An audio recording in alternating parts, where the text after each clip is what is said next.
Hello, everybody.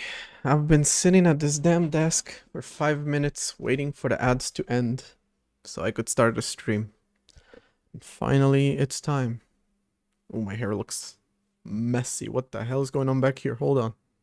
Hold on. Sitting here the whole time. Couldn't take a look at the camera. Alright. Or mute my other computer. Alright. So.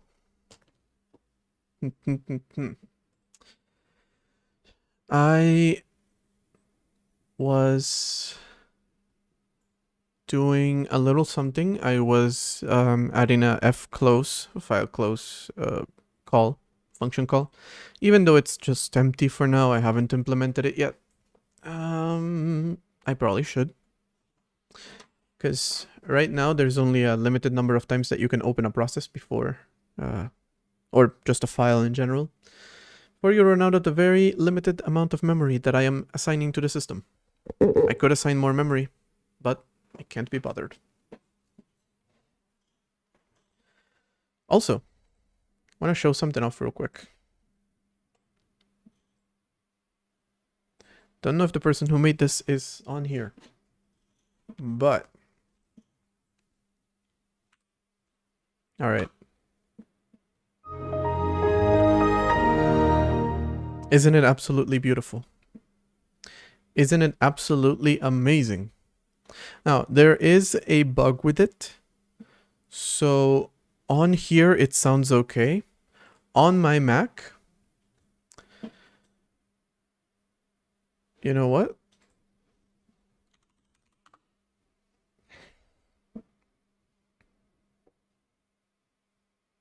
Let me show what it sounds like on my Mac. It's really funny. Oh, wow, there's a new update to Discord. Who knew? There's an update every other minute. Wait, you have to download that. Oh my god, are you serious? You have to download it like that? Can I not use the old version? Yes, I can just use the old version. Okay. So fuck your update.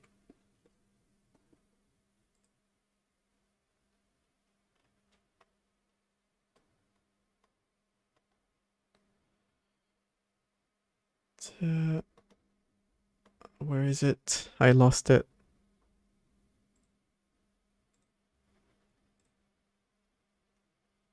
Wait, full screen and in the wrong place.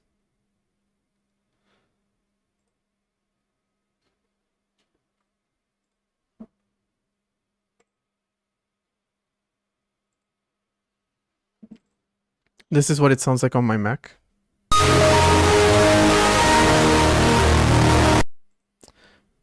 I like it. I feel like it's not what it's supposed to sound like. I like it though, I have to admit.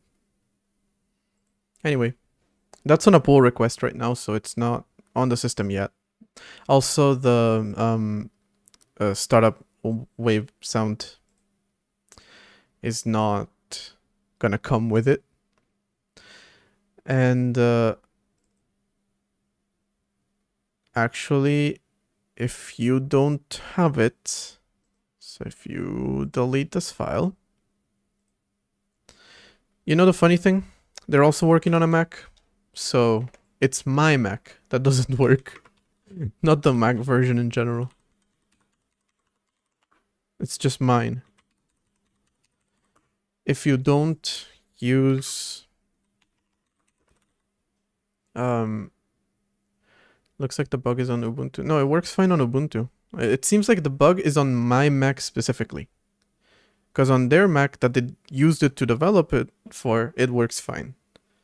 On Ubuntu, it works fine. I haven't tried it on the other Mac, the one that I streamed from the other day. The one that, you know, yesterday I tried streaming from, and the second I opened the OBS, it just destroyed my entire system for whatever reason. Haven't tried it on that one. But on my laptop, it just like obliterates the speaker. And wait. If you don't have a startup sound, it just plays that. I feel like we can come up with maybe a little better jingle. And I don't know how much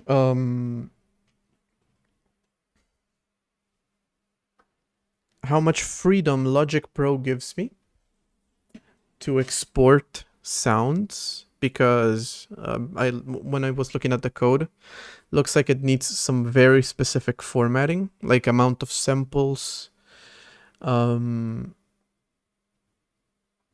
format, all that stuff. It needs to be very specific, so it's very limited support. So I'll either need to export a very specific sound, or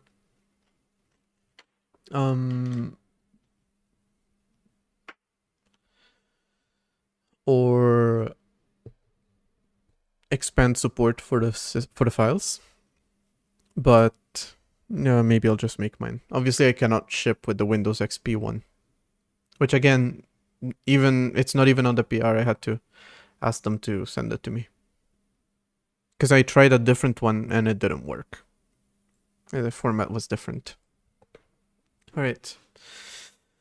So real quick, before I continue, I just need to check that the changes that I was making just now, that didn't break anything.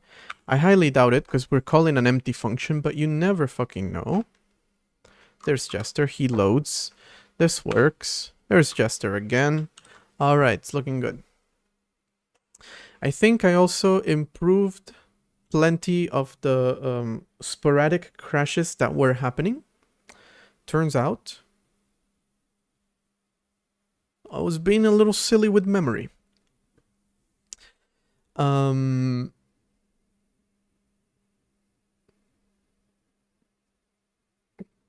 the one hand, when you resize a window, it was freeing the memory of the window, and I thought I was accounting for, okay, no, hold on. You gotta free the memory for the old window and then allocate a new one. So use the old size to calculate the size of the window, free that, then create a new one with the new size.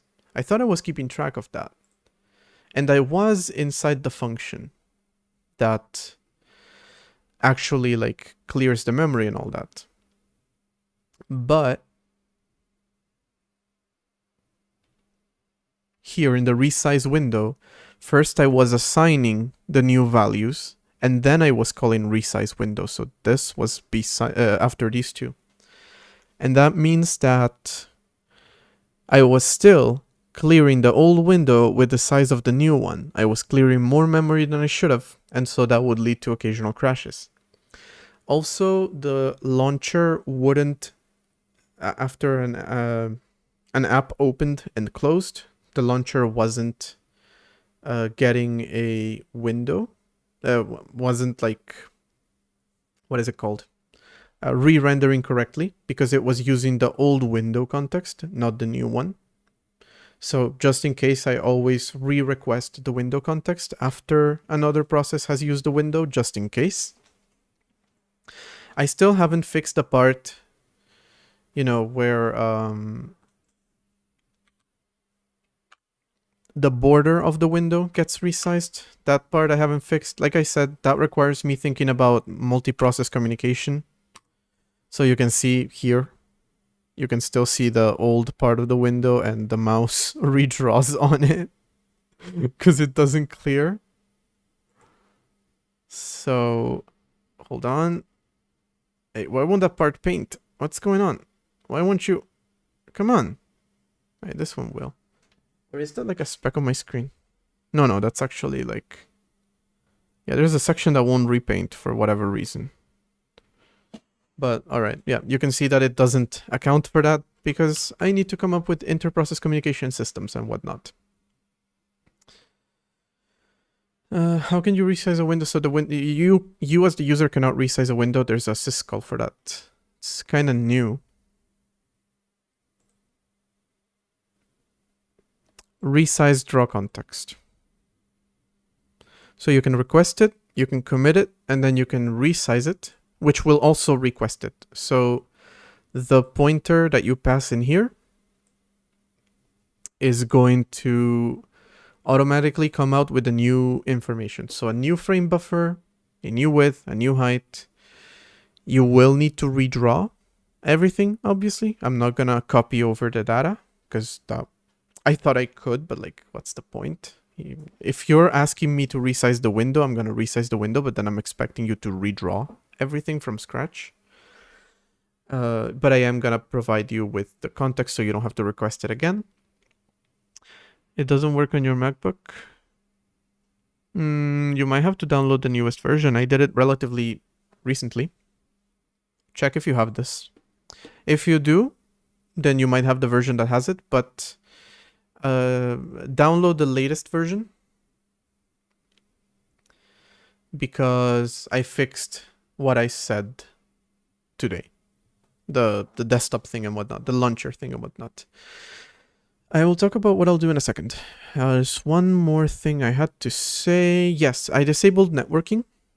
Right now it's not being used for anything. User programs cannot use networking, so these are not implemented. Also, this one and this one, I don't think we're gonna keep, I don't know. But I noticed one issue that was happening with networking. It seems like networking was using malloc. And when using malloc, it allocates memory into the current process's heap. And then if the current process gets closed, because the user closes it, then that memory disappears, even though it was separate memory. Now I'm working on fixing that, obviously. But I did improve it significantly. Essentially, I already made actually in syscall. There's this syscall depth thing, whereas if it's more than one, then we're currently like inside a syscall. And then someone else is calling another syscall, like malloc, for example.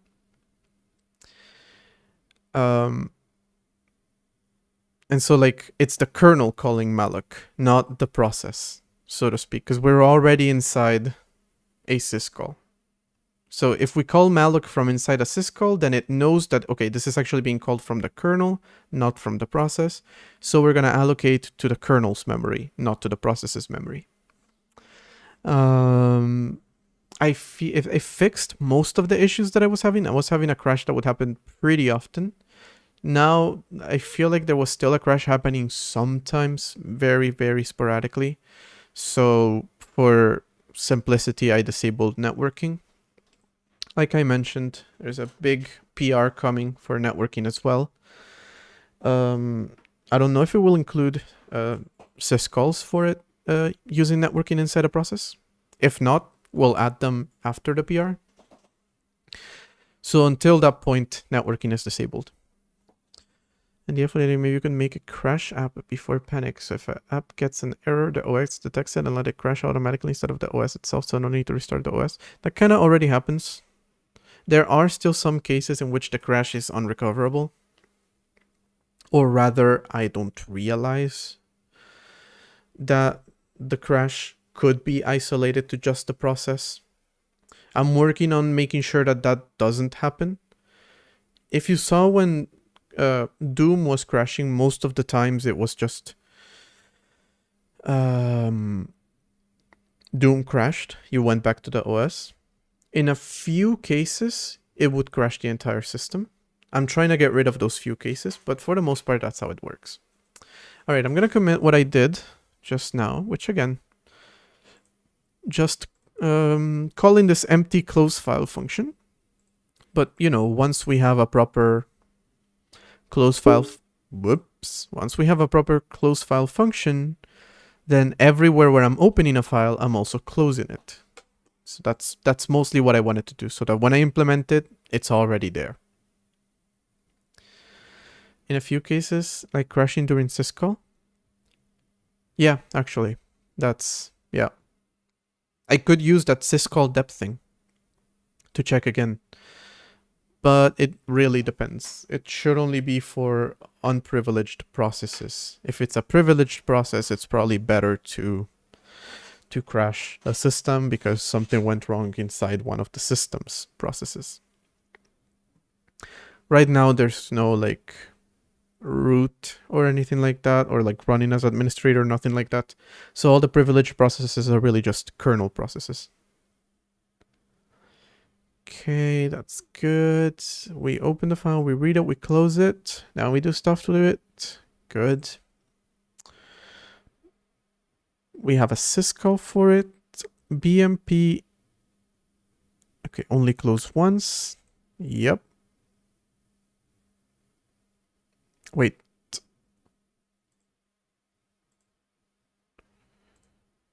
Oh, because you already did read, so the file itself can be closed. Added the syscall, removed the stub, and you also added a to-do here for checking what happens if you mess with the file descriptor and then you do stuff with it. You know, a little bit of security there. And added the syscall, okay.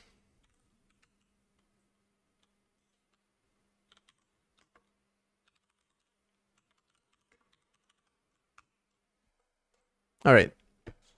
Now I'm ready to start. Today's stream is actually going to be related to file system. And I'm going to be trying to implement a protocol called 9p. Switch to tab, so I already had it open. Okay, I'm going to be trying to implement the Plan 9 file system protocol, or STIX, or 9p, which is a networking protocol. Actually, that was developed by Plan 9 to power their distributed file system. Because you could have a file on the local machine or on a network machine. And 9p would allow you to access both. It's also being used by QEMU to share files between your host computer and your guest operating system. And with this, we should be able to, for example, the way that it works right now, when I compile Doom or any other process, I go through the whole compilation process. I put it inside a folder called FS for the operating system. Then I have to create a disk image of that. And then I need to reboot the system so that it can load the file, the disk image, because QEMU needs to reload the disk image. So there's no way for me to update the process or the executable at runtime. That is for user processes. But if I want to develop a game, I don't want to have to reboot my system every single time, draw a window every single time. And as the system becomes more and more stable, we definitely want to have, at the very least, some hot reloading for processes. Not in the sense that the process gets hot reloaded while it is running. You would still have to restart it. But in the sense that you don't have to restart the entire operating system every time you make a change to your process that you're developing. So ideally, with this protocol, I'll be able to do that. I'll also be able to do networked file system stuff. And, you know, I kind of haven't wanted to and haven't had time to deal with the Raspberry Pi and its bullshit GPU issues. But once I do, and I develop a networking protocol for that, a networking driver for that, I mean, then it would be great to be able to implement this file system stuff and, again, be able to like compile stuff on my computer and then run it on the Raspberry Pi. To do that, I want to use 9p. Here's the problem. I feel like there's so little information about 9p. Not just what I was mentioning in my Discord yesterday. Did I close it?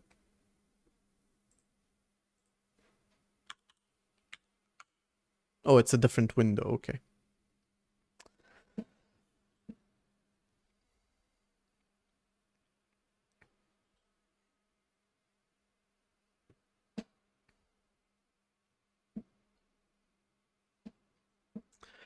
I feel like I haven't seen a whole lot of how 9p is actually implemented. Like, look at how short this Wikipedia article is. If you go to QEMU,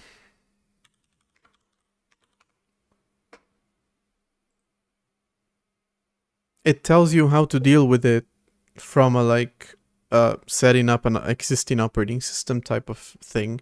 Doesn't really tell you a whole lot about how to implement it from scratch for your own operating system. So it doesn't really tell you that. Now, Virt.io that we've worked with before in the past has, if you look at its section 5, device types here, device ID 9 is 9p transport. So it actually has a device that uses 9p. Amazing, that's what we need, right? That's what we need to implement, and Virt.io will tell us how to do it because this is their implementation spec. They will tell us what we need to do. And it works very similar to other Virt.io devices. All right, so let me go back to the list of all the devices. I didn't show it, but the device types here, it had a list of 40 something devices that they have. And then 5.1 is a network device. Okay, we said it was ID 9, so let's go to 5.9, crypto device. But that's not right.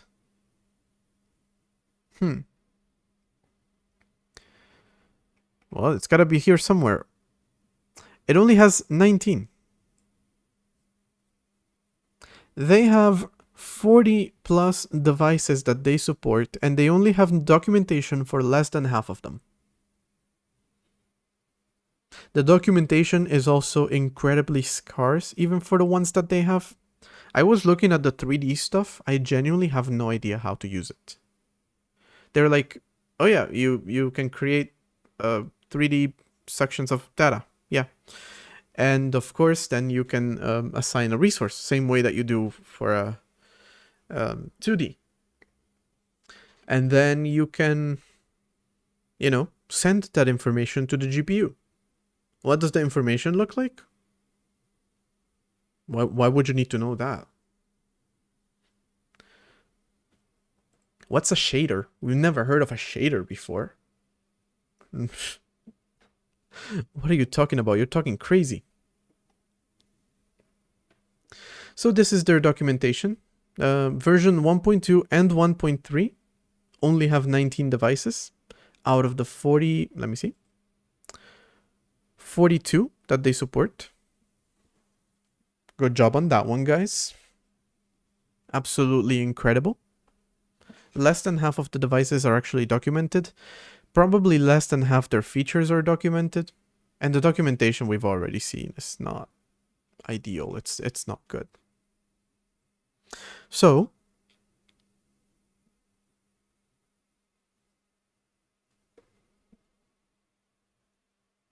mind you, the 9p one is probably the one that they use for file sharing, I don't know. But anyway, some of the devices above are unspecified by this document because they are seen as immature or especially niche. Be warned that some are only specified by the sole existing implementation. They could become part of a future specification to be abandoned entirely or live outside of the standard. We shall speak of them no further.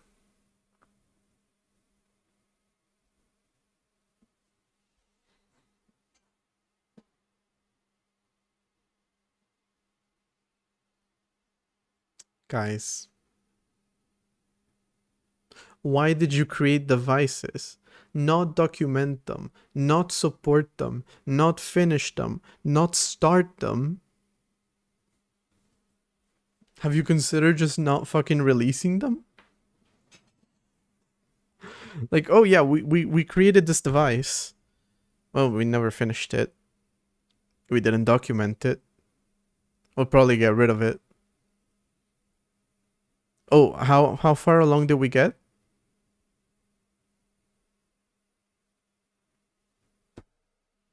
Fuck you. What kind of question is that?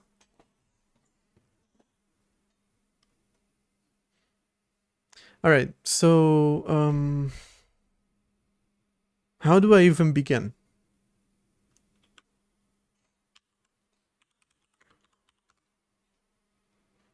That's the question. Like, I've been trying to look up information about this for weeks. There is so little.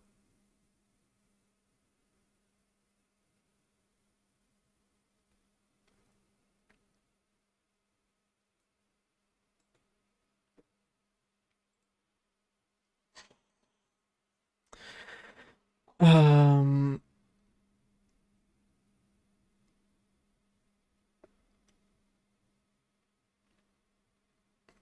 okay, so we need this. We need this. Now I know that QEMU actually has the 9P device because that's the one that they use. But genuinely, how the fuck does it work? And I feel like the answer is one I'm not gonna like. I'm gonna have to look at the fucking Linux kernel. Which means it's gonna take me about a month to understand it. Let me see if here there's anything.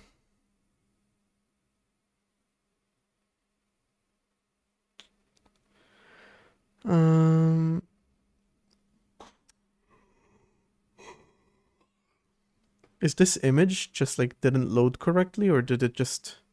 Oh, okay. All right. Yeah, so their website just stopped working halfway through loading these images. All right.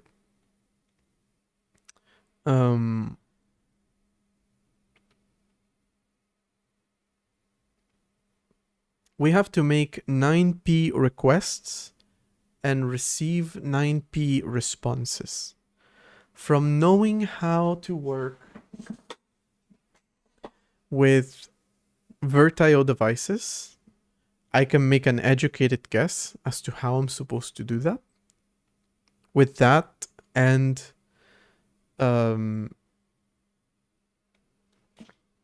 like,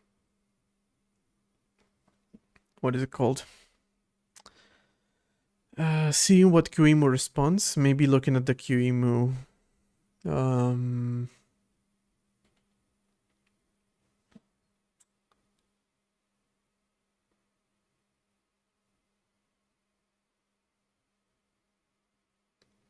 I forgot the word. I completely forgot the word. Looking at the QEMU like source code. That's what I meant. Maybe I can make an educated guess, but genuinely no idea. Also, another interesting thing is these are networked file systems. Even though it's a network, so to speak, between my host and my guest, so between Linux and Redacted OS, it is still a networking thing. So do I count it as a networking driver or do I count it as a file system driver? I'm gonna count it as a file system driver, also because the way that networking drivers is gonna be changed, like I mentioned. Big PR coming in. And I have no idea how they will work, so. All right. Wish me luck is all I can say. I know it's a very, very simple protocol.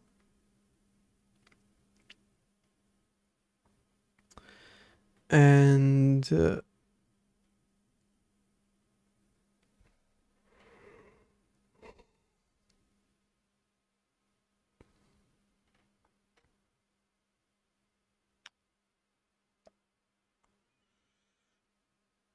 oh. Oh, macOS guests. Okay, I don't care about that. No, I read this and I was like, well, what's the point if the Mac isn't even supported? macOS hosts are supported. I don't care about guests because I'm not using Mac as a guest. making my own thing here.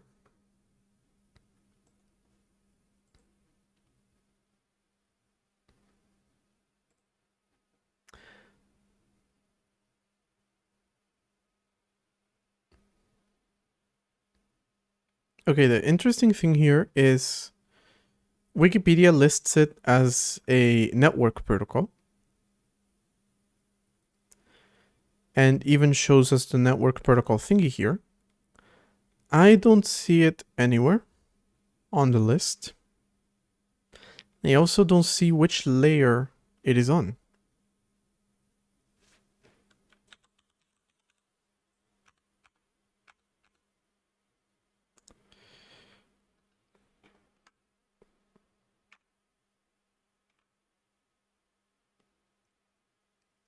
So I don't know where it falls in terms of that. Whatever. Okay. I'm just gonna... I don't even know what to do.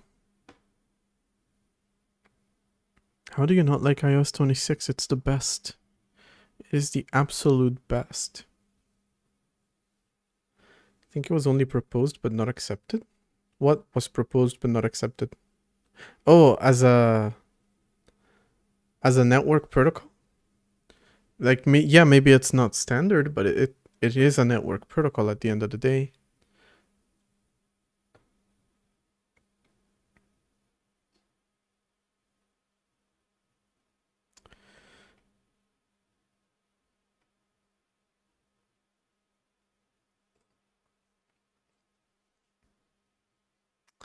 Okay.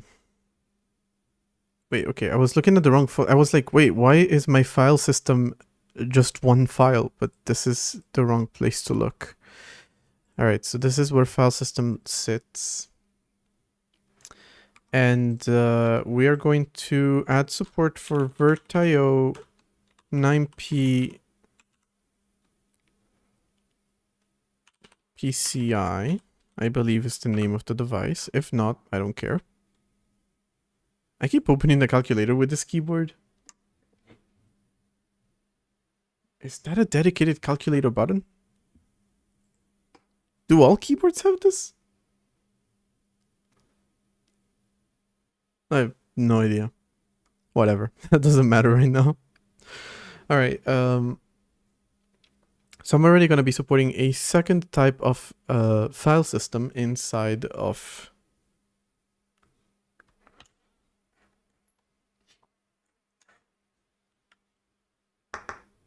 VirtIO, because currently supports the VirtIO PLK PCI, and now we will also support the 9P PCI. Whereas the Raspberry Pi will also support both, but the way that 9P will work is just through networking. So no plans to support that yet, because I literally do not have a network driver for it. All right. So ideally I would just copy it from here, but this is a C driver. Whereas I could have made it a C++ driver. And this is where I think about, okay. Do I want to keep using? Yes, I do. Yes, I do. Don't even ask that question. I do want to keep using C++ for drivers because that allows me to very easily have a common interface or parent class or whatever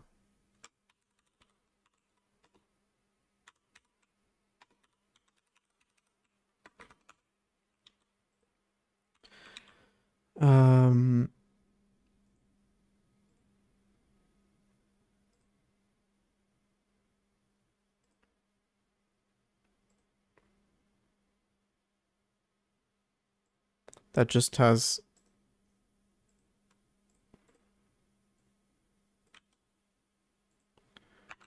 these common functions Except this is a little bit of a different file system, so it won't even be like that.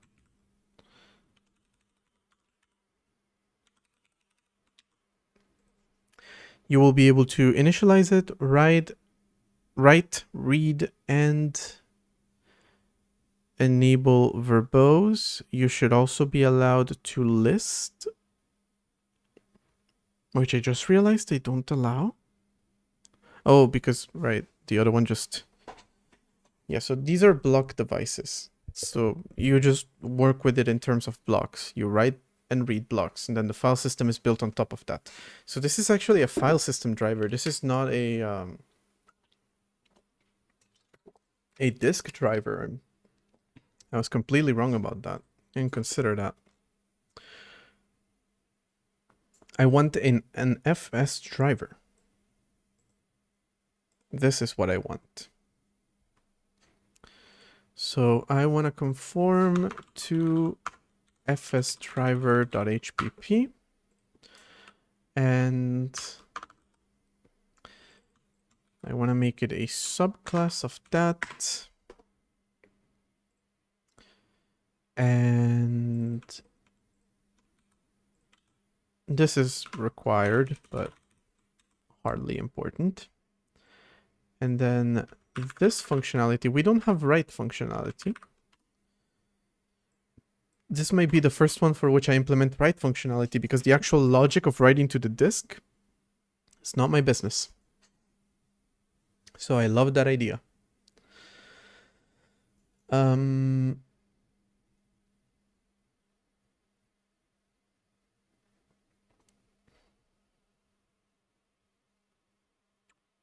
Okay.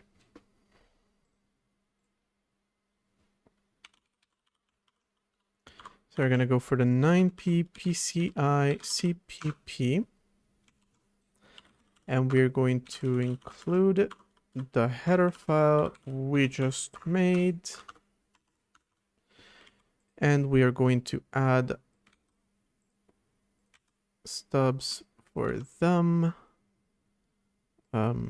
Enable verbose is not a thing. I'm gonna get rid of that. Yep.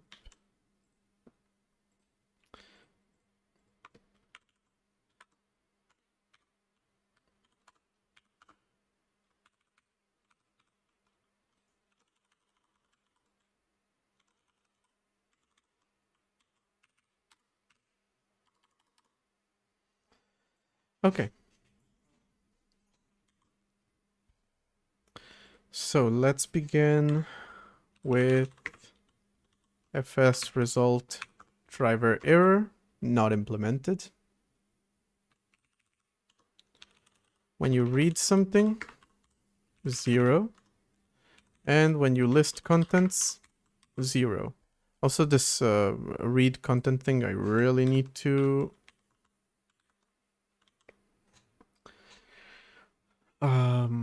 redesign it a little bit. But that's not a problem right now. Okay, the initialization of this is going to be very similar to the initialization of the disk device, because it is a PCI VirtIO device.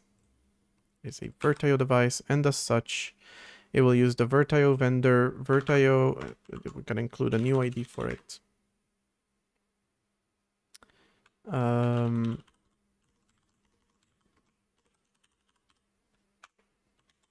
That. We're going to include console KIO. And we're going to include PCI.h. Finally, we're going to have to define a VirtIO 9p ID, which I believe is 9 from what I saw just now. But I'll have to look at the format and all that in a little bit. And finally, this uses a VirtIO device. It's going to be private. This is what I use in order to hold all the references to code and common initialization of a VirtIO device, since it's always all the same. I can't call it 9p because you can't begin a variable with a number. So I'm going to call it npdev. There, so we're going to use that. This is going to write to it, and this is going to initialize it. Okay. As for the number, I guess at the very least, the VirtIO documentation can give me that.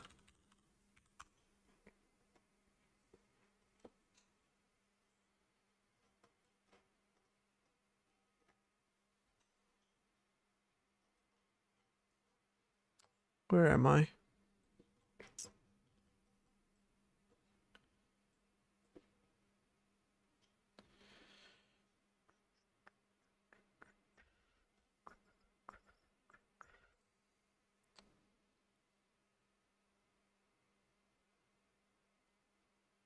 Huh.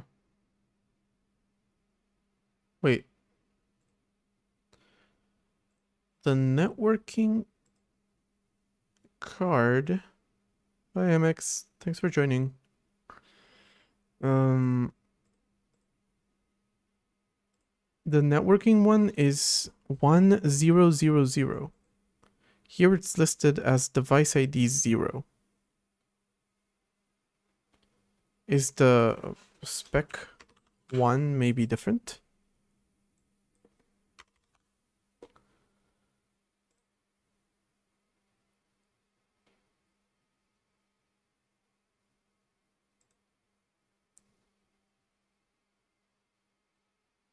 No.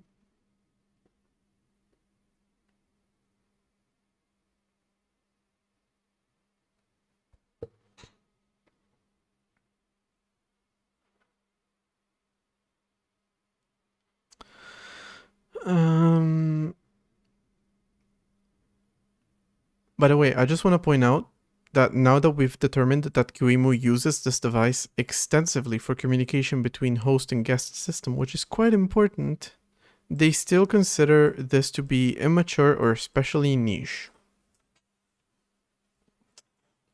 It would take you like 10 minutes to write documentation for it. But also, like, if you implemented the device, why don't you have documentation for it? Can we just do whatever we want with it? How does this work? This makes no sense. Anyway, I'm a little confused because it says here device ID 1 for network card.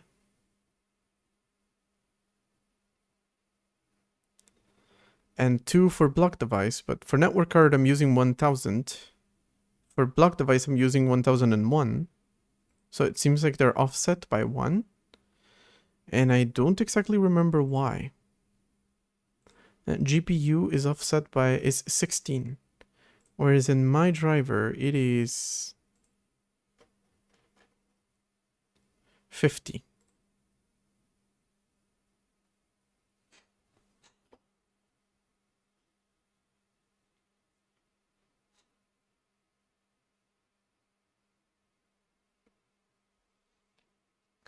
To transport the remote procedure call messages to the Plan 9 file system protocol 9p, we have implemented a new network protocol called IL. Okay, so they gave it a new...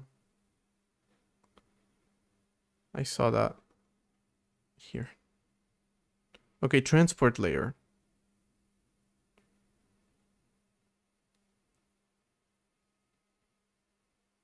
Oh god, these words, it is similar to TCP. Oh god, no. No.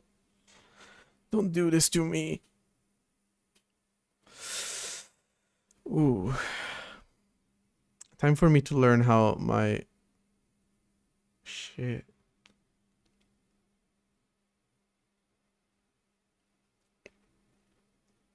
See, this is why I need to know how the fucking, like, QEMU device works. Do I need to do it through a network, sending network packets? Or do I just send you the 9p part of it.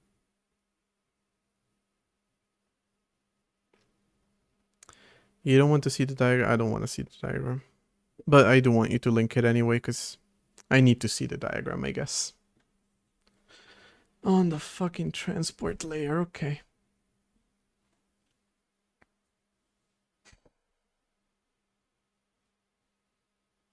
Aspire to drop that and leave. Stay safe, y'all. There's someone who thinks that C4 is Play-Doh, so definitely stay safe.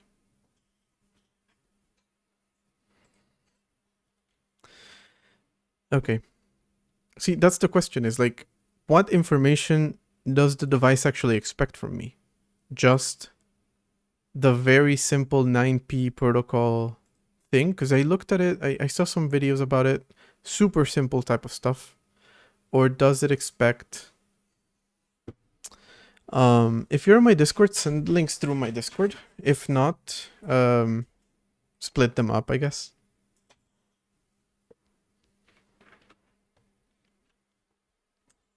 I guess we'll have to look at the QEMU source code to know. But first we gotta initialize the device, for which the number is apparently like not what I expected to be. I thought it was gonna be... Okay, first off, they all start with 1000. So, not sure why. Then I use networking. It says 1, I'm using 0. Block, it says 2, I'm using 1. So do I use a 9? Do I use an 8? Do I use a 7? Do I use a 6? Here's what we're gonna do, actually. I could have made this into a proper function, but I never bothered. So instead I just have some lines of code that I comment out, uncomment.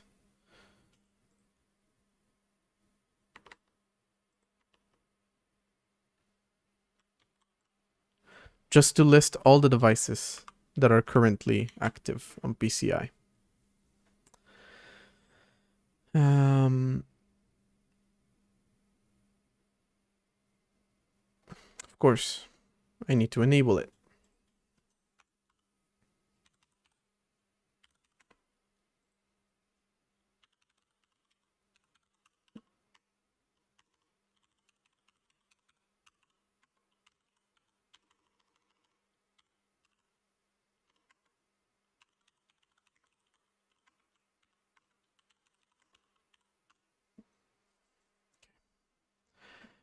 There's a Virtio 9PPCI, Virtio 9PPCI non-transitional, and the transitional version. Then there's the 9P device, which is just on the Virtio bus instead of PCI.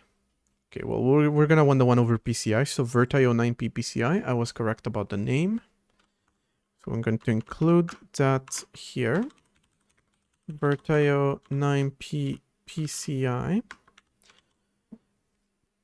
Don't think I'm gonna need to assign it any kind of bus or drive or anything like that. That would be a little silly. I don't think it actually works over networking, so I don't think I'm gonna need networking. The entire point is to simulate that. So...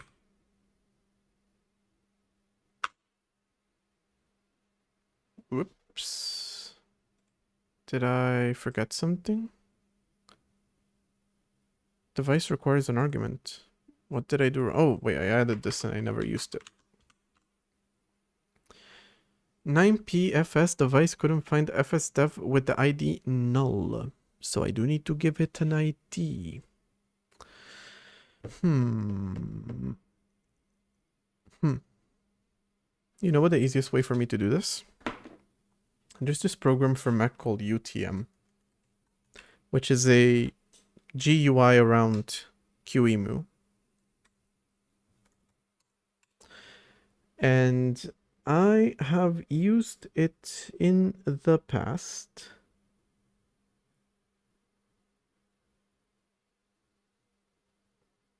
And I used sharing. So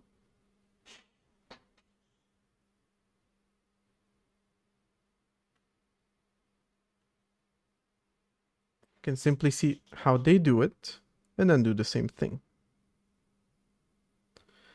QEMU XHCI.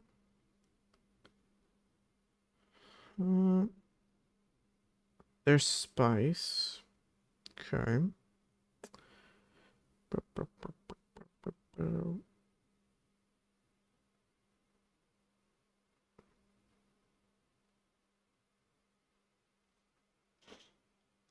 There's a lot of arguments here, so it's kind of hard to read.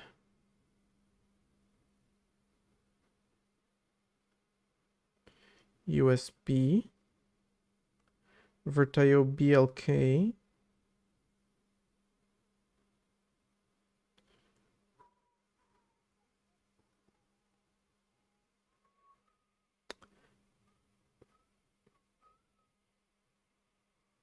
Wait, I don't see it.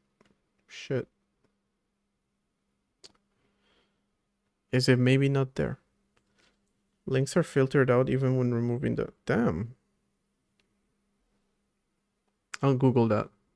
All right.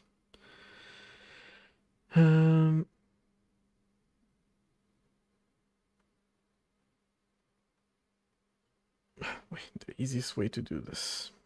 Hell, I feel like even Redacted OS has it. No, I didn't do it. Okay. So I'm gonna virtualize fucking Linux using Apple virtualization. I don't care about that. Oh wait, I gotta give you a boot image. Okay, hold on. So virtualize another system. It is going to be my kernel image. Continue. I'm gonna assign some memory. We're gonna have a shared directory. That directory is going to be user.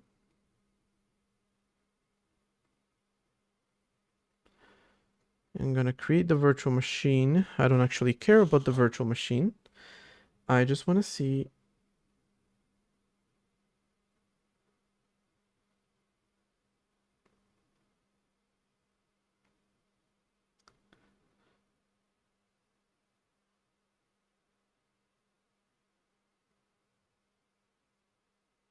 Wait, CD-ROM? Are you serious? It's loading it as a CD-ROM? That's not right. I thought we were gonna be using 9p.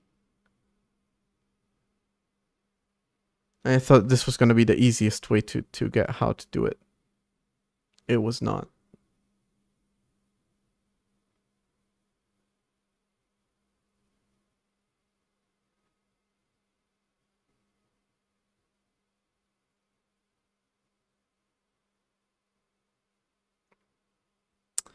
It was not. I forget that.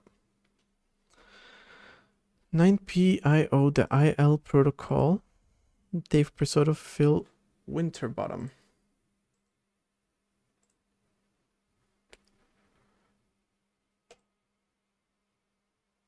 Plan 9 uses a file system protocol called 9p that assumes the in-sequence guaranteed delivery of delimited messages holding remote procedural call requests and responses.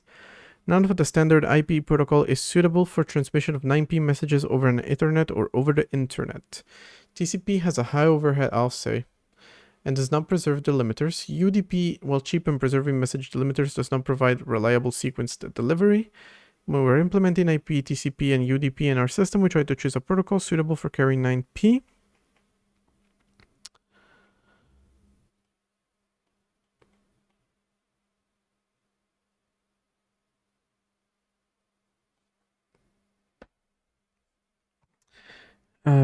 IL carries data messages, formats, okay. See language description of an IP IL header, assuming no IP options. So, IP source, IP destination, time to live, fragment information, identification, packet length, type of, okay.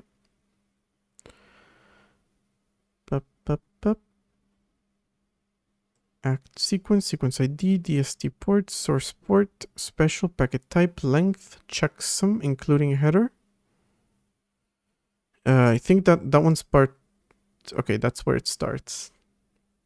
That is assumed to immediately follow the. I was about to ask, like, where's the data? Okay. Okay, so it seems like a relatively simple protocol. Again, right now, I want to implement it separate from the networking stuff. So that way when I get a PR for it, I don't have to, you know, have a lot of conflict in that sense. And also have to change my entire implementation. Again, relying on the possibility that QEMU doesn't require me to send this part, only this part. Hoping. But there is an ad coming up on Twitch, so I'm gonna wait for that. Gonna take a little 3-minute break. Gonna come back after that. And you're gonna have to manually set up a 9p thingy, because I thought that UTM could help me, but not really. All right, I'll be back in 3 minutes.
Okay.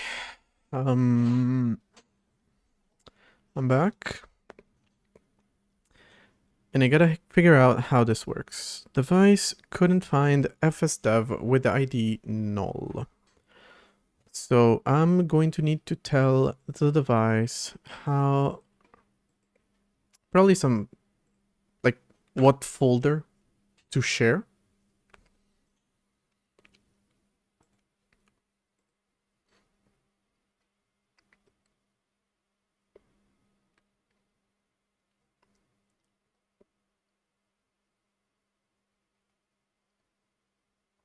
Oh, this is Proxmox. Okay.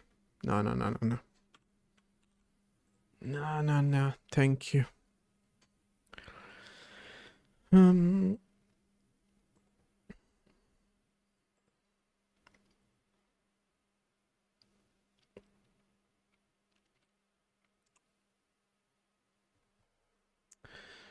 Okay.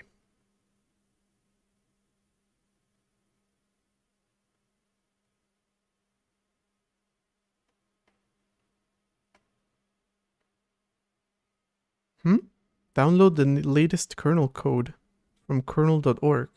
What? Why do I need to do that? Why are you assuming that I'm using Linux? High level messages you'd need? Most likely I'll just need the IL protocol, I guess. Plan 9 from Bell Labs, section 5, plan 9, file protocol 9p. That sounds a little bit like what I saw.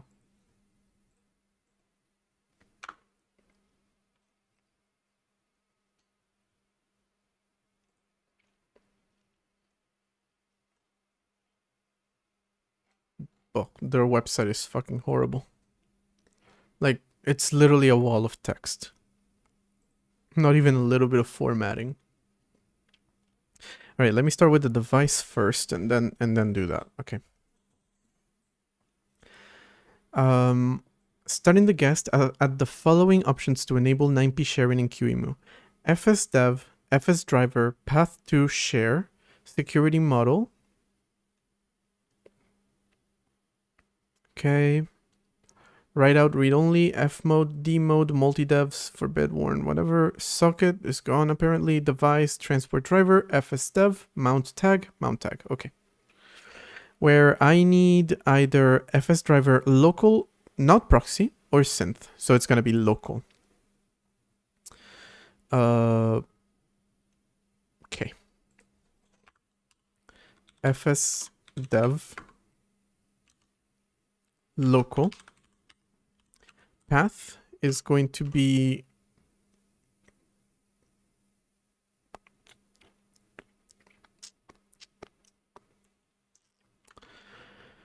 can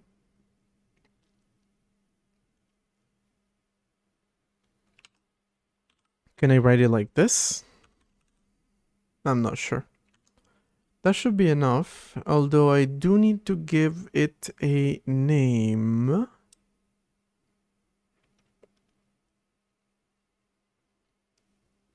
Oh wait, there's a shortcut. That probably makes it easier.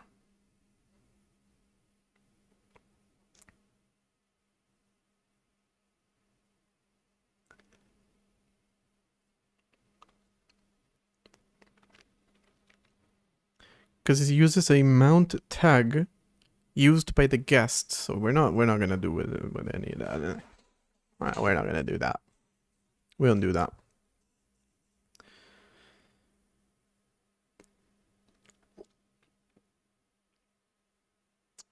It does look like security model is required. And security model specifies the security model to be used for this export path. It is mandatory only for the local file system driver. Others don't take security model as a parameter. Recommended mapped X attribute, which is a UID, GID, mode bits, and link target are stored as file attributes. This is probably the most reliable and secure option. I just realized with this, I'm gonna have to pay attention to security, like, no, not really. I can do whatever I want, probably. I don't want to have to look at, like, permissions and whatnot. But okay, so I'm gonna go with mapped etc. That would be the QEMU page sounds like it wants to connect to your system with a Plan 9 server. Yeah, but the server in this case is QEMU itself. I guess the device that I'm passing in acts like a server. Because QEMU does, and not QEMU, Plan 9, when it created 9p, the idea is that it acts as a file system server. And then with more file system servers, you have more file systems, or more stuff in the file system. I completely forgot what I was going for. Security model. Map X actor. These are all optional.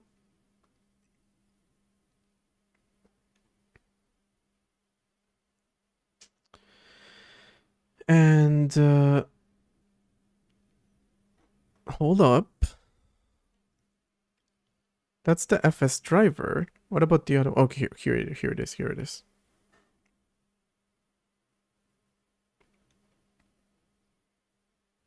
Has to be given a mount tag. An mount tag specifies the tag name to be used by the guest to mount this export point. Okay, so I'm gonna ignore that one most likely. But I'm gonna go with the easy one, the VertFS.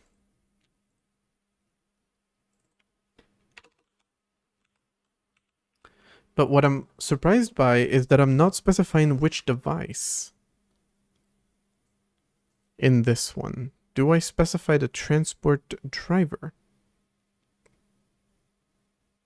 I don't see it anywhere. So, okay, maybe I am gonna do this one instead.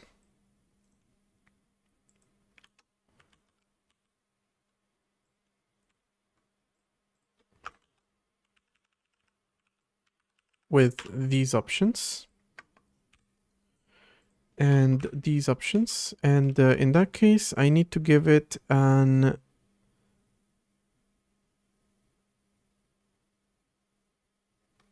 I need to give it an ID. Is it an alphanumeric ID?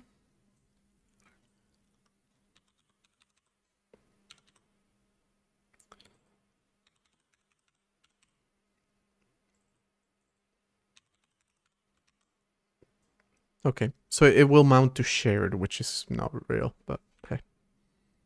I mean, I'm not gonna pay attention to that, is the problem. So mapped X attribute, okay, it's not with an underscore. Okay, that worked. And PCI vendor 1AF4 is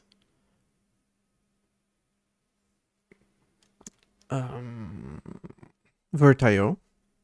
And then I believe it's going to be 09 because 1059 is already taken by the audio device. Okay, so yeah, it's 10.9. Again, I don't remember what that offset of 50 was. Whatever reason, doesn't matter. Okay, this device should be found. We're going to put it directly in the kernel, as I often do.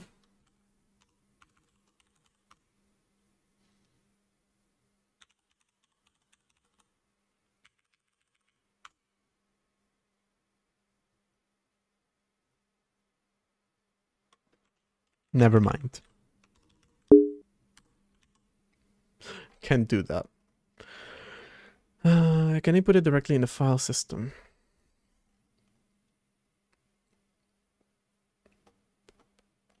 Kind of. I can put it in the init boot file system, which is loading a module automatically. So eventually I'll make this code a little bit more complex. For the time being, let's quickly hack it together.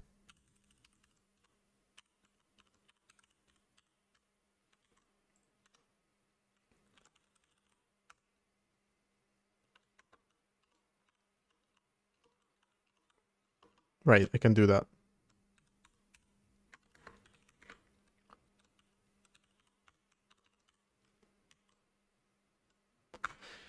Initialize the 9p driver.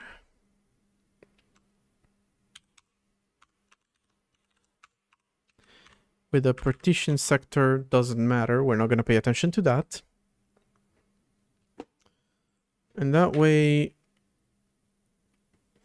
Hold on, now that I already saw which device... I love that it's faster for me to just list all the devices that I have on my system instead of going to the documentation to know which one. Okay, it's a crash. Because a null pointer was accessed.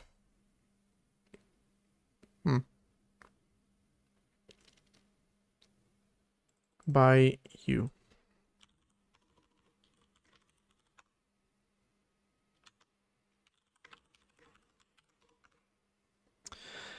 By line 23.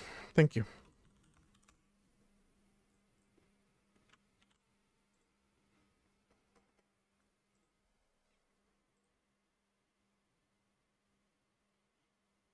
I don't think so.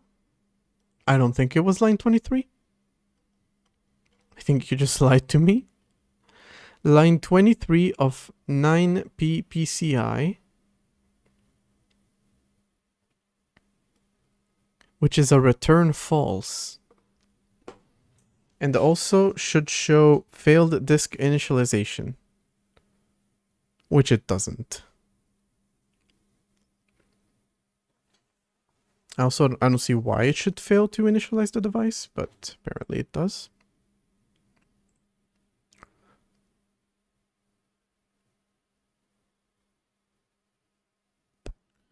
Okay.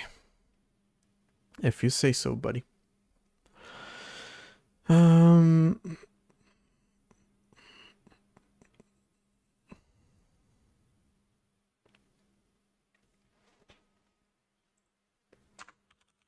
Let me put some more logs here.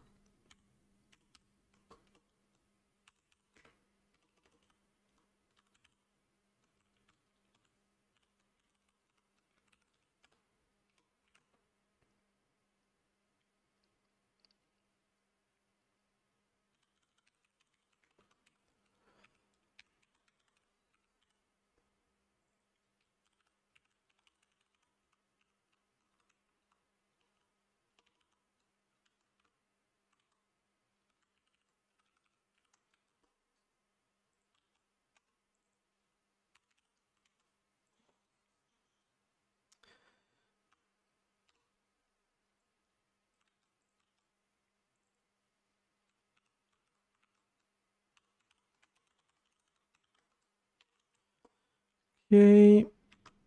Let me see if I get any logs from this.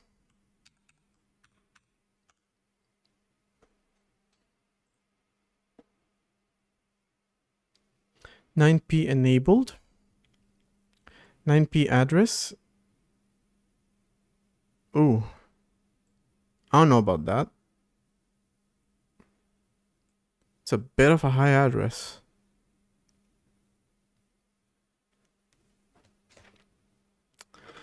I don't know about that address at all.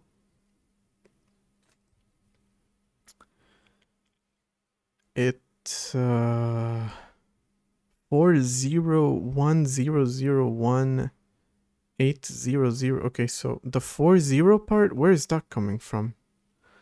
That should not be there. So let me see if I'm doing anything wrong. Say for the way that this initializes itself.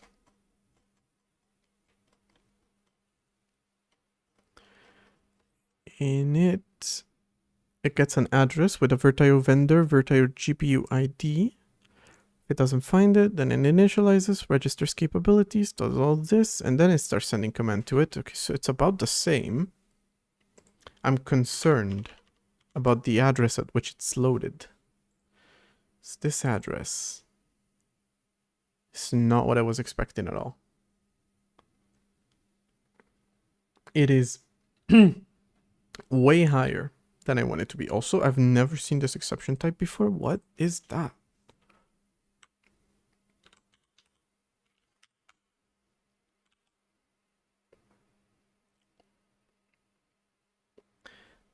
BRK instruction execution in Arch 64 state.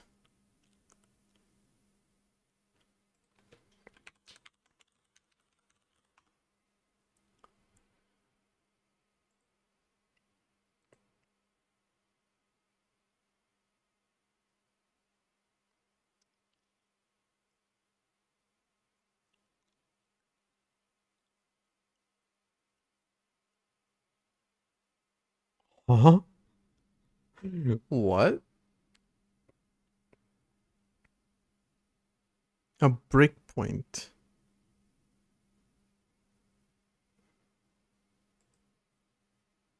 Excuse me? What?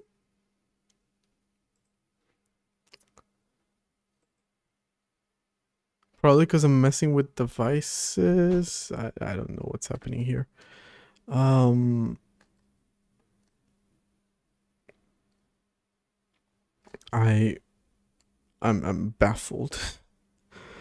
Okay, I'm so shocked by this address. First off, because it is being loaded at this high address. I don't expect it to be loaded there at all. That's not where devices are being mapped in PCI at all. That is borderline impossible because that address isn't even one that I'm retrieving from somewhere. That address is one that I'm calculating. So that feels wrong. Bus 0, slot 3, function 0.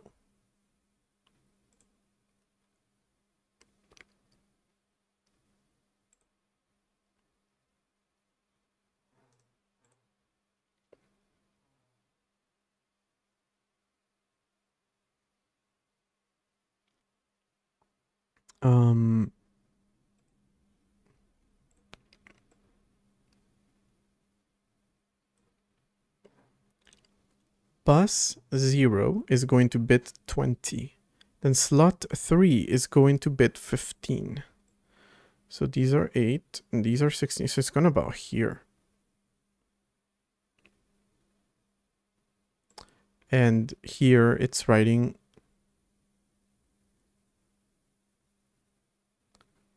that's not right at all.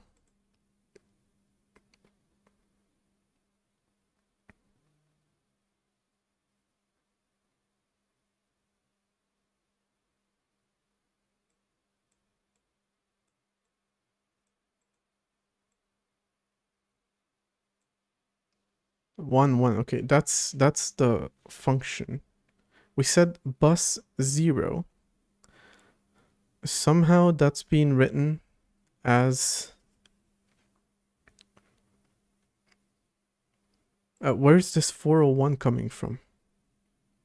Oh, the PCI base.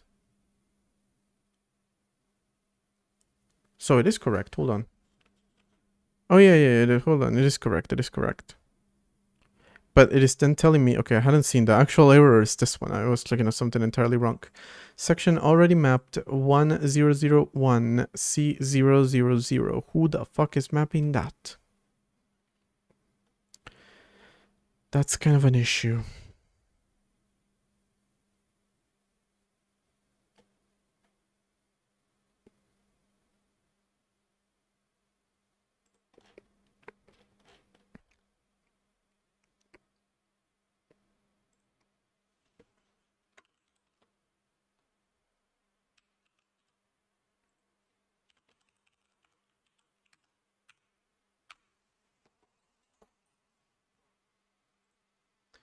Seems to think that there's already a different device there.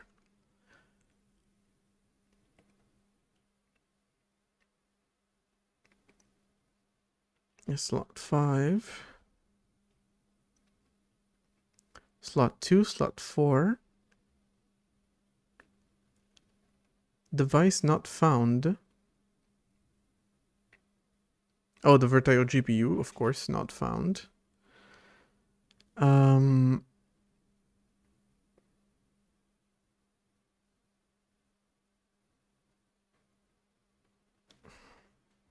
I cannot say I understand what's going on.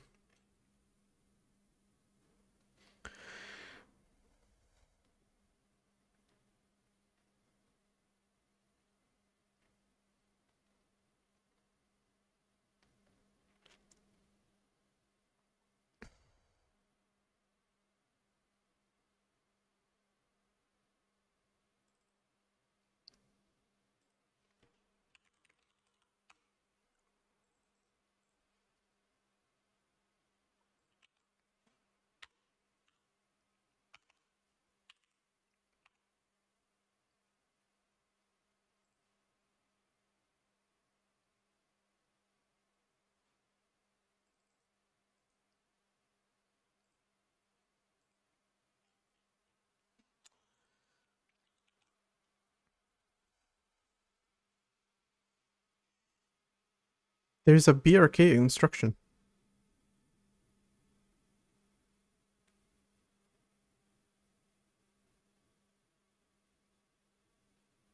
I'm sorry? What do you mean there's a BRK instruction? Who put that there?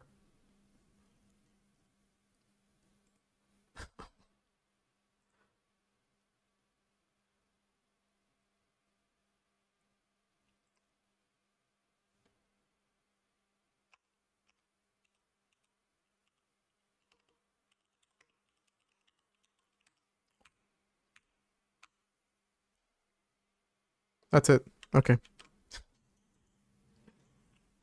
So who put that there is actually the compiler complaining about this function not having a return type. But it's a BRK instruction, which is one that I might want to look into. Actually, it's one that I might, consider. Okay, so it's not that I was failing initialization at all.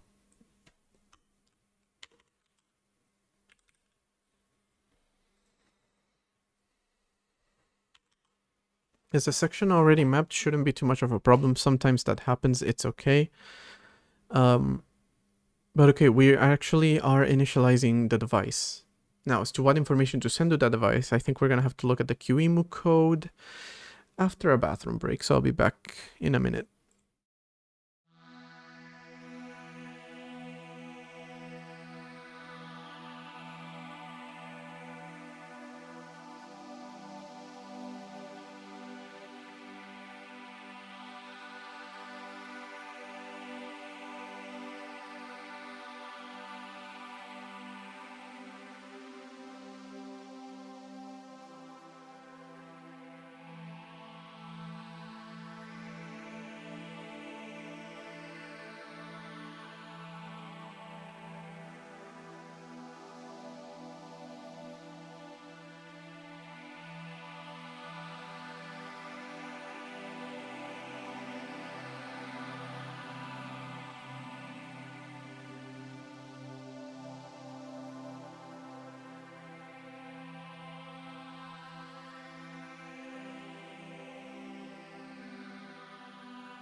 Okay.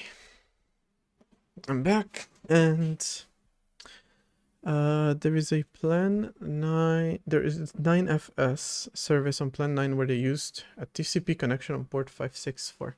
All right, keep in mind, we're not, or hopefully we're not doing any of the networking stuff part of 9P, where hopefully this device works in a simpler way than that. How do we know? We guess. I guess we ask QEMU.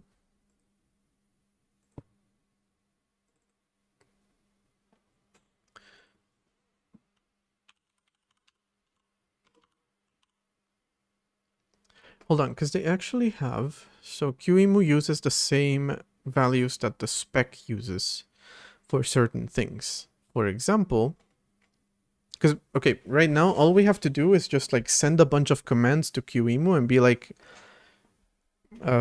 here's a request, send me a response. Hopefully it works that way. It should be pretty simple in the sense that it's kind of emulating the whole 9P protocol without actually doing any of the networking, because it would be stupid to do the networking. The idea is that I can communicate with my host machine. Also, I've had people tell me it's very simple to implement, but who even knows? Anyway, Virtio uses... QEMU uses... Hold on, QEMU is this one. The same names that the spec uses. So for example, Virtio GPU command get display info. Obviously it's not going to be get display info and it's not going to be GPU, but can we expect it to be 9P?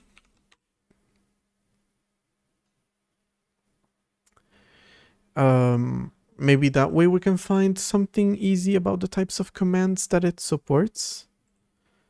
Here, for example, this is its state. All right, let me do something else instead. GPU CMD. Okay. These commands are declared in the Virtio GPU.h under the Virtio GPU control type. By that logic, Virtio 9P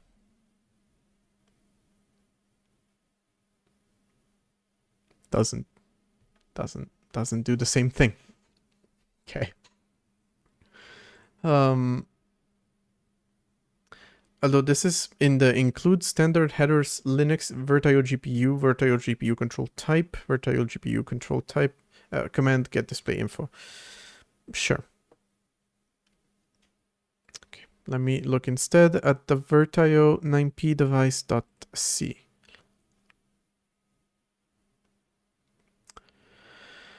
You might want to read the documentation for 9P. Now, I get that. Again, I'll learn how to deal with that. Just want to know what you expect me to send to you. Do you expect me to send you an entire network packet? Do you expect me to send you an IP and IL packet? Do you expect me to send you just the IL packet? After all, the entire point of using a device instead of a network call is to not have to bother with IPs and all that stuff.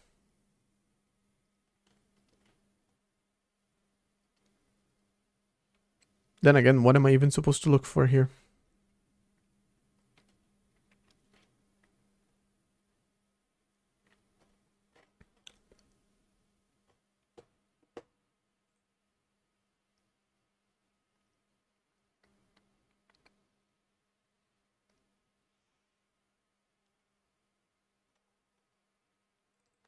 Again, let me see.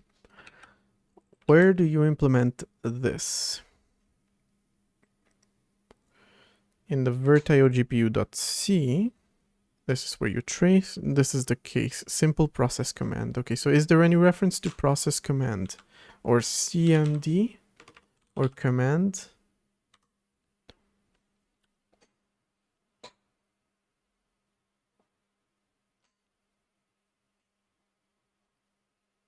Is there anything else that could be?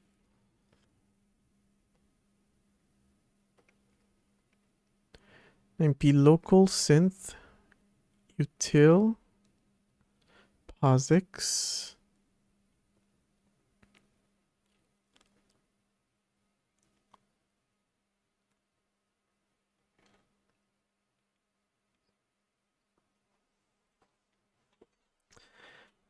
Let me just look at class names here. I get function names, I guess. Class init, realize, unrealize. We may not be in the actual right class for this. Because you, for example, don't have any references to realize. No. That's a different thing.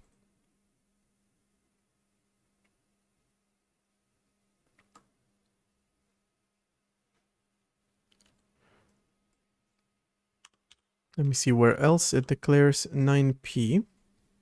There's the 9p device itself, then there's the header file, there's the CCW9p, which is an entirely different one.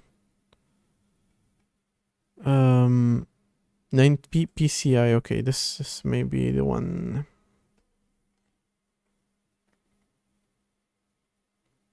All the ones that it declares. Base name, okay. Class init goes to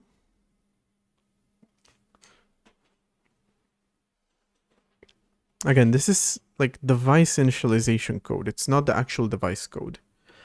This is just what exposes it to PCI.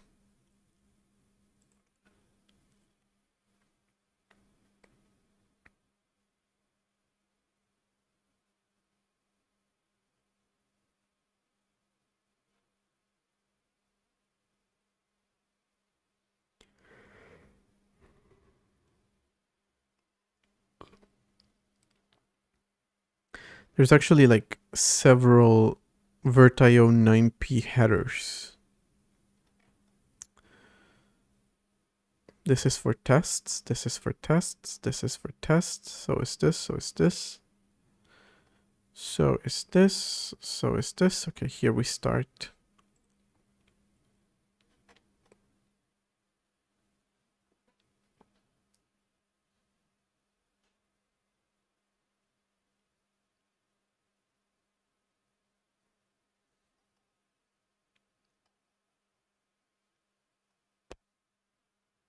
It's amazing how difficult it is to find anything on this heavily used protocol, because again, it is the standard way that a lot of systems communicate through QEMU.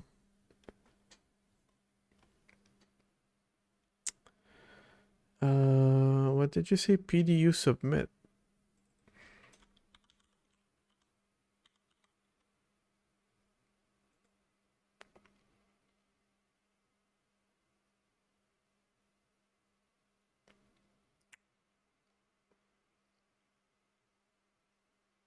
.9p.c. Interesting. It is then called from here. Handle 9p output. Push and notify.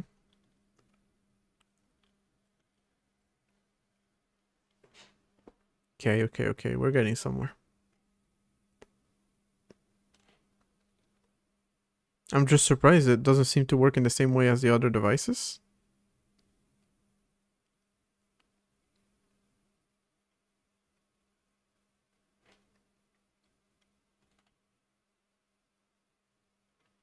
Get features, get config, reset. Okay. I'm just surprised it doesn't use commands. That's how every Virtio device works.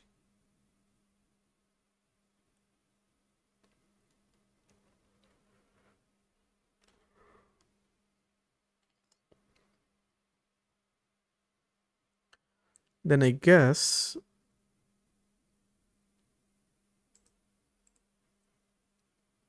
you send one of these.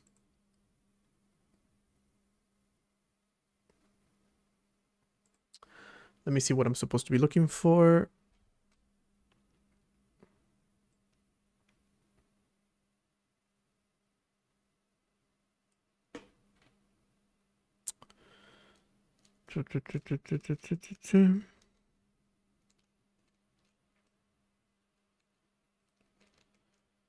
Get the feeling you'd need to send and receive 9p messages. Yeah, I guess. That's what I'm expecting, yeah.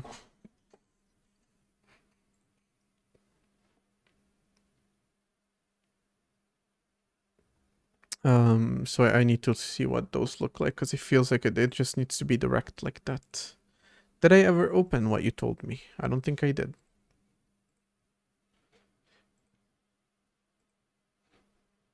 I opened this, but this was the incorrect one. I want the actual...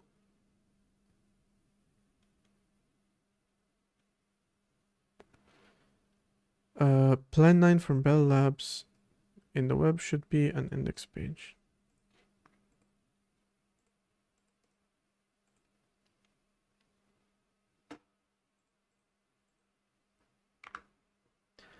It's incredible how DuckDuckGo is absolutely useless.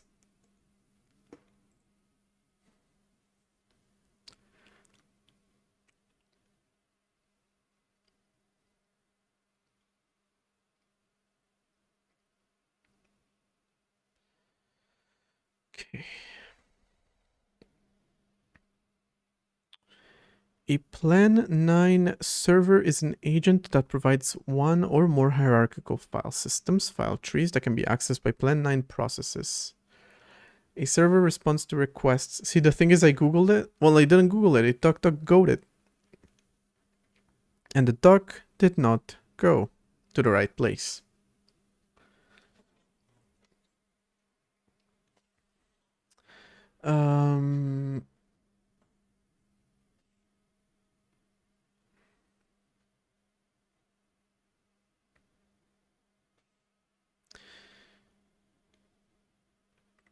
Let me see. It says it begins with a 4-byte size field specifying the...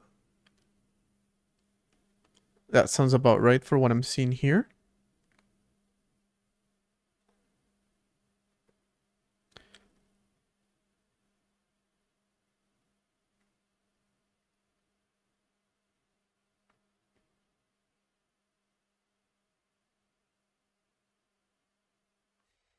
Hold on. Okay, so again, I haven't looked at the DuckDuckGo somewhere else yet. DuckDuckGo to Google. It's interesting. Again, not having looked at the protocol yet.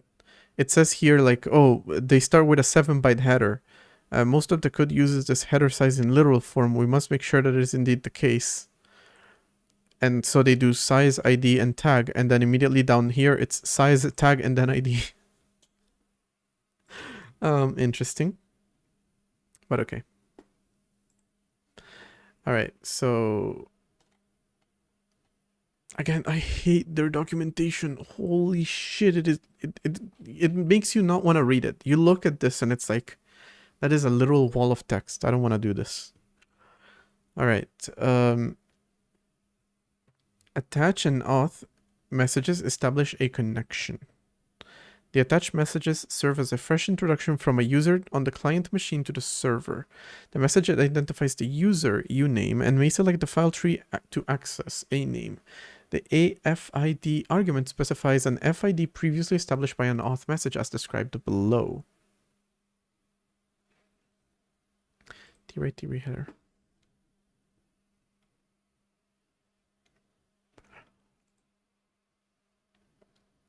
So, is that something that I will need to do?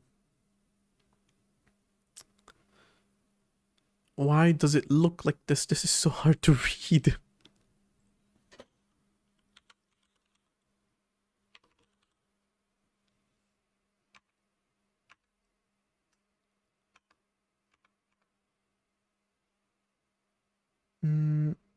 QID types. Oh, also, yeah, this uses a slightly different protocol. This actually uses 9p2000. So the 9p protocol is slightly different. Wait, 9p2000L?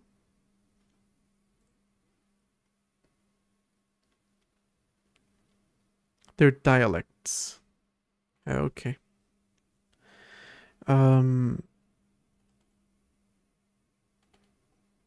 This is such a useless...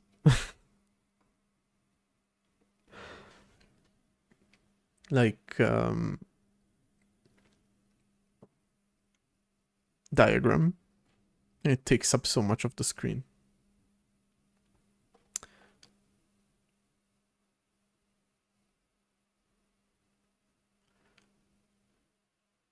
QEMU only supports U or L. Okay.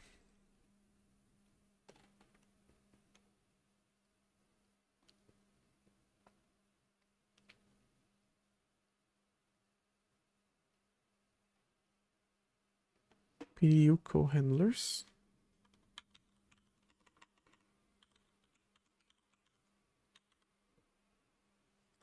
This is for coroutines, right?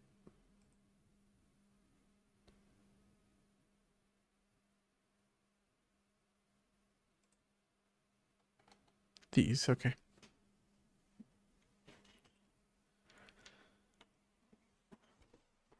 $9,000 contains all. I mean, 2,000 contains all to be defined. Okay. All right. So we have read directory, stat fs, get attribute, set attribute, x attribute walk, attribute create, mk node, rename lock, get lock, rename at. I was reading that as rename meet. That's not right. Read link, unlink, mkdir, version open attach, stat walk, clunk, fsync open and read. Okay. So we'll probably want some of these. We'll probably want to read directory, open and read. Those are the ones that I wait, hold on, there's more. I hadn't seen this as an if. Right. Okay, that makes sense. Flush, link, symlink, create, lcreate, write, wstat, and remove. Try T version to see if it's that.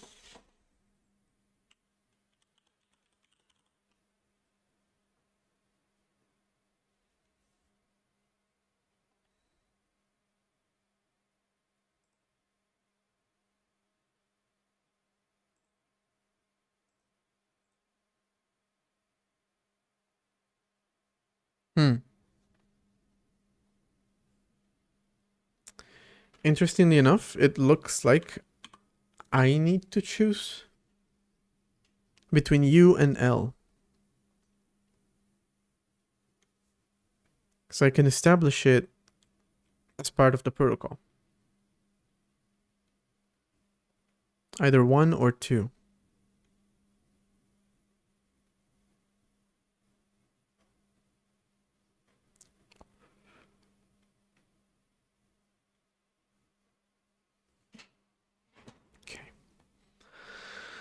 Okay, do you have?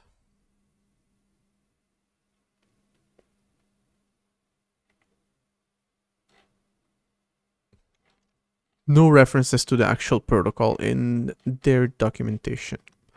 Why would you possibly need to know how to do that?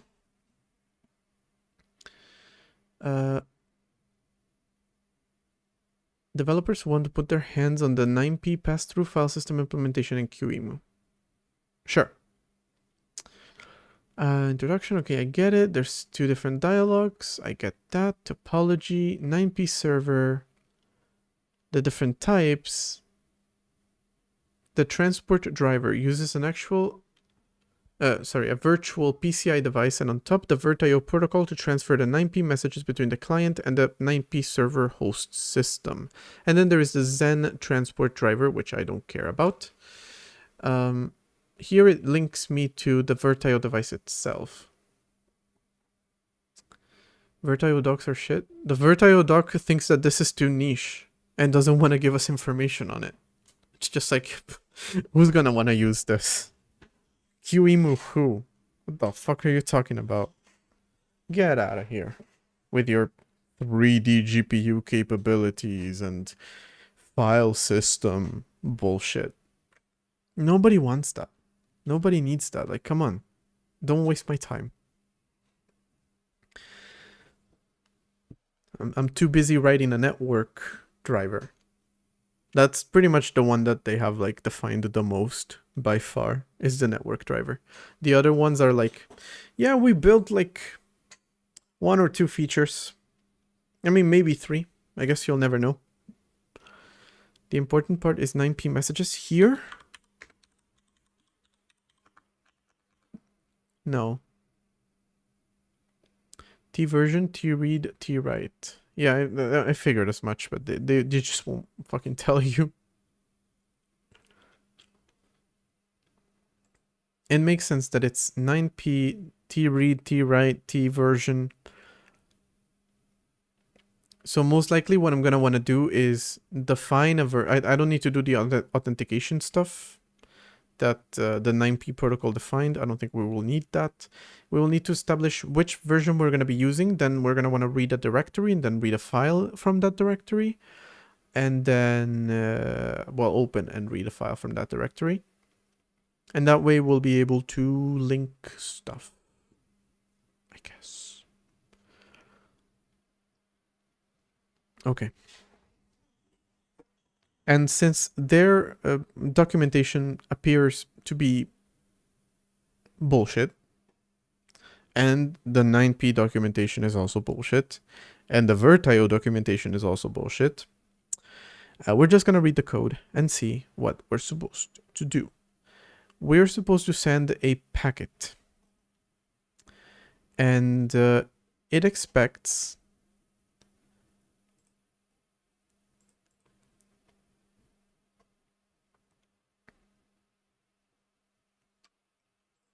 I mean, you're going to be calling this at some point, right? PDU submit. Who calls you? Nobody. So, well, not in here anyway. PDU submit is called by... Oh, we're not in Virtio device. Okay. I just realized. So you open that. It is 9p output. Virtio add Q. Okay. Good night, Penguin.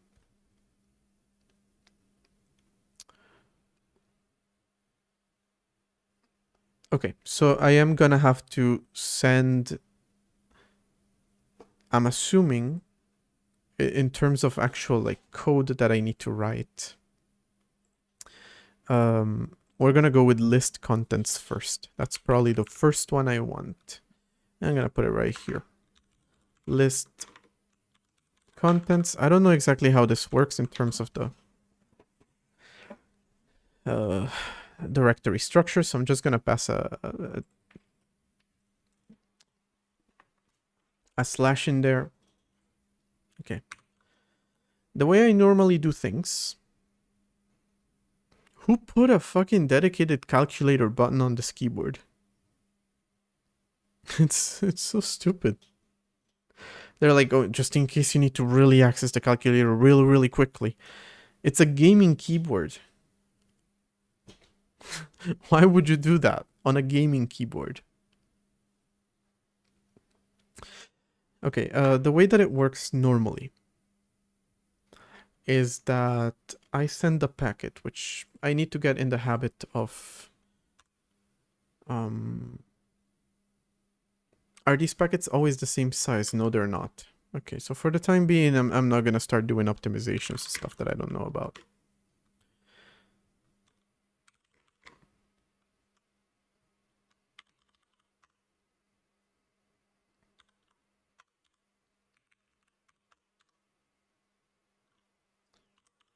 I'm just going to write a little stub here. Usually, we want them aligned on a 4KB, and we want them to mem kernel. And we also want to import the memory page allocator for that one. All right, so normally the way that it works is we allocate memory for a packet. We allocate memory for a response. Again, I'll look at the actual sizes and structures one at a time. All right, and then Virtio send... No, 1D is not good. Has to be 2D. Because I'm expecting a response, right? So I'm hoping.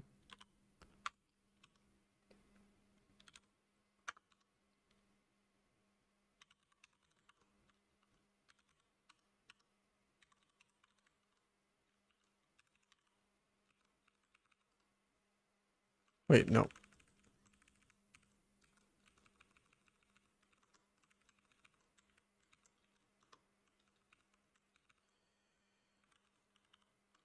Probably no flags. So all I'm doing here is essentially sending two descriptors, telling it, here's what I'm requesting, and here's where you're going to put the answer. That's the way that it works for most Virtio devices. that is the way I am assuming it's going to work for this as well.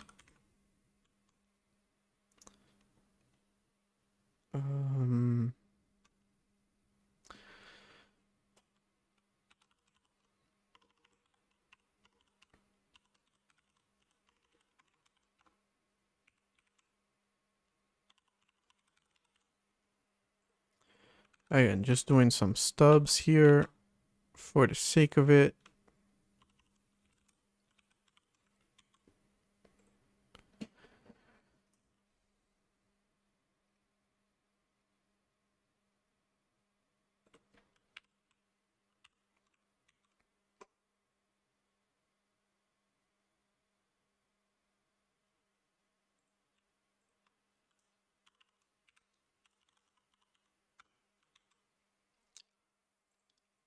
Yeah, that's good.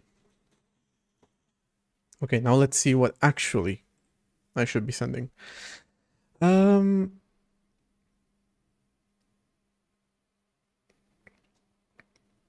This adds a queue, and when you add a queue, it calls this handle 9p output.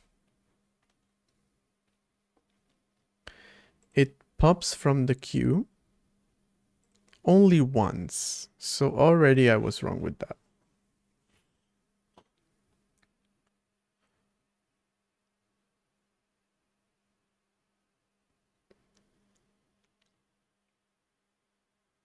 The guest sends the virtfs request without space for the reply. So indeed, it doesn't work like that. Instead, I send one descriptor without a response.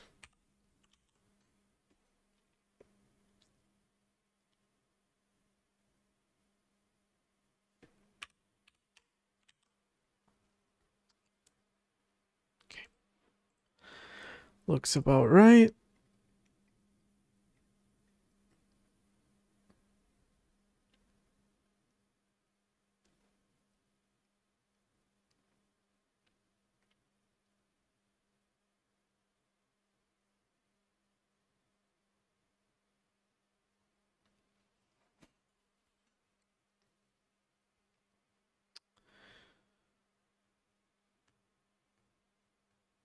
It expects a 7-byte header. The netlist 9p page. At this point, I'm not reading documentation, I'm reading code. Fuck this documentation.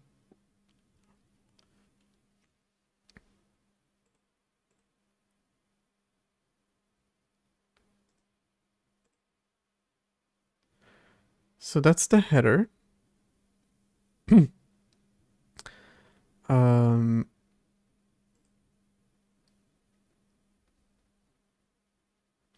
No, I still need to understand this, to be fair, so. Count and return a data size in bytes of an IOVec studied at IOV. Okay.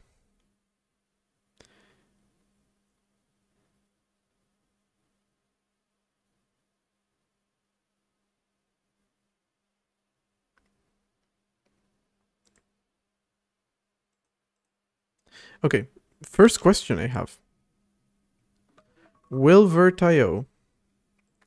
There's an ad coming up. Damn, I didn't notice. All right.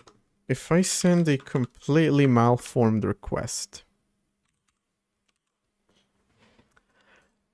will virt.io show errors or will I need to recompile?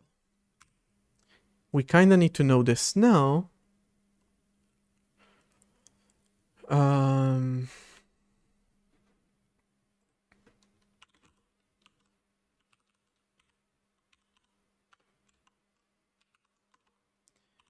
Before the ad, that way I can compile during the ad.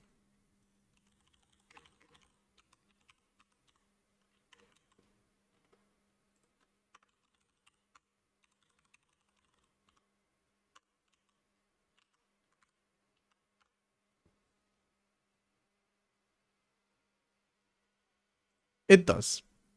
The guest sent a virtfs request without space for the reply, which means it also went past the first error.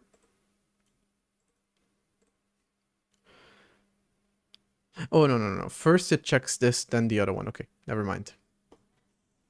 All right, so that's kind of expected. All right, there's an ad coming up on Twitch. I'm going to run it. I'll be back in 3 minutes.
All right, we're back. These ad breaks feel eternal. I'm not gonna lie. Probably gonna feel short at some point, but they still feel very long right now. Though they're only 1 hour. I mean, once an hour. That's good. All right. So, I'm sending a packet. It is receiving the packet. Now I just need to know what the packet needs to look like. And again, the first thing is expects the packet to look at to be bigger than 7.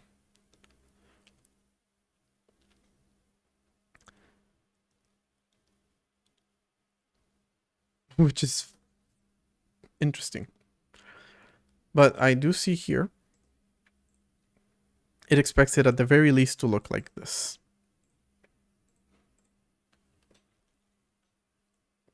You see why I find it easier to just reverse engineer everything instead of reading documentation? Documentation just loves to be pedantic. This is 4, 5, 6, 7. Okay, so that's the packet.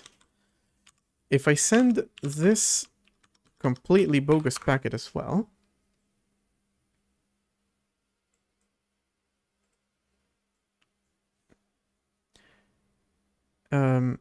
interestingly enough, QEMU never responds. You would think it would. but it doesn't bother.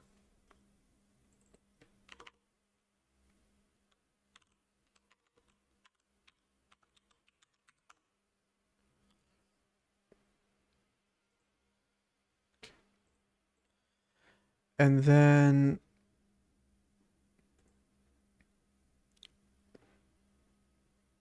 and acknowledge. Some commands return more info.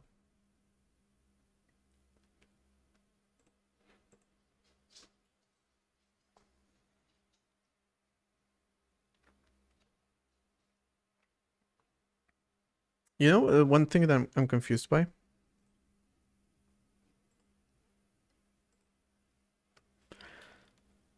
It says I sent a request without a space for the reply. Okay. Because it's saying that I sent less than 7.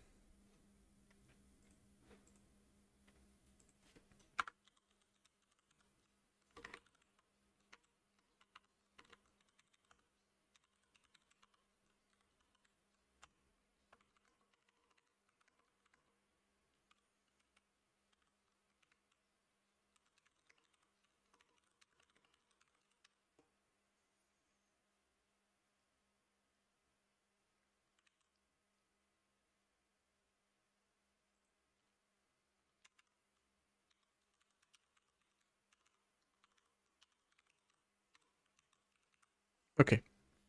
Now I'm actually sending 7. The weird thing is that the condition is if it's less than 7, show this error. Unless this error comes also from somewhere else that I'm not seeing. No.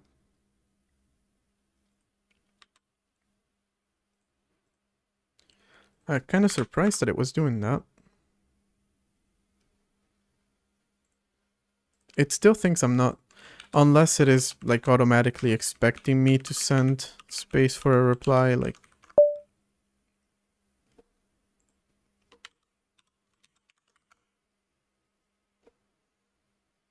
Nope. So, real quick, no matter what I send,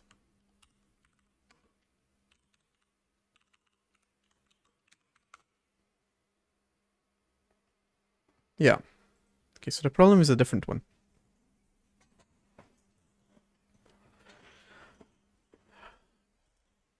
No matter what I send, it thinks it's not good enough.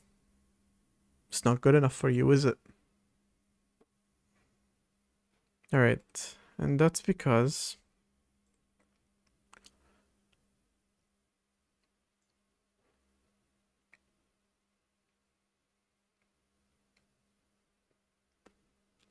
how is it with in and out buffers in VirtIO send?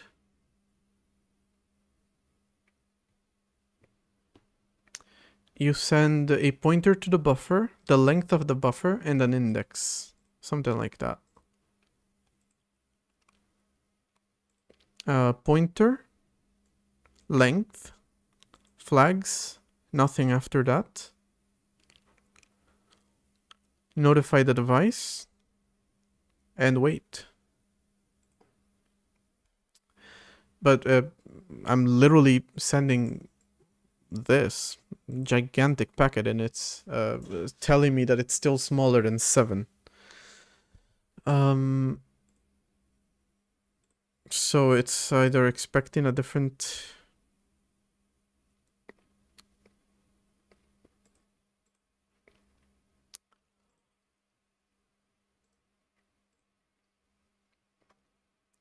index,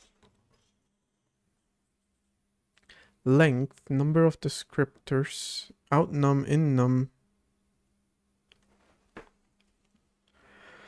In order field, in address, out address, in SG, out SG, which are IO vectors, which are base and length.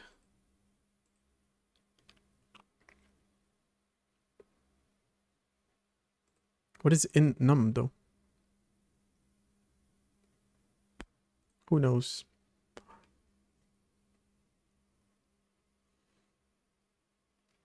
Vertio expects a write and read. I mean, I guess.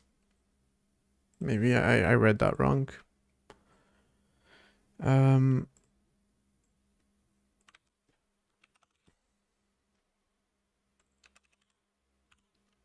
So 2 with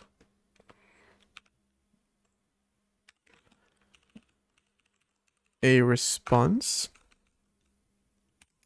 And then whenever I send this,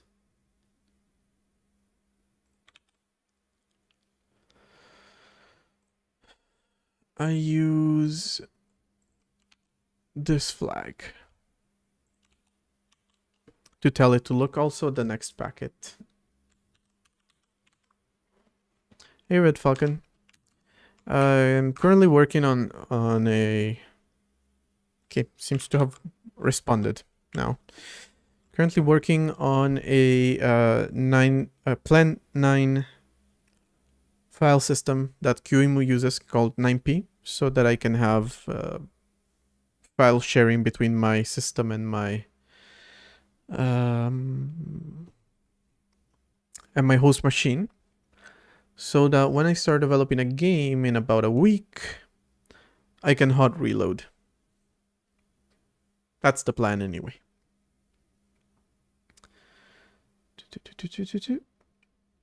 Okay, it seems to have responded this time. Which is weird because I passed it a packet so large, comically large packet. Just to be clear. But it accepted it.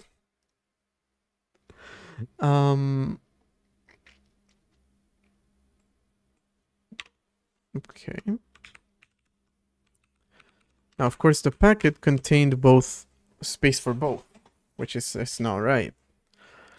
Instead, we want to have space for just one of them. I'm glad you like the new chat overlay. Alright, so we expect to send size, ID, and tag, and then we expect to read back. I wonder if it is writing back something or just straight up nothing. Most likely straight up nothing, because I am sending straight up nothing.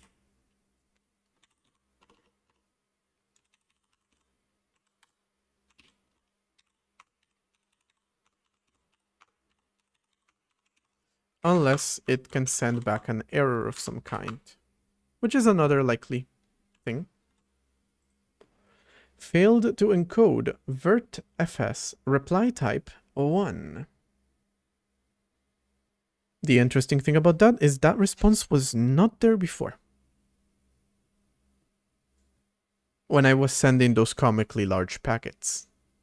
Now that I'm sending this, I'm assuming I'm not sending enough space for the reply.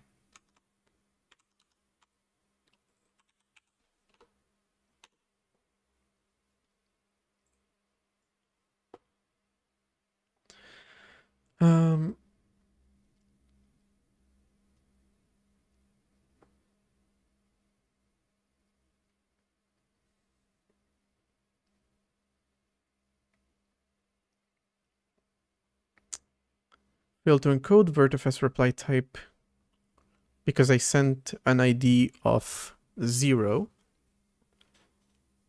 Except again, why are you just not responding to these? That's the problem. That's kind of causing a infinite loop in my system. Granted, I should time out of those functions, but you're still causing an infinite loop in my system.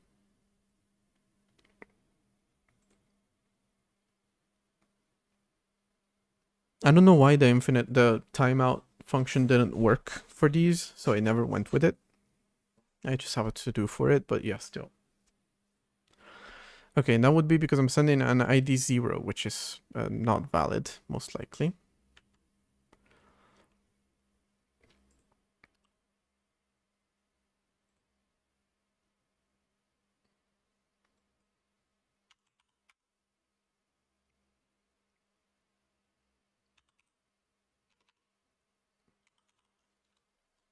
Wasn't it 9p?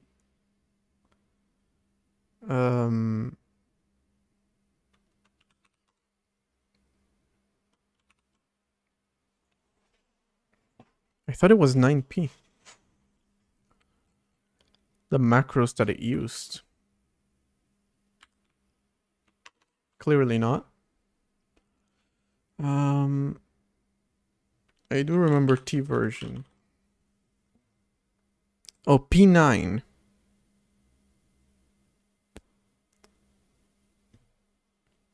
What the hell? Sure.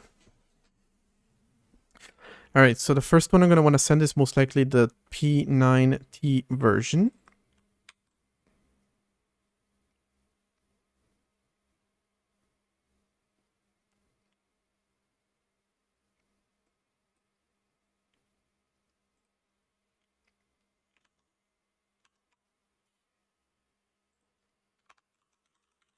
Wait, hold on.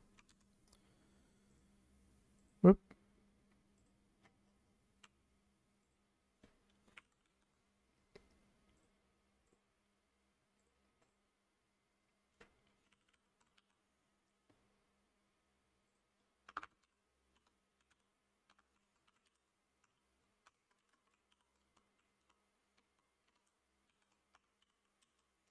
If I send you that one, even without any attributes,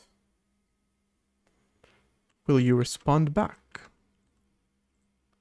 Failed to decode.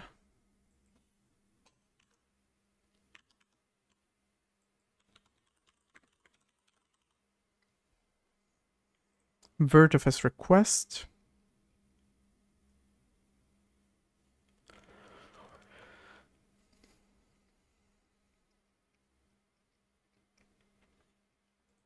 Again, I'm sending also a length of 0.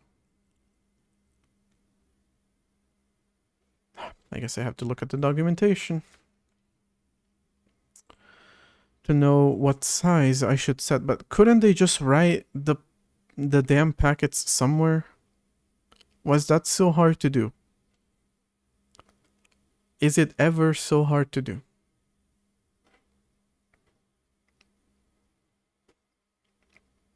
Because, like, what does the payload look like?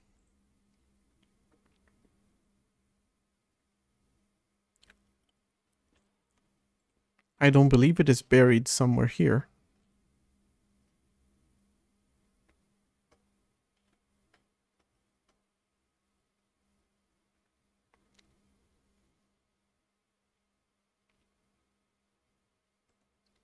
This is the actual protocols, but keep in mind, we're writing before the protocol, so maybe this one will tell us...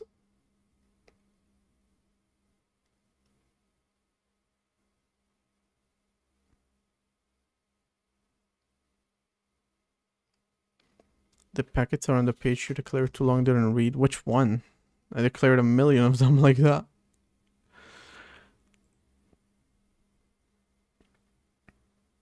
Version. Okay.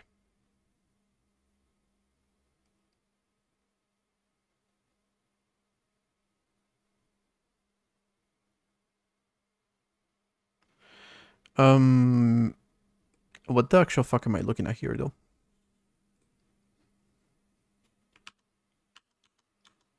Like the...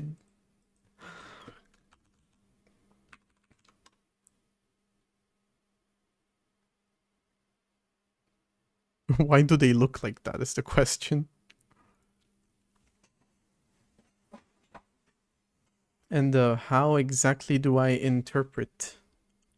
Synopsis is the struct? Okay, that would make sense if this is not the struct, because I have no idea what I'm looking at. No, that is the struct. Okay, that is synopsis.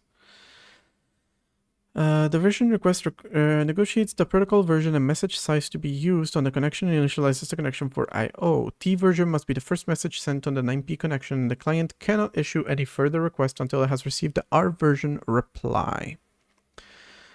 They look exactly the same, so that makes sense. The tag should be no tag.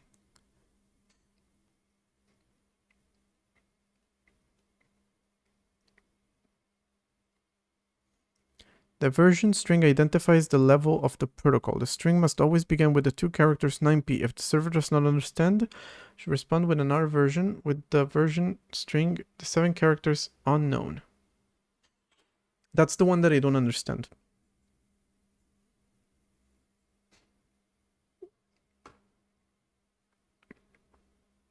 size, M size, maximum length in bytes.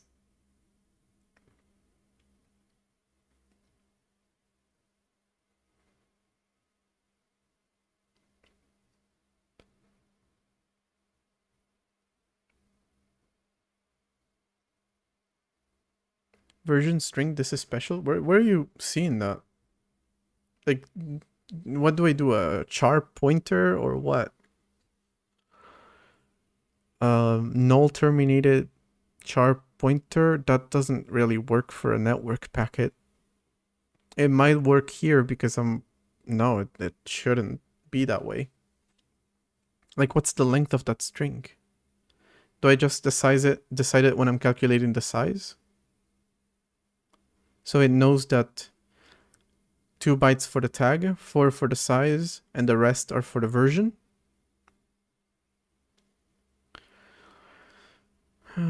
Tag should be no tag for a version message.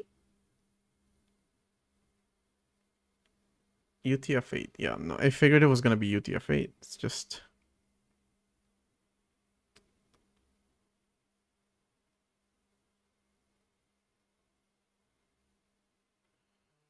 N counts the bytes of UTF-8 data.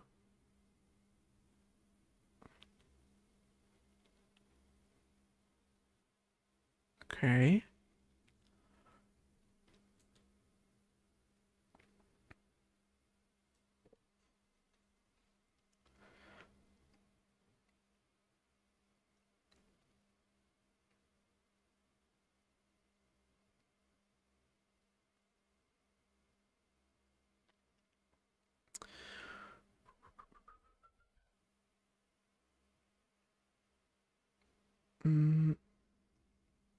If the client string contains one or more period characters, the initial substrings up but not including any single period. After stripping, server is allowed to respond with a string of the form. Okay.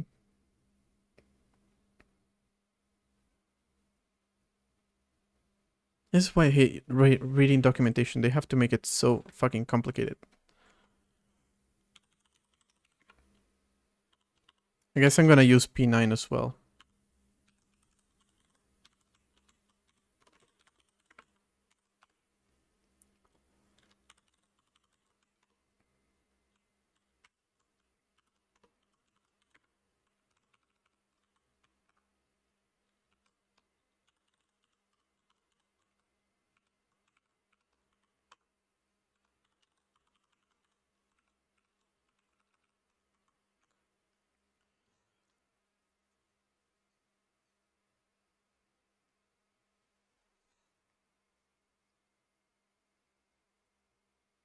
String is a uint16 string size followed by a buffer. Okay.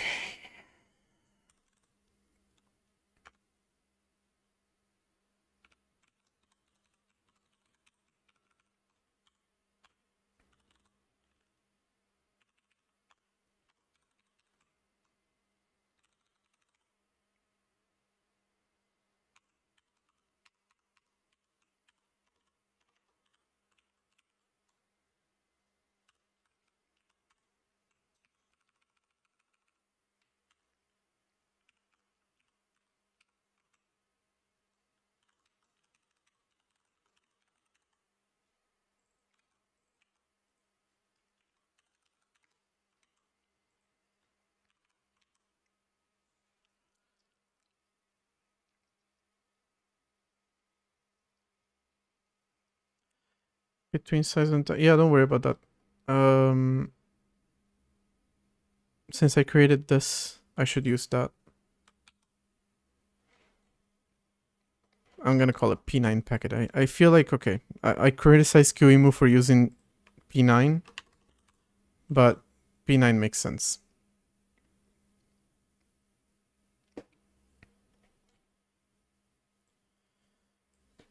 P9 packet header actually makes more sense.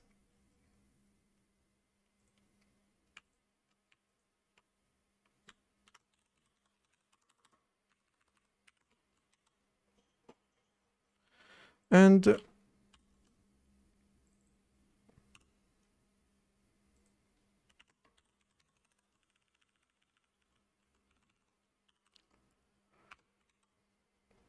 There.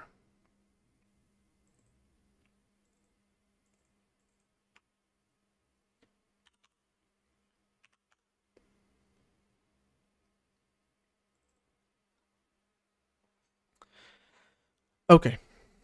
Hold on, got a bunch more of these to change. P9 packet header, and then I want to read the header back. So I'm now pressing the wrong key. I didn't give it a name, did I? All right.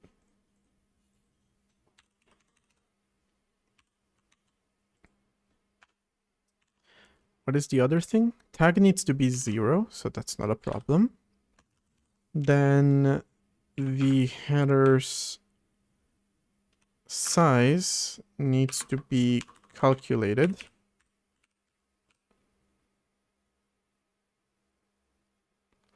Just needs a var name and okay, yeah. Then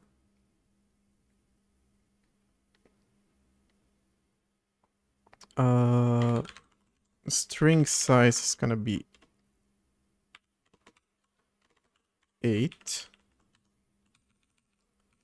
because the buffer is going to be, can I do it like this? No, not quite. I can mem cpy, I believe.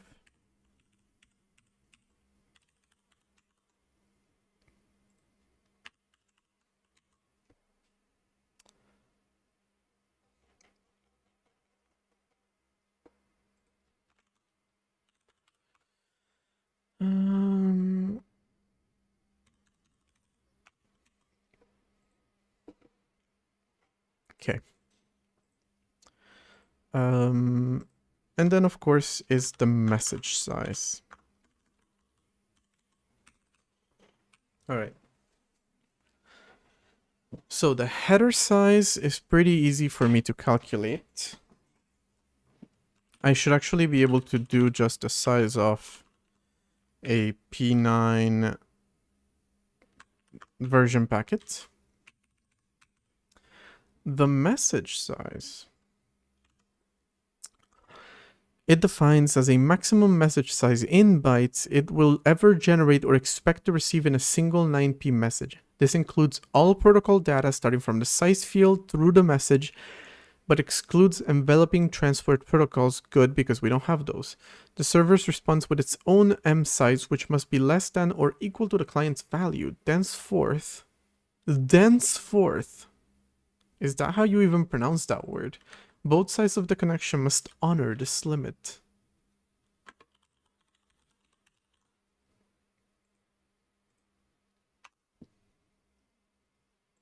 Thenceforth. Thenceforth. Okay, that's the British pronunciation. Thenceforth. Thenceforth. Okay. That was a very important question I just had to answer.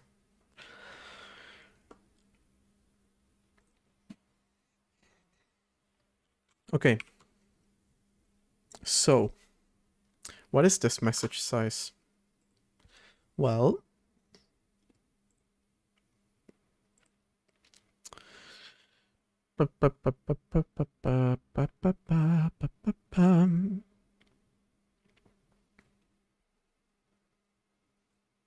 can I set it to like an astronomically high value? Like I just want to request like a gig of data. No, I want to request like 15 megabytes of data, for example, so I can read a single image uncompressed file.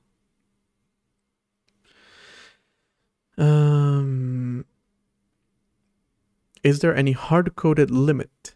It will respond with its own limit. Okay, you know what we're going to do? We're going to send it a very high limit. Actually, that one that I typed in right here. And we're going to see if it responds with the same limit or a lower limit. See what happens. Well, it fails.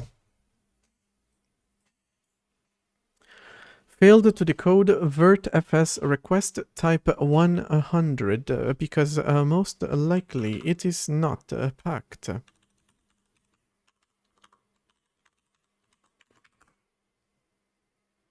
That is not the reason. That was not the reason. Even though I expect it to be 7, 11, 13, 21.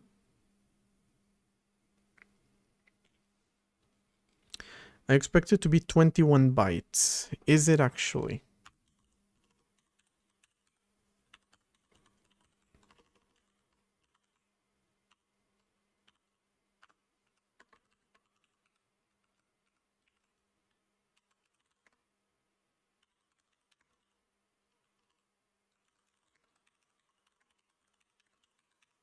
Swise.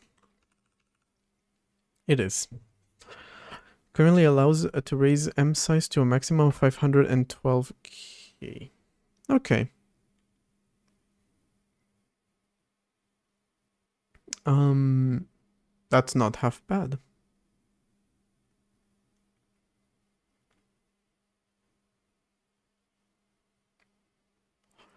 But it is still not able to decode what I'm sending it. And this is well within limits. The limits are something like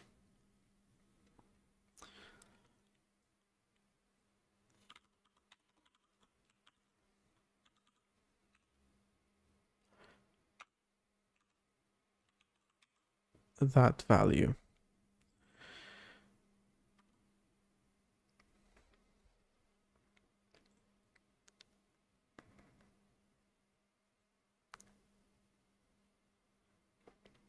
Okay.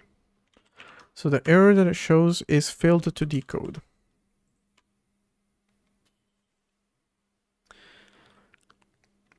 Which happens when you unmarshal this value incorrectly.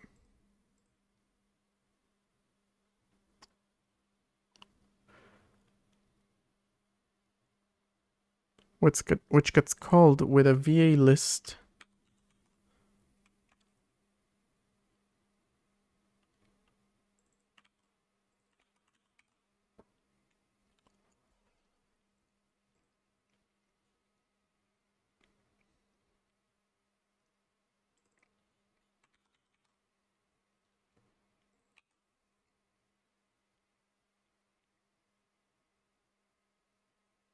I see.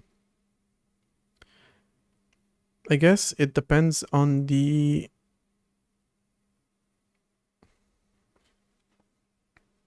Interesting.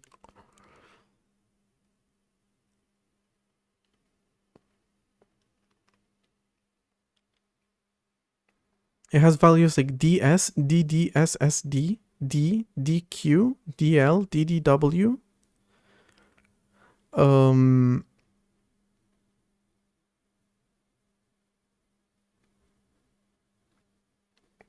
For the format that it's expecting. If it doesn't follow this format, then I guess it's wrong.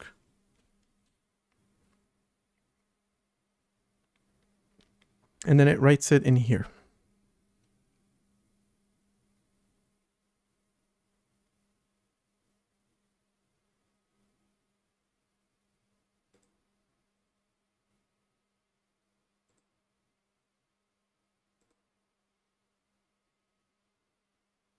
Can we assume that this is the one that's failing? DS?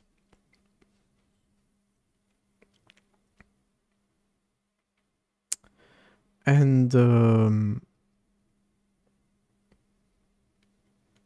expects that and a char pointer. Which is what I'm sending it.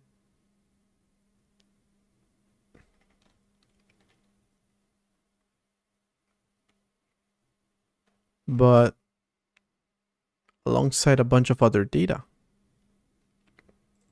Is that being stripped out already?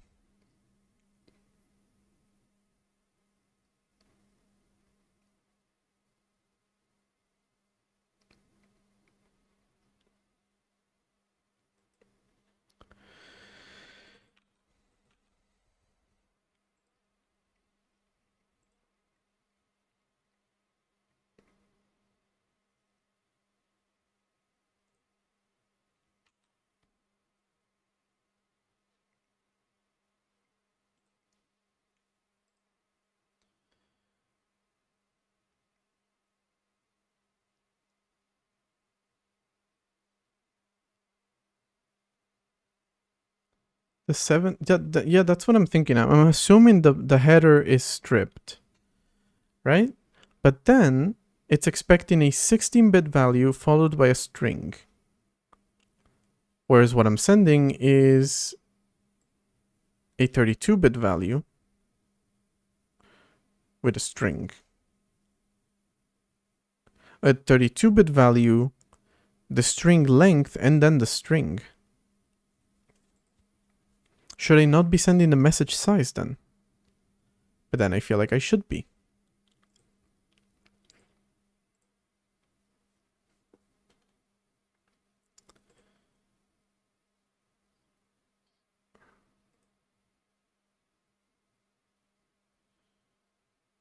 It is taking the entire PDU.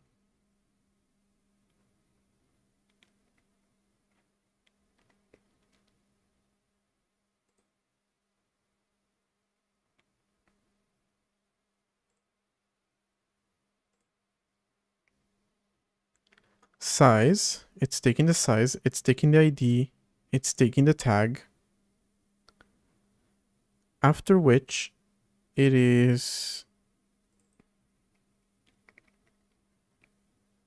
What's size T offset?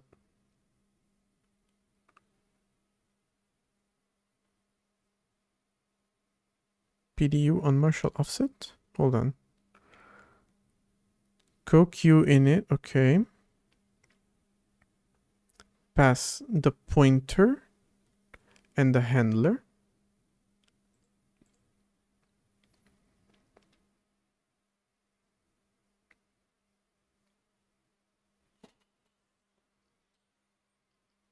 The offset being 7. So maybe you don't do the negotiation for the M size anymore? That's what it feels like anyway. Again, we're looking at slightly different protocols, I guess.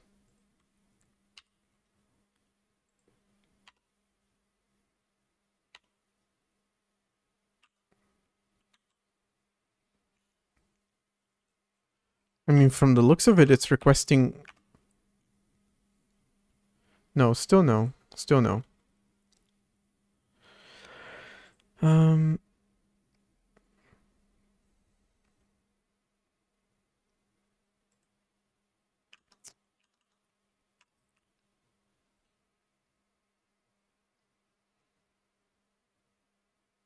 No, it also is reading that message size, so it has to be.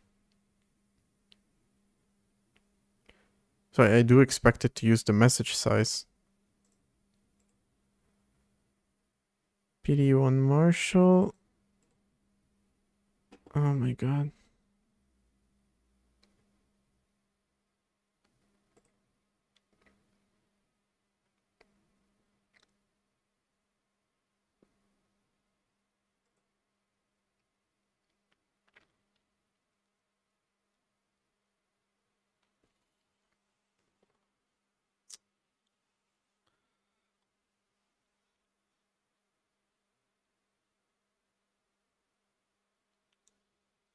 It's an N32, not a UN32.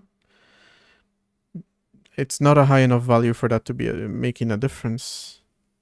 But is it?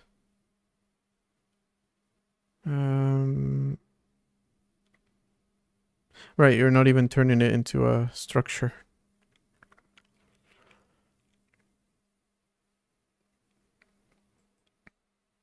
Wait, let me get back to this real quick.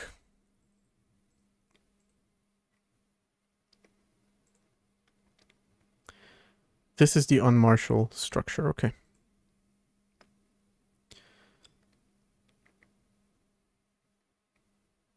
It uses the offset inside of this function.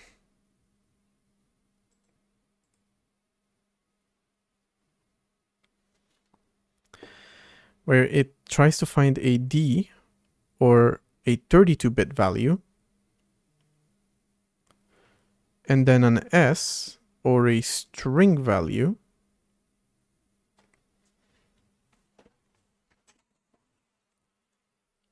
in which it first expects a W or a 16-bit value. So, okay, now I understand where the M size comes from. That is necessary.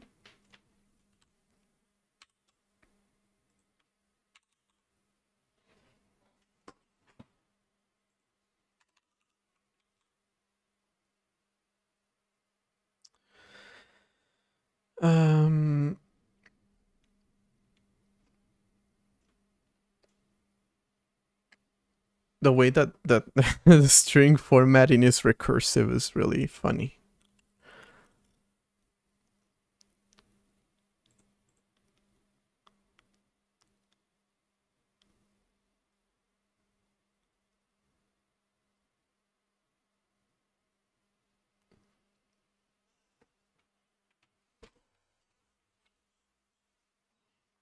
Oh, here it's null terminated in the string in the response one, not in the other one. Okay.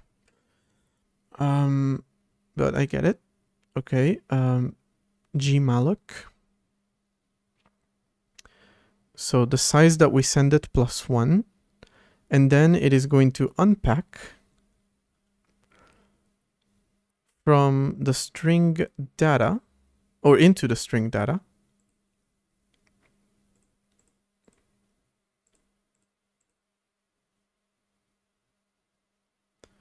with the string size that we pass, and it is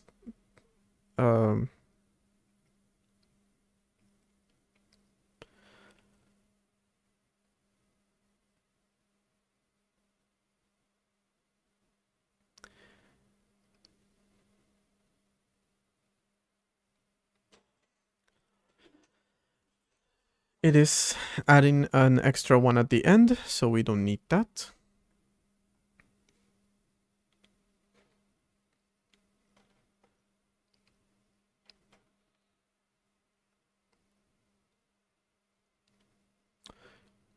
Where's this? Is a 32-bit value. No problem there. So again, we get 7 from the packet. We then get 4 for the size, 2 for the string size, 8 for the buffer. String size is 8.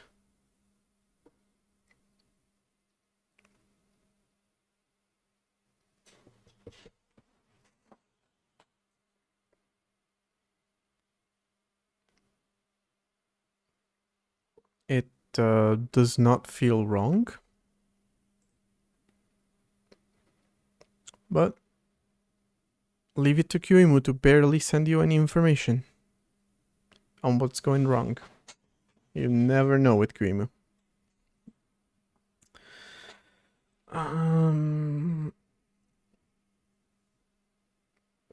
Guess we'll have to look at this unpack function, which calls pack unpack. Sure.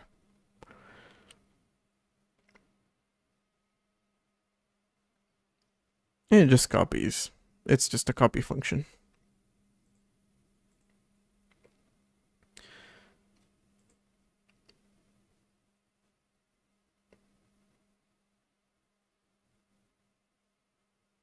Wait.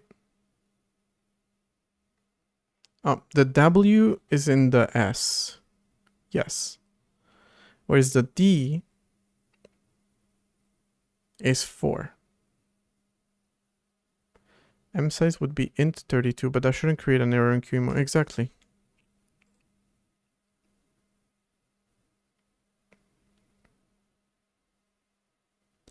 None of these values are high enough to create an error in QEMU.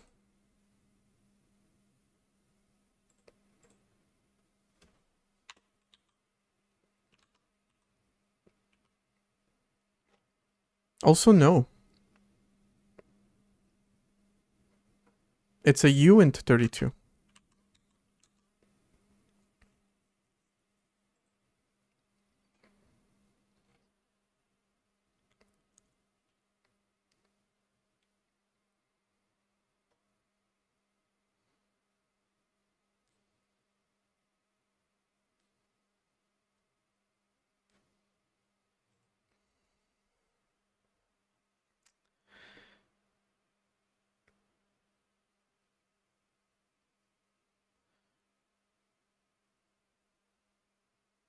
The tag should be the no tag value. Value u short 0, isn't it? Hold up. Hold up. Oh my god. Okay. The tag should be no tag u short. Didn't see you there. I was like, okay, the tag needs to be 0. No, the tag header tag uint 16 max, not 0. Not 0, but not 0. Though it still complains.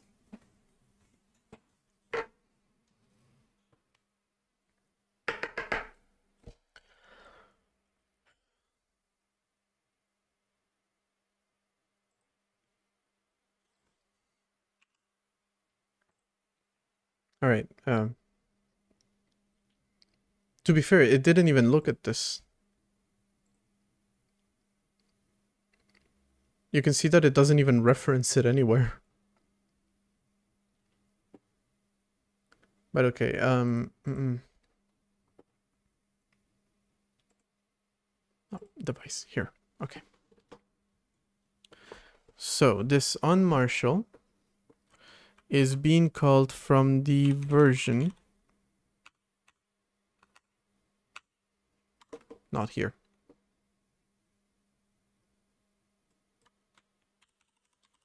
This is supposed to be a simple protocol. v9fs version. This is what's being called to decode our data. It is setting an offset of 7 because it is skipping over the header, so even if we were sending the entirely wrong tag, it does not care. Unless we're onMarshalling something else. No, we are not.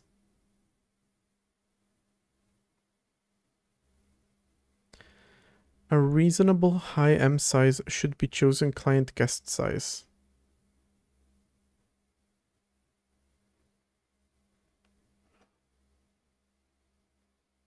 Min size, okay, interesting. Minimum of 4 kilobytes.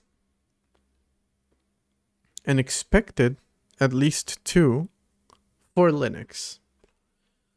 No higher level that I can see.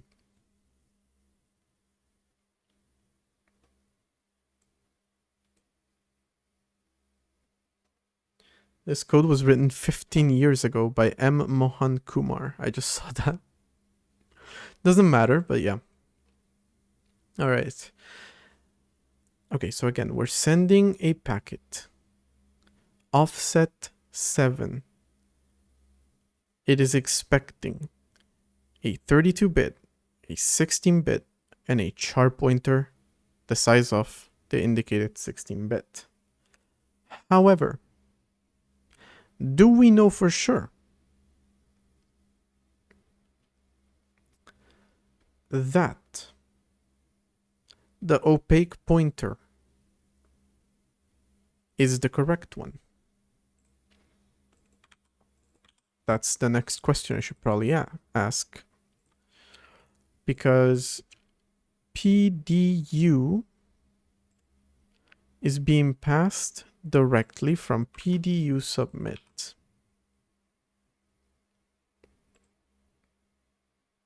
Which is passed directly from here.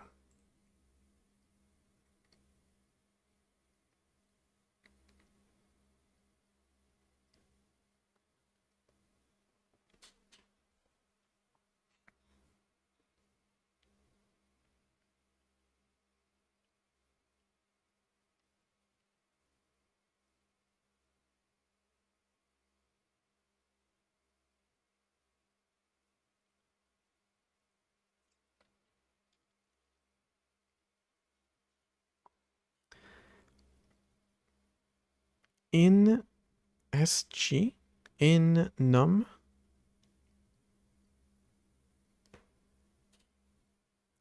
correctly not less than 7.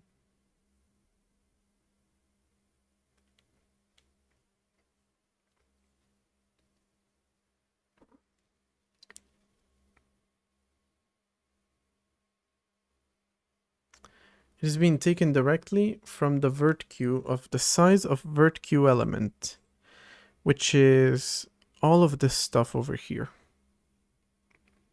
An index, length, number of descriptors, outnum, innum, in order, in address, out address, in SG, out SG. How the fuck do I know?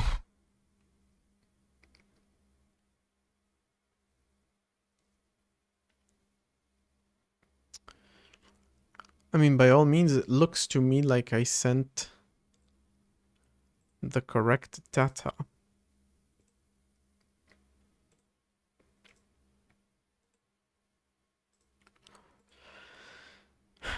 Which is one descriptor, command length, flags, which was next. Address length, flag right, next.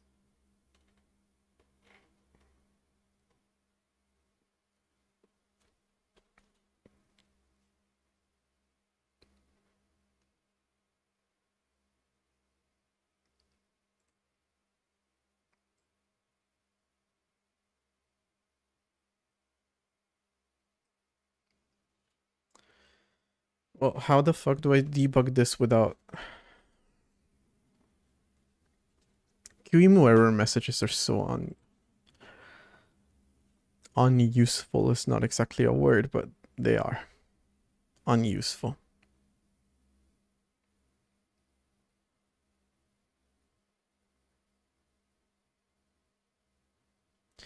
Can we know for sure that the correct type is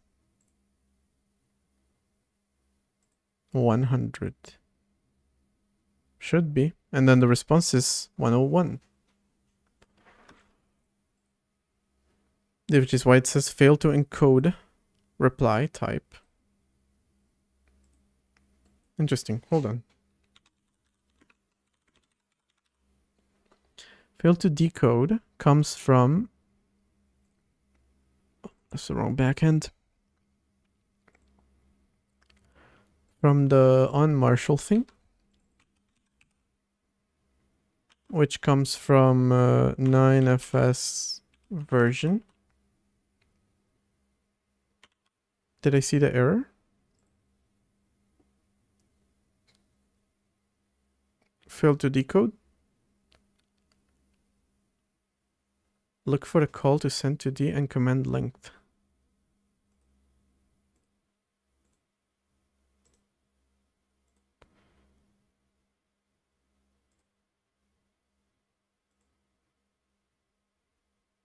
Holy shit.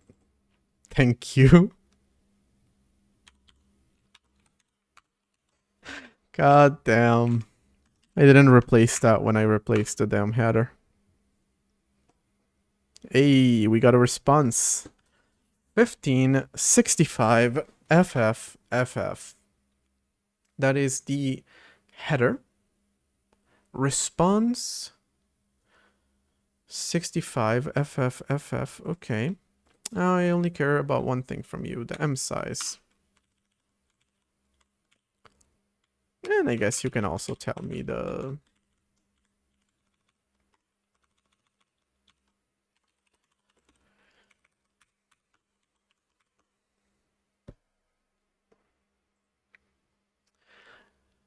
Eight 00009 P200L. Again, I don't even know what the difference between L and U is. It was in the QEMU documentation. I'll look at it in a second. I just didn't pay attention to it. The size that it responded with is 80,000, which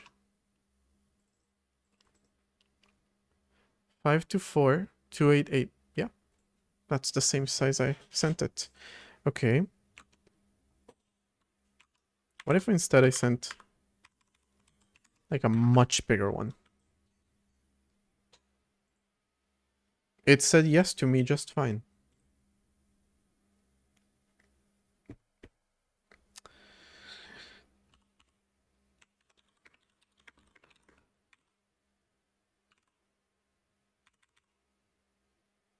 Where did you get that this was the maximum, Ice Storm?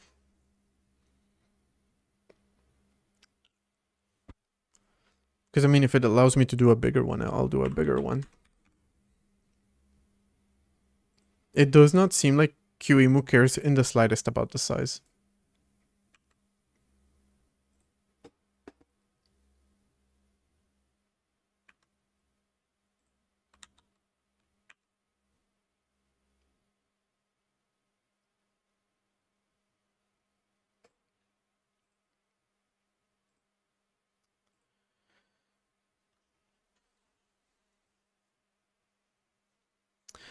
Okay, L is specifically for Linux systems.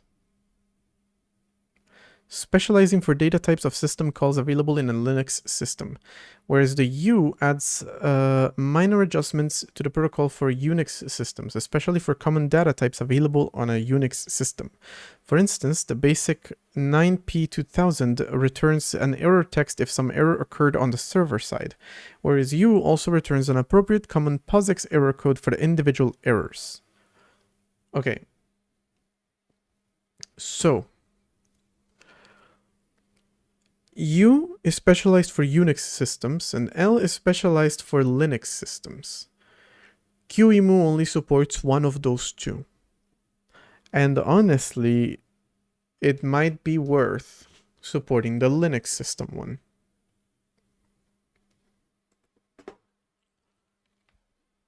It's in a GitHub page, oh no.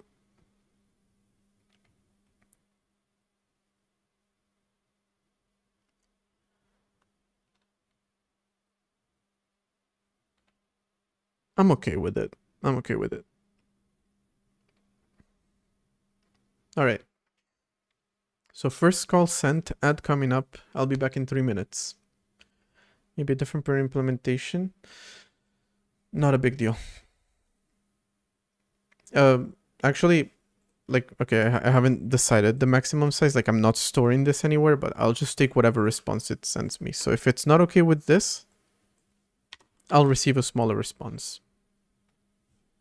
Like, it shouldn't complain. It should just tell me, like, sorry, I can't do that much. I'll send you less than that. All right. I'll be back in 3 minutes.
Okay, and we're back. Yes, we are.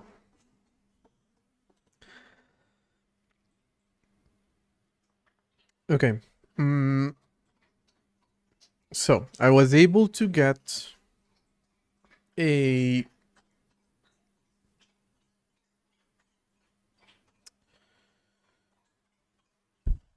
version established. And now I want to read a directory, which is what the actual function that I wrote is supposed to do. So actually real quick.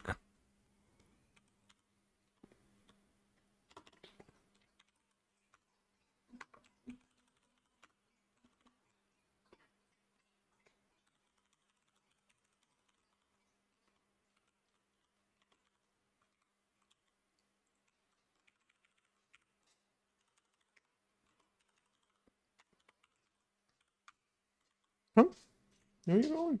Stay. Hey, Jester.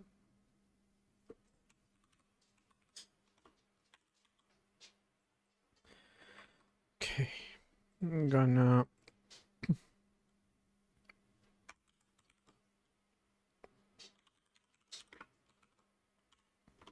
choose version. Like that, it's a function.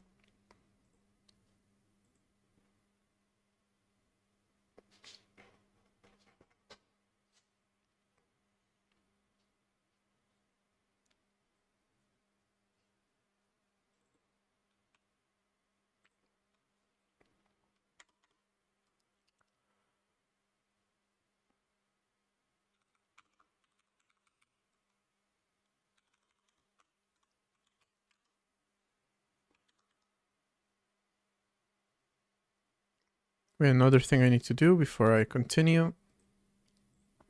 I need to store the size.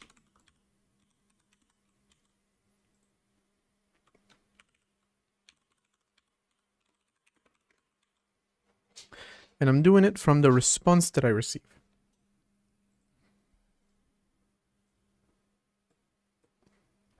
So if by any chance they respond with something smaller than I expect, I should still gracefully handle that.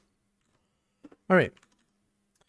As for what to do next, read dir should be the first thing to implement.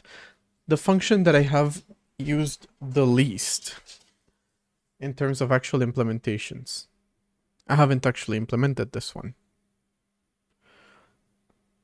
No, I mean, I do have it. I do have it. What I don't have is a syscall for it. For the normal disk. For this one, though, I want to have it because I want to see if I'm able to... Wait. Request that the server return directory entries from the directory represented by FID previously opened with lopen. Fuck's sake. So I gotta do lopen first. Oh, this is so Linux-like. I hate it.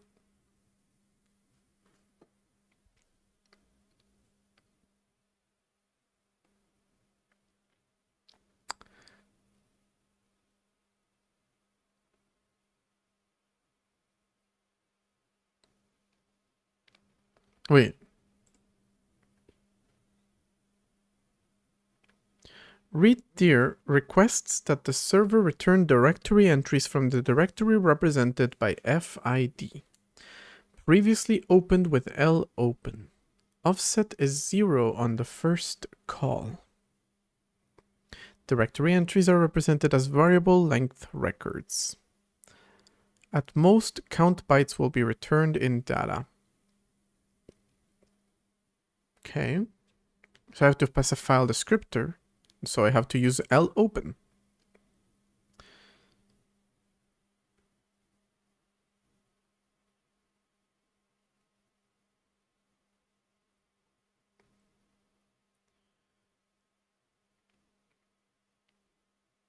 I hate this so much. What's the U one like? The U protocol. I hate their website too, but whatever.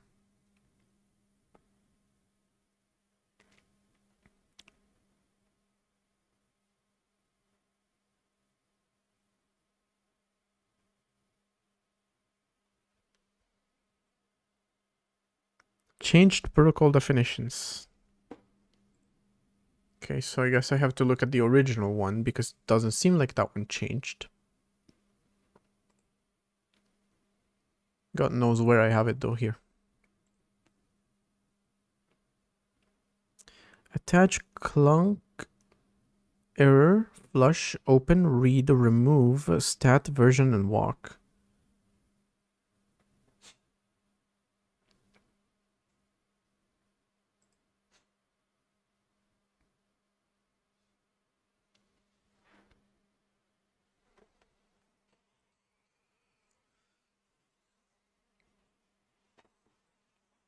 Oh no, not that.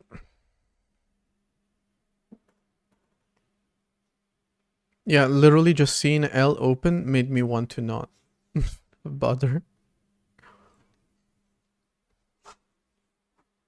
We got T open. You doing good? He's hallucinating.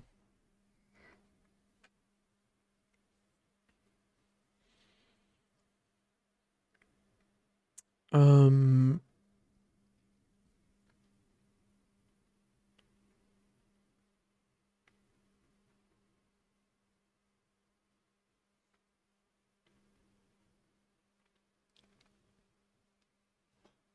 God, why do fucking Unix-like file systems have to be like this? I swear to God.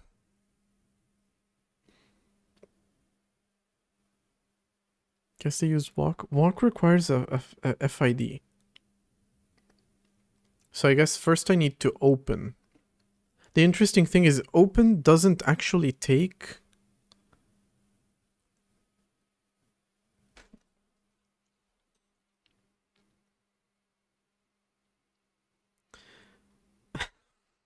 This is so stupid.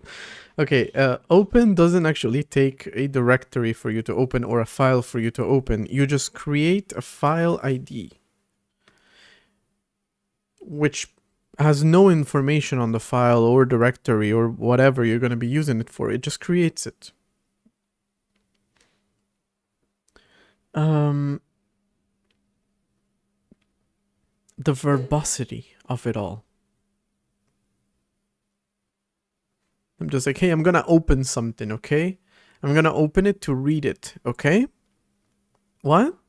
I'll tell you when you're older.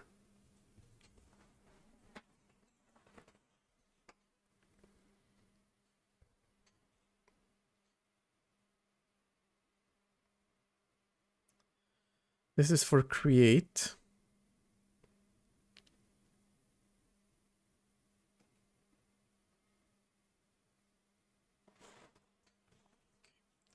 So I guess eventually, once I have a file ID, I'm going to need to walk. Request carries an argument, an existing FID, and proposed new FID, which must not be in use unless it is the same as FID that the client wishes to associate with the result of traversing the directory hierarchy by walking the hierarchy using the successive path name element's wname. Hoo-wee. The FID must represent a directory unless 0 path name elements are specified.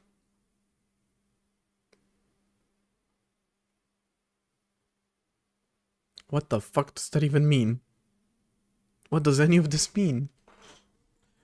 Could they write them in English next time, please?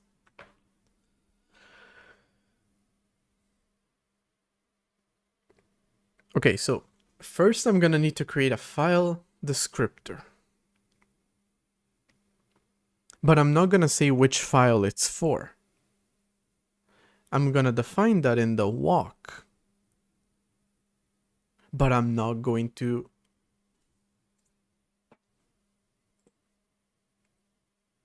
Let's just open. Let's just open. Let's just open and forget about the rest. So we're not actually doing list directory, list contents. We are instead implementing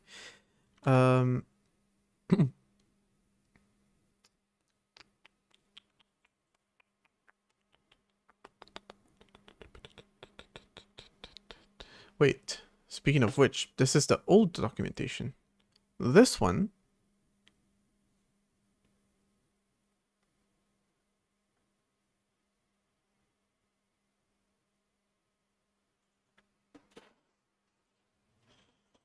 Which at this point, these are essentially the same thing in the way that they work.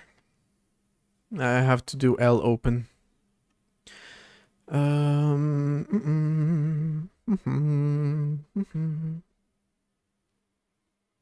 It's the same thing. Okay, so I'm just gonna keep using the Linux version. I'm hoping it is more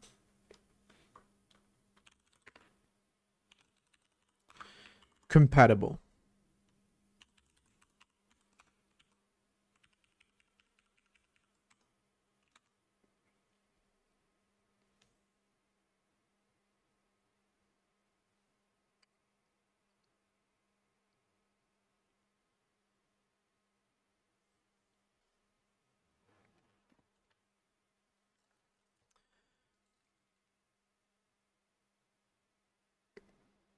I hate this all so much. Anyway.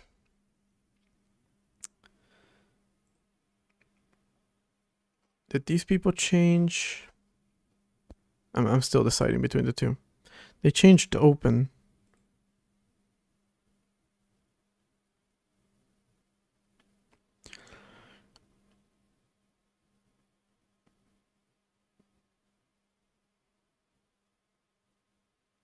It can do symlinks.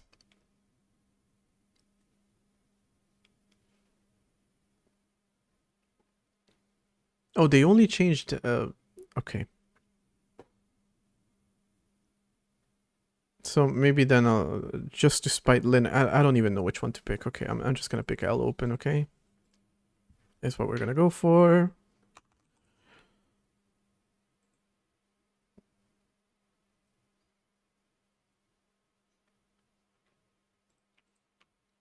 The way they don't even include the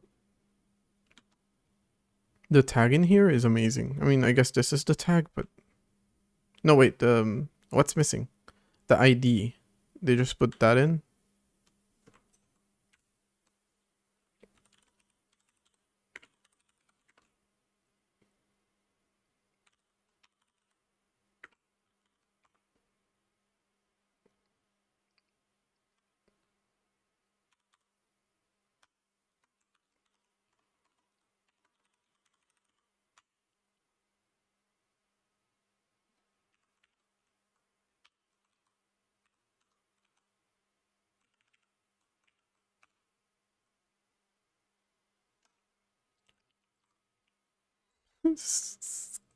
Calculator button is so weird.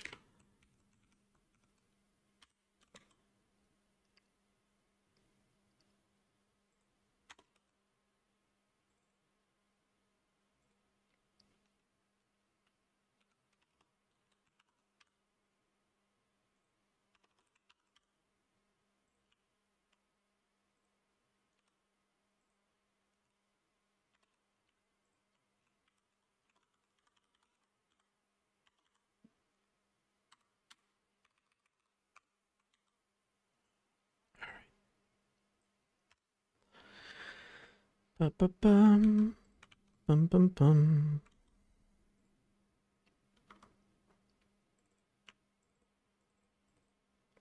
Wait. Gotta change that, and that to be T-Lopen.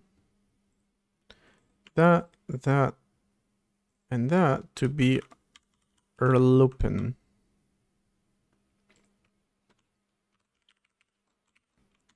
At which point? Wrong. This one. I still gotta look at the Plan 9 manual for it. Because the file ID that I am passing in, FID, 4 bytes.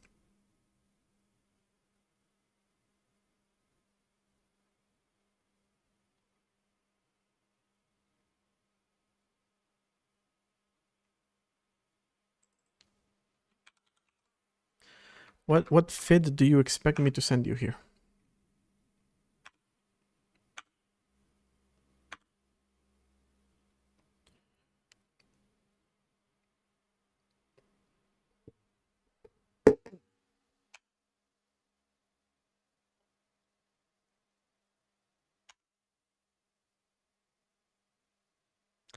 They're not gonna tell me? Where do I get its value? I'm just gonna pull it out of my ass. Alright, you tell me.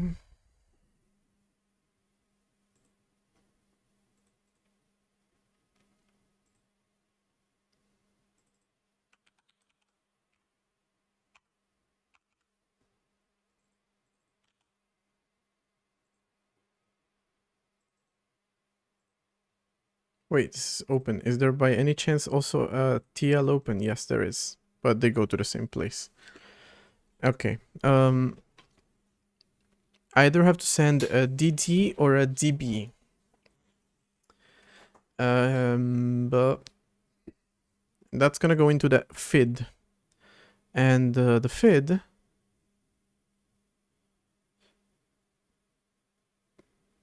I don't know, I'm just gonna use my own fucking number for it.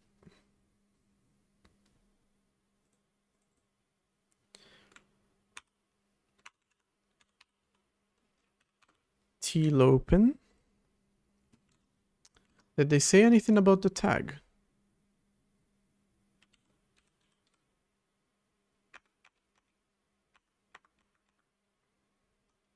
I'll guess it. About 55. God, what a horrible day for working with documentation. Absolutely nothing is explained.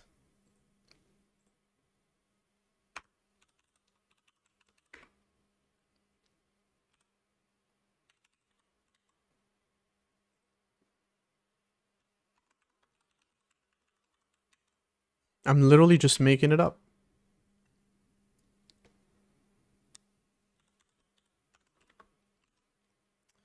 Now the values for this are the ones that Linux uses.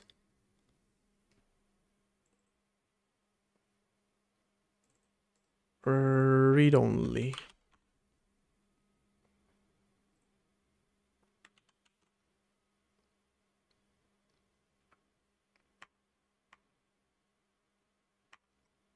Can someone, for the love of God, just write documentation in a reasonable manner?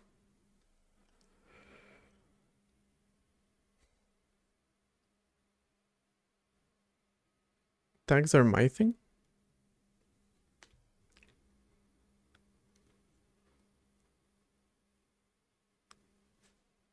God, for once I would just like to like Google something and find the correct documentation.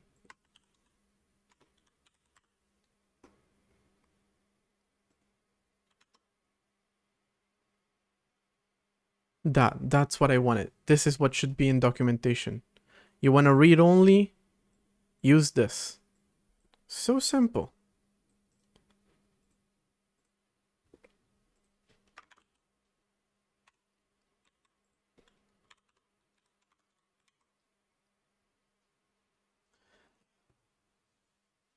Oh, so I can say, yeah, okay, so message IDs. Right.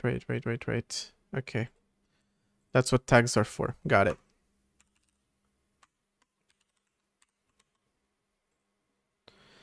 All right, so the tag is gonna be mid. So 53 would have worked once, but it would have worked. Good to know. All right, and the file ID, I guess I'm just pulling it out of my ass again. I'm just using my own counter for it, which is maybe what it expects. I'm telling it like, hey, file 1, and it tells me like, hey, file 25 is actually file 1 for you. I don't know. Can someone tell me what a quid is?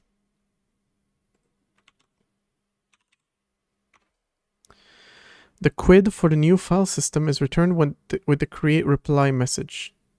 Oh, so I don't have to read the quid. No, it is sent also for ropen. Hey Chandu.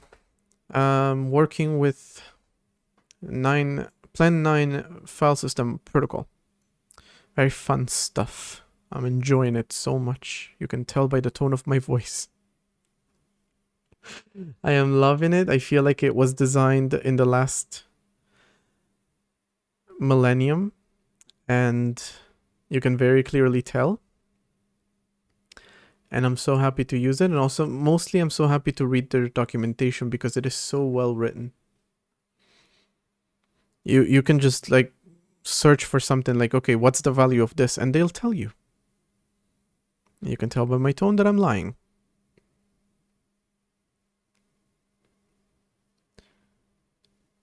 You're just forbidden from using a tag which is already in use. Yeah, I'm using a counter, so I should be fine.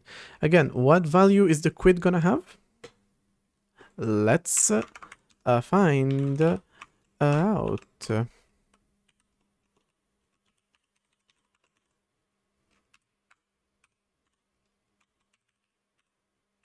I'm gonna return the quid. Well, except I can't return anything. Yeah, it's the response, but what does it represent? They're not telling me. The documentation is like, yeah, the QID. You know the QID. Obviously, you know the QID. Same way that you know the FID. You know what values these are supposed to have. Right? How can you not? This feels like working with bureaucracy.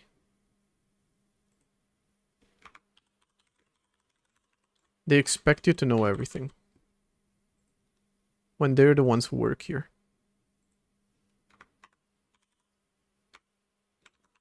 Again, open should return an FID, but whatever. Okay, it seems like it responded. With a 0! Hey!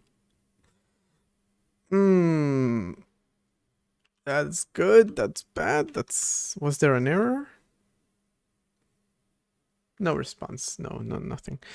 Okay, is quid valid?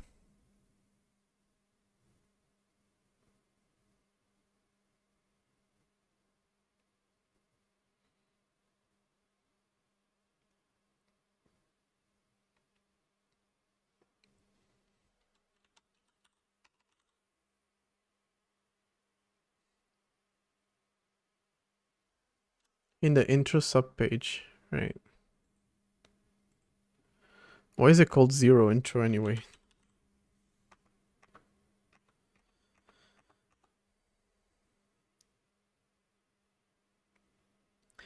The quid represents the server's unique identification for the file being accessed. Two files on the same server hierarchy are the same if only their quids are the same. The client may have multiple FIDs pointing to a single file on the server and hence having a single quid. The 13-byte quid holds a 1-byte type specifying whether the file is a directory, append-only file, and two unsigned integers. The first is a 4-byte quid version, then the 8-byte quid path. The path is an integer unique among all files in the hierarchy. Mind you, at this point I haven't even specified what I'm trying to open. So... how do you associate it with a file on your end when you don't... I'm literally telling you like, hey, open something, I'm gonna give it ID 10. And you're like, yep, I have ID 3 for it. How do you know that? How do you know that when I haven't told you what to open? This API makes no sense. I should just rewrite it. I should just make my own at this point.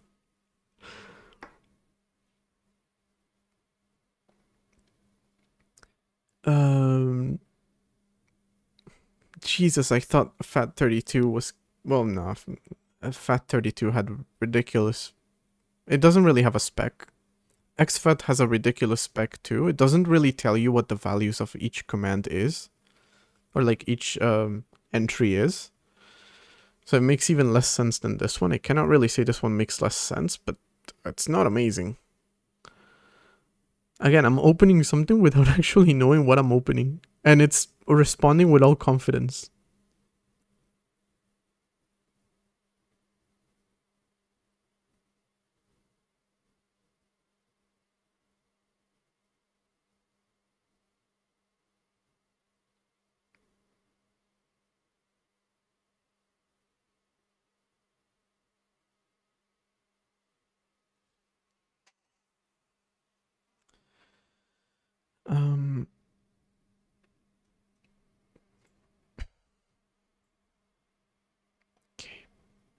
I should just read this whole thing. Ta-ta-ta-ta-ta. Most D messages contain an FID, a 32-bit unsigned integer that the user uses to identify the current file on the server. FIDs are somewhat like file descriptors in a user process, but they are not restricted to files open for I/O. Directories being examined, files being accessed by stat2 calls, and so on. All files being manipulated by the operating system are identified by FIDs. FIDs are chosen by the client. All requests on a connection share the same FID space.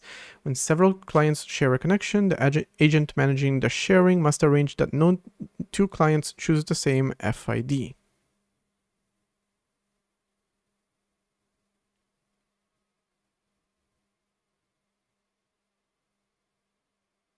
The FID supplies that an attached message will be taken by the server to refer to the root of the server file of the served file tree.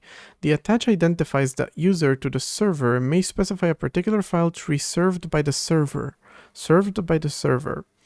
Permission to attach to the service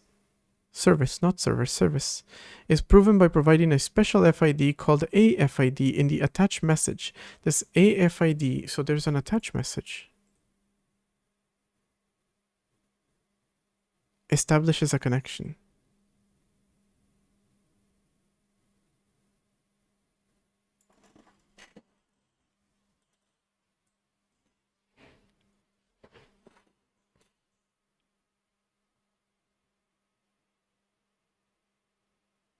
I have to establish a connection.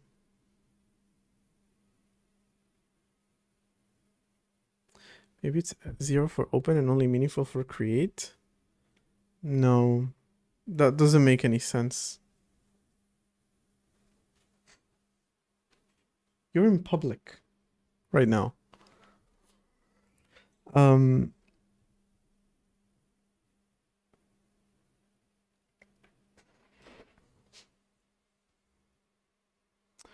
Anyway, subscribe to Jester's OnlyFans, I guess. I feel like I need to attach first. This protocol is so simple. I'm just gonna spend one night implementing it really quickly. Just gonna, you know, have hot reloading of third-party apps in my system through it.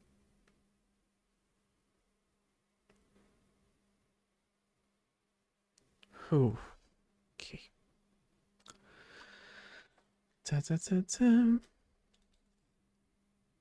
The attached message serves as a fresh introduction from a user on the client machine to the server. The message identifies the user uname and may select the file tree to access a name.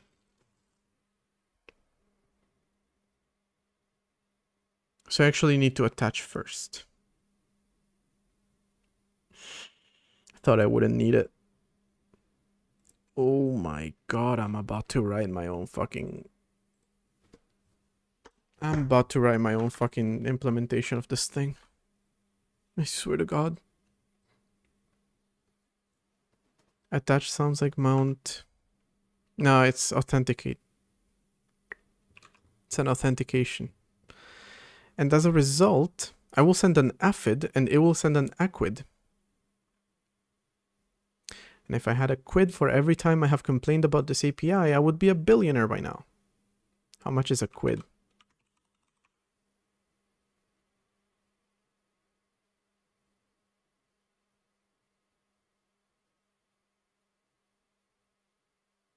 It's a pound. Yeah, it could be a... I don't know. I'd be able to buy myself something nice at the very least. In the UK. But still.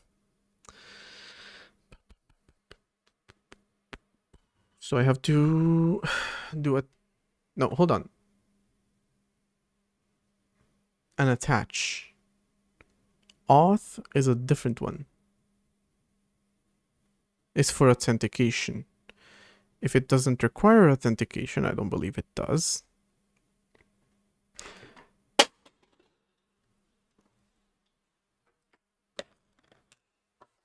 I guess I have to attach. Yay! I just wanted to read a file. So after choosing a version, before opening, before listing a content, before reading a file, is attach. And attach is going to return a quid. The server's idea of the root file tree is represented by the returned quid.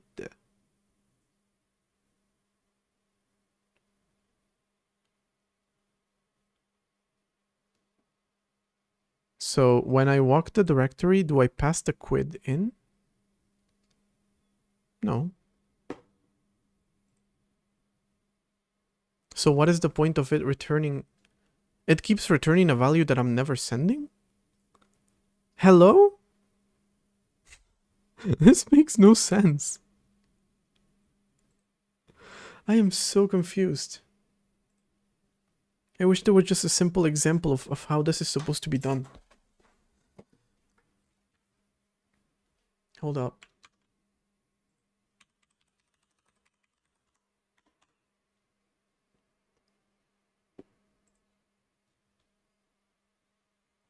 All right.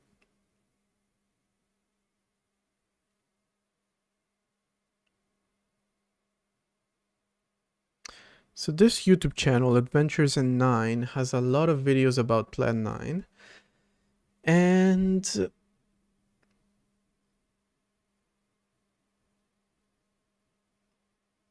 what an incredible name.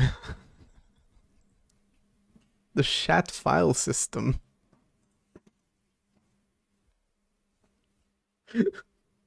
Amazing.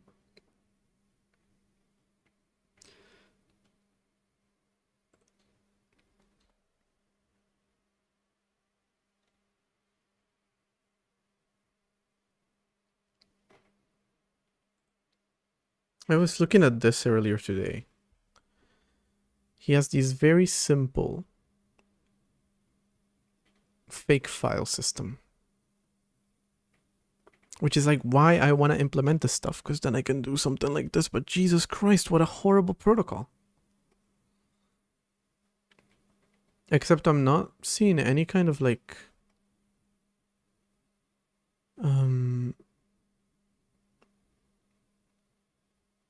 Oh, well, he's using 9p system libraries, so he doesn't need to use all this stuff. He already has all of these already made available for him. Poof. Okay.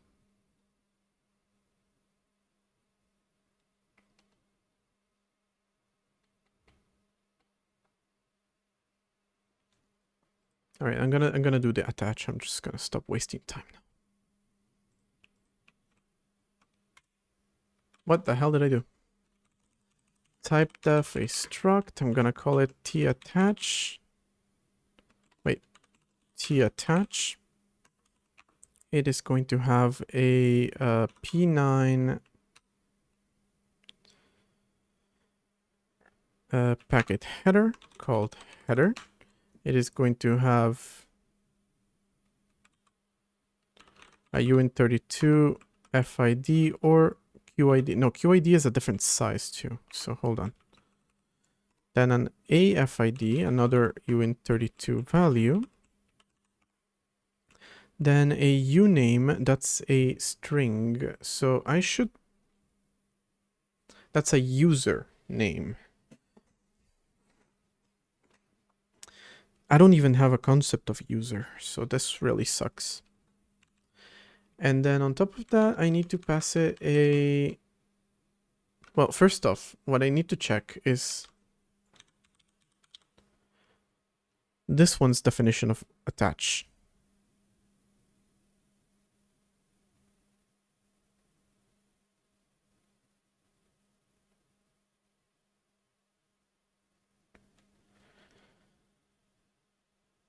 This doesn't even have an attach. But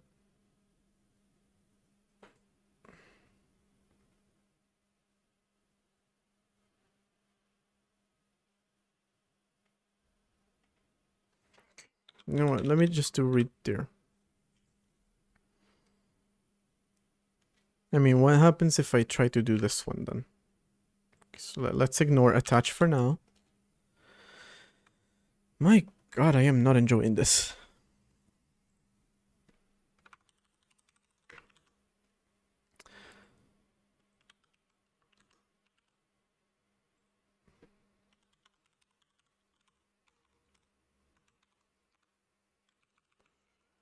It is going to have a P9 packet header.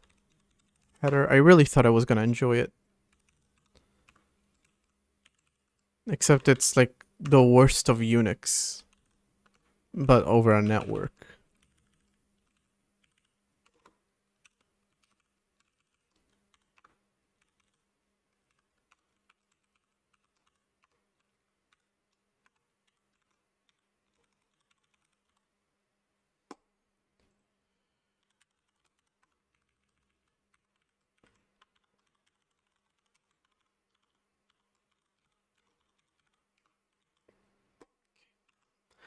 And it is going to send back an R read dir.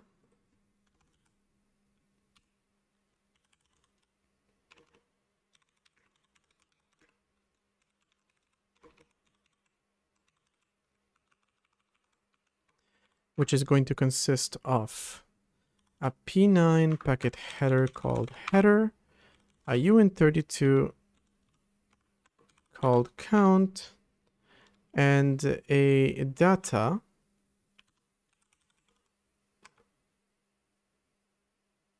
Wait, how the fuck am I supposed to, like, tell it the size that I'm expecting it to be if I don't know it?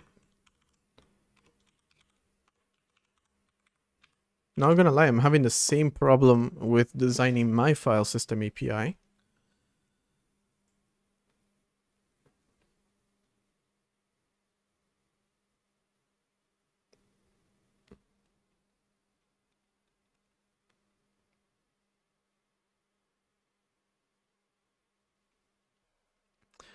But from the directory represented by FID. So it really feels like I need to use attach.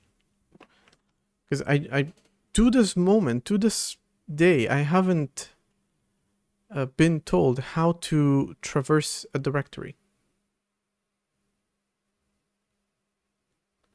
Reddit, trying to understand the 9p file protocol authentication. I don't feel like it has authentication, at least not this one. Hey, you found it. I'm working on a weekend project where I try to add SSH authentication into the 9p protocol. I'm having trouble conceptualizing how authentication works. The AFID is established by changing auth messages and subsequently manipulating using read and write messages to exchange authentication information not defined explicitly by 9p. Where is that file AFID is representing located? Is it on the server or the client? Do I write to the file using 9p's write and read? It's just an FID with type qtauth. It's not Qt, I can tell you that much. You send a tauth with an FID that you allocate on the client. The server gives you back an rauth that effectively says, yeah, you can write messages on this FID to authenticate. This is for authentication though. I am hoping, for the love of God, that I don't need to do authentication. Because if I need to do authentication, I will literally just make my own version of this damn thing.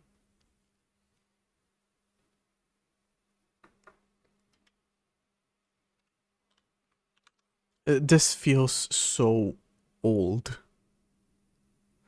This feels so Unix in the worst way possible. I'm using Unix as an insult.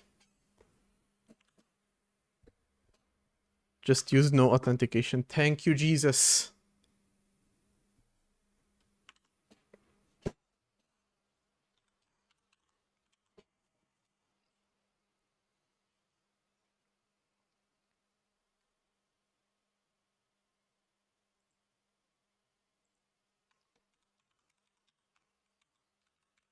And again, I just want to point out that I'm trying to do a read directory without actually being able to hold on. First, I need to know the size of data before I do anything else. Maybe I am glad that Plan 9 did not catch on.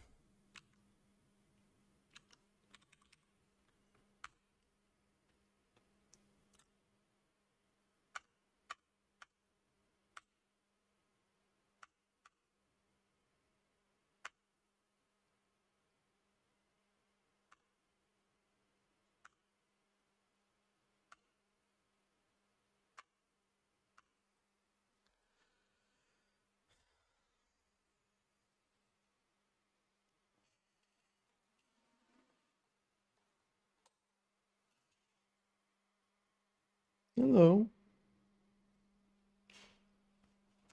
He doesn't know what Plan 9 is, and he's so happy for it. Ignorance really is bliss.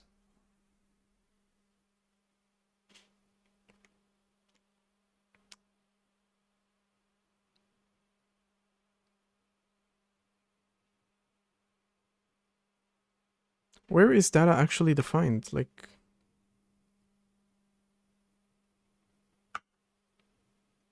Or wait, was it like different based on the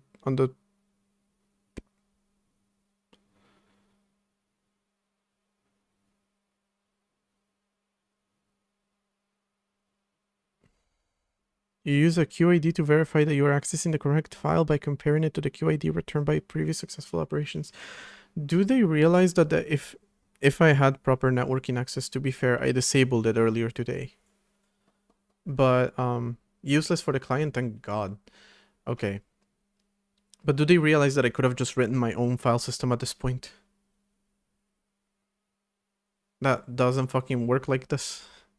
It just allows you to access files. Because that's how a fucking file system should work.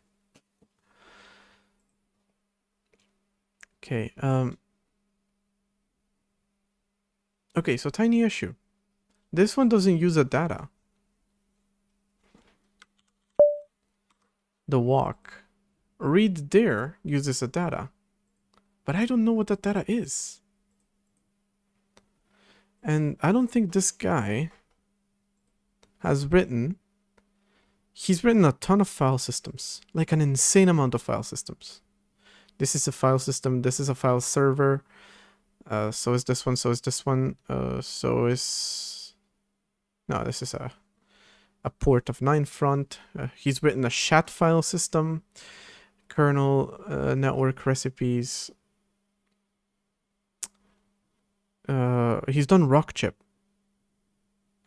which is like used by an alternative of Raspberry Pi. USB driver for 9 front. He's made an entire USB driver. Philips light bulbs. GPS system with Soviet assistance. I feel like I saw him talking very briefly about that in a video today. Air pressure, all of which are file systems. Or like sensors that interact with Plan 9 through a file system. But not the actual file system itself. So again, I really just need to wrap my hand around.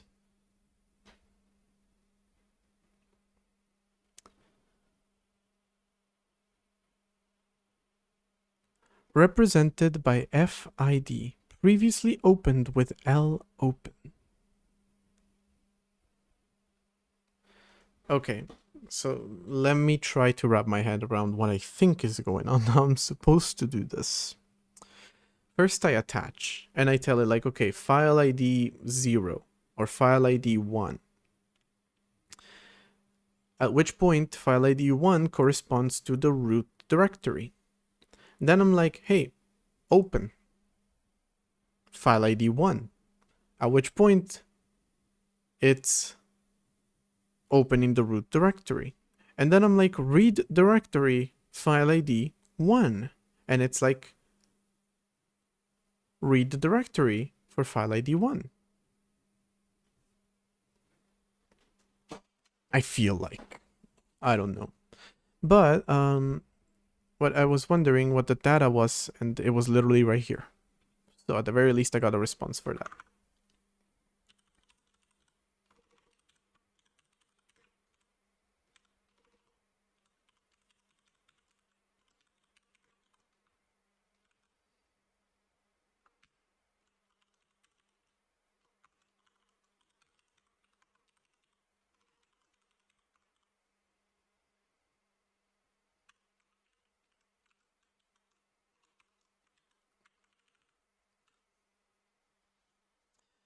Okay.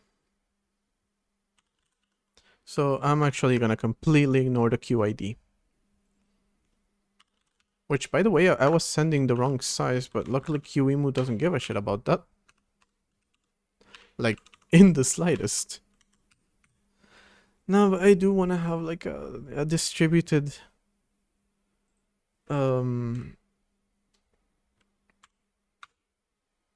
system. If I want to have a distributed system, I need to support a file system that is used by other distributed systems. So I don't have to build the entire thing myself, and I can make it more compatible.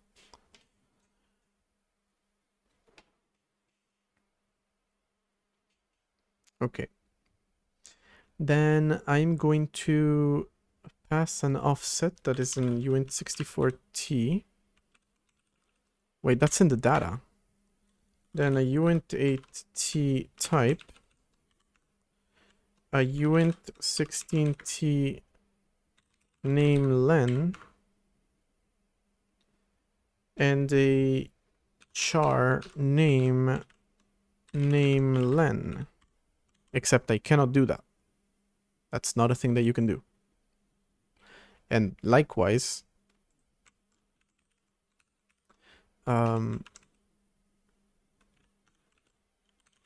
this is also not a thing that you can do. So I guess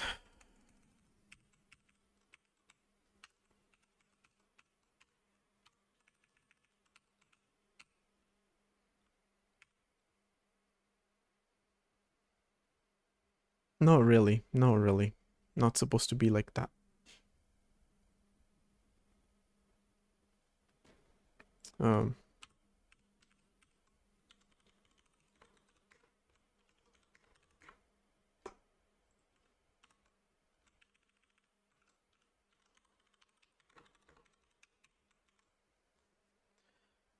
Except again, why am I even bothering when I first should attach?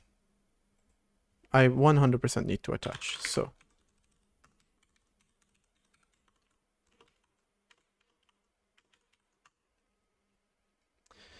And again, for attach, the A name was a file tree to access. What do you mean a file tree?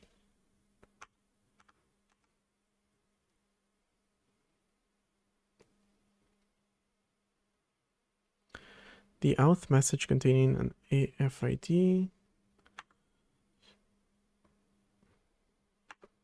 I'm just gonna pass whatever I can.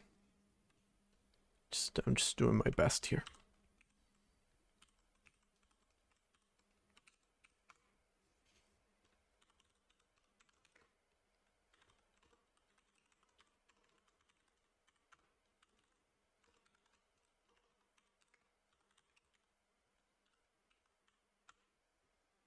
Why do I have to pass a name?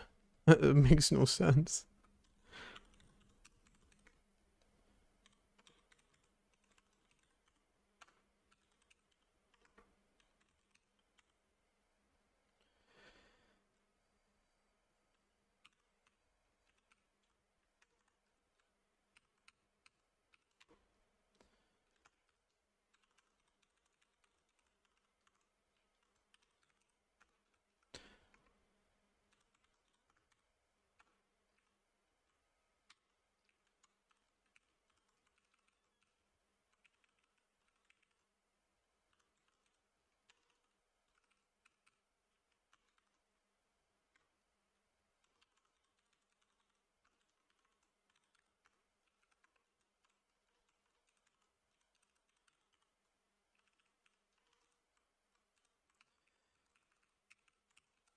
There.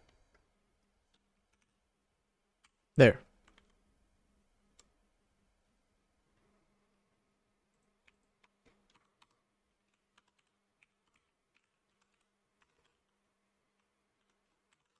There.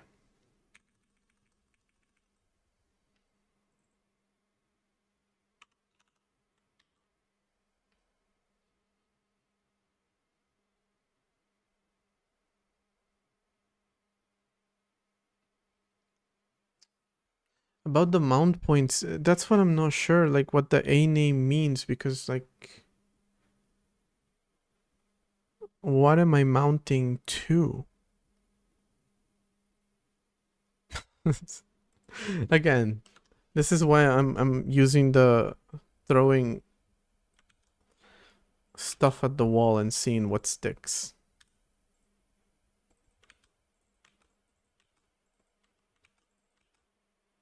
It's the best I can do at this point. I don't understand this protocol in the slightest.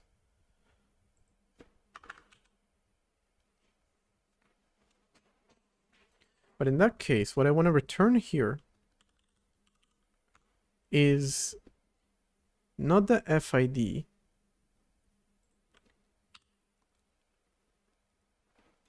Share the drive letters in. See, that's the thing. Okay. Again, let's just see what happens. We're going to return the command FID. By the way, I'm doing a zero freeing of the data that I'm sending, so there's that.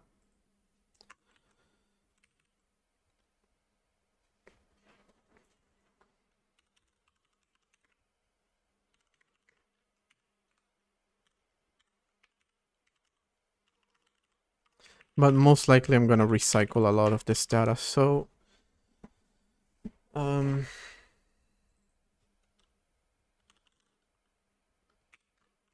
client requests access to server stating his lowest access point on the server file tree. Yeah, the server file tree, that's the question that I have, is the server file tree is what? Like if I pass in, which was what I was planning to do, if I pass in this, is that the root of the folder that I'm sharing, which in my case was the user folder of my process, the user process folder in my operating system?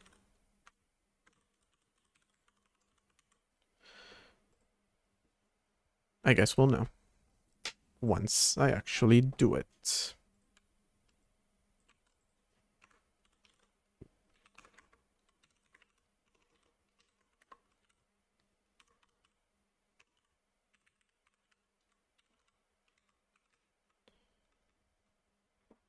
So I guess also it makes sense for open to take in an existing FID.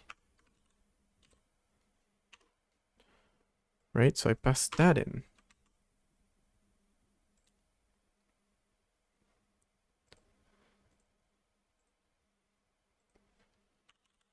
Instead of returning one, but I'm gonna do both. That way I can just pass it through.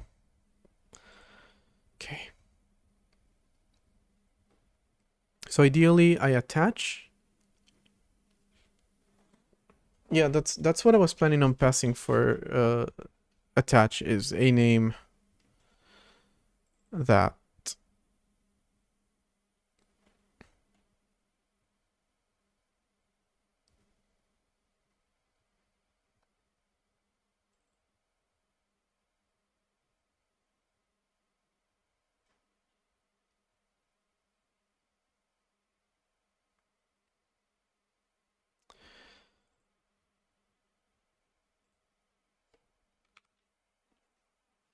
So this would always be just one character, really, because I don't care about accessing anything other than the main.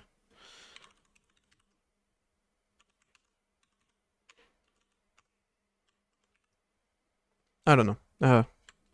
Let's see how it responds. What's your problem with a attach? Oh. Okay, that was your problem with a attach. Here's the attach.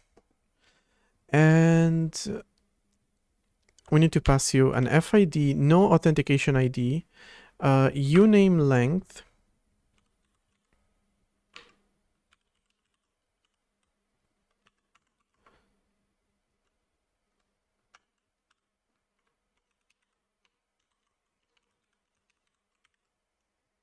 It looks like the government is accessing your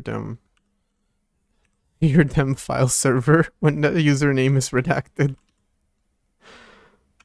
Right, this needs to be mem copied.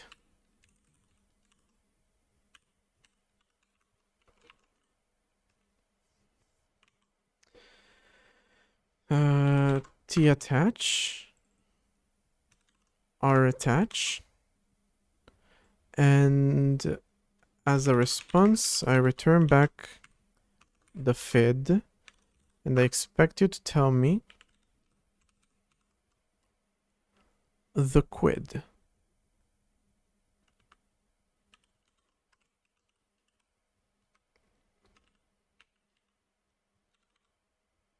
No, resp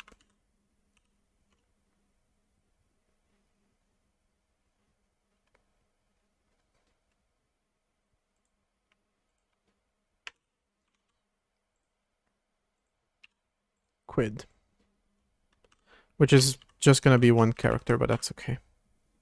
Because QID has a whole like structure to it, which I don't care about. Thank you very much. There's another ad starting, so it's been an hour. Jesus Christ. It is what PM? I mean AM? It's almost 1 a.m. Okay. Good to know. Alright. I kinda don't want to be done, to be honest. I'm still want to figure this out. So again, the idea is that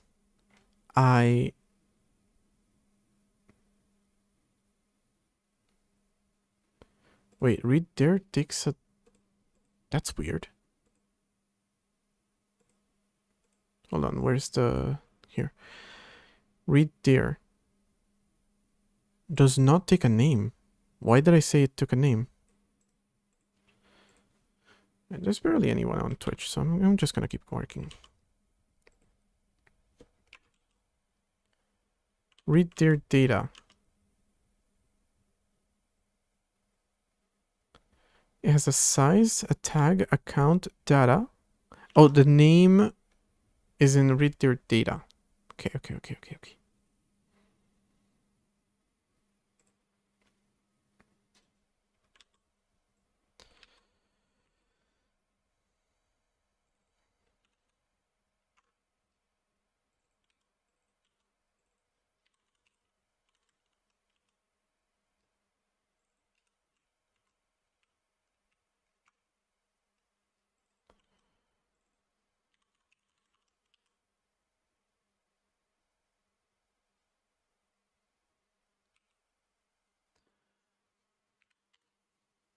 See, at this point, I have zero clue.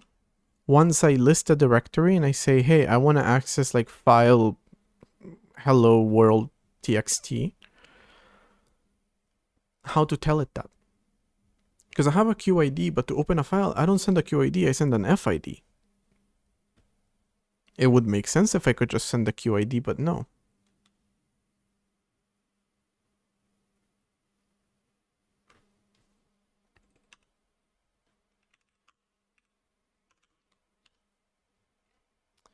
Okay. So, the command... I just realized, hold on, I haven't finished writing these. This is p9 attach to attach, and this is p9... No, this one was fine. It's the one under it. p9 tlopen. Header. No, hold on, I could just copy this.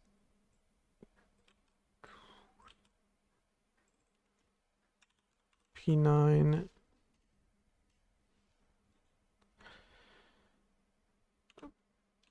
to read there.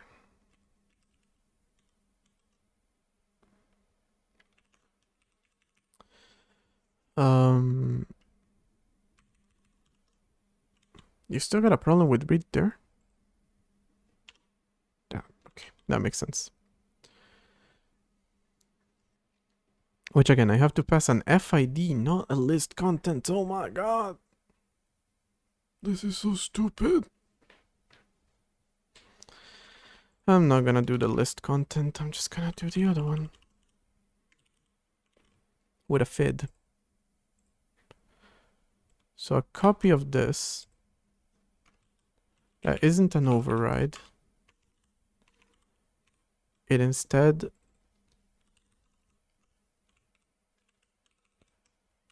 takes in a 32T parameter. Oh my god.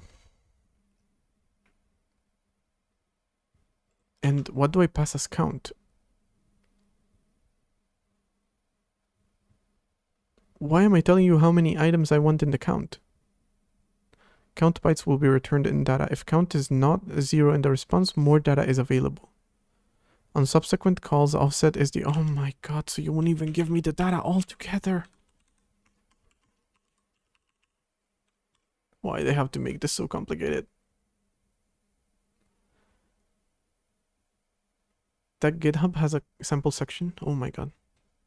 How do you run this? Oh, you figured it out. I'm glad, because honestly, I have a lot to do. But yeah, you have a pre-built version on GitHub.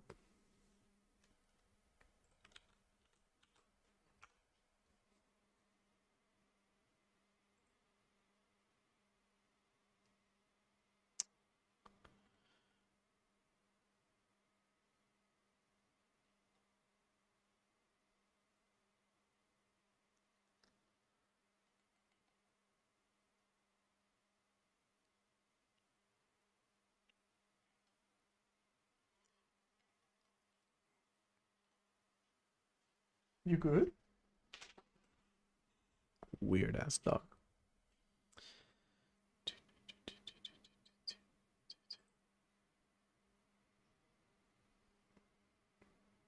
Hmm.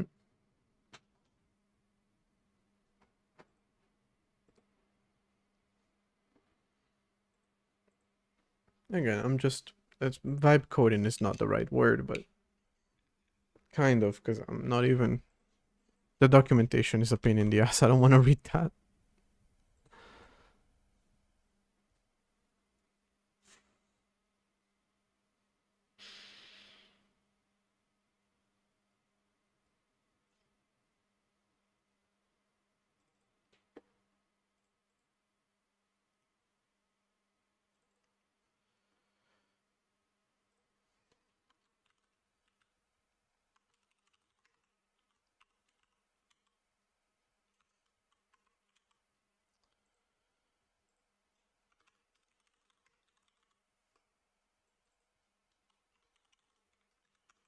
In 32T, and I haven't finished writing this.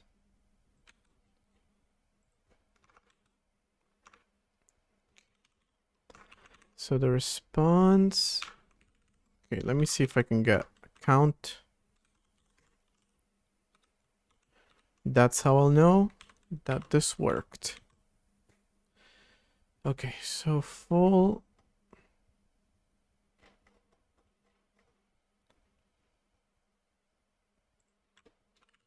Full is actually uint32t root attach. Open the root, then read dir list contents of the root, and with that, we'll see what it does.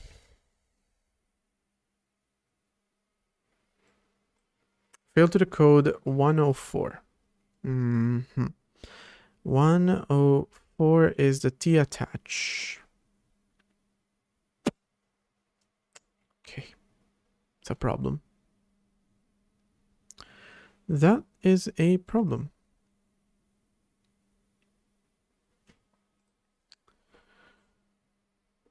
Hold on. Because actually,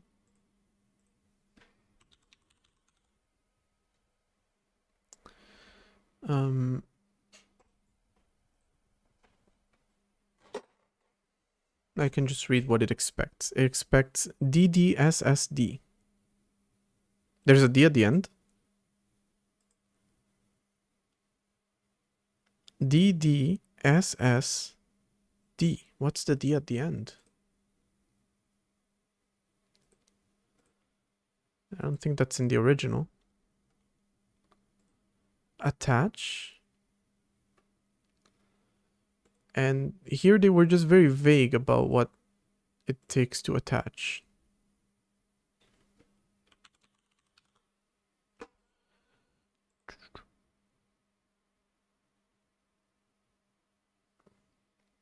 FID, AFID, uname, aname, and uname. A numeric uname field has been added to attach and auth messages in order to provide hints to map a string to a numeric ID such that facility is not... I don't even understand what that means, but all I got from that is I need to...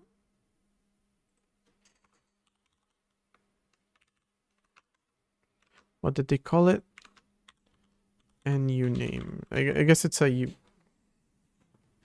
numeric version of a name. A numeric uname field has been added to the attach and auth messages in order to provide hints to map a string to a numeric ID if such a facility is not available. The numeric uname should be given preferences over the uname string unless an uname is unspecified. This is for attach, not for... It's been added to both. Unless you meant that I read it wrong somewhere else, but...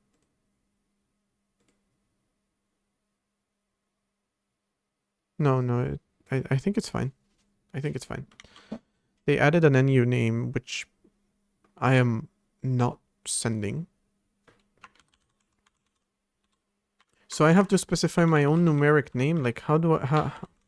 Wouldn't it make sense for me to tell you my name and you tell me my numeric name so that they don't overlap with someone else's?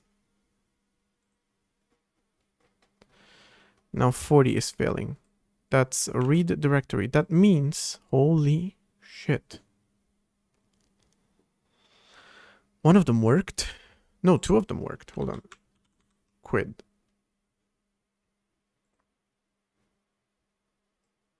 Attach worked. And open worked.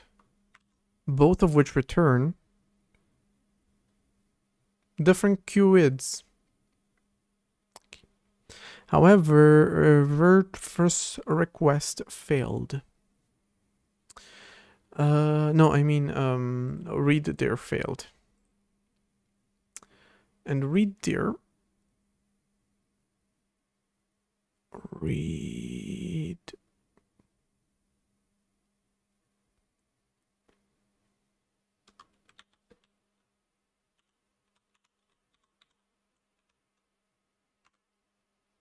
Oh, it was the first one. Okay, I didn't see it. Expects a DQD. What's a Q? Brother.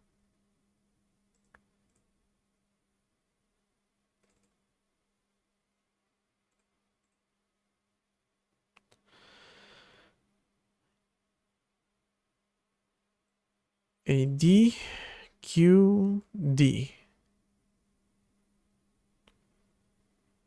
Except I'm sending the wrong.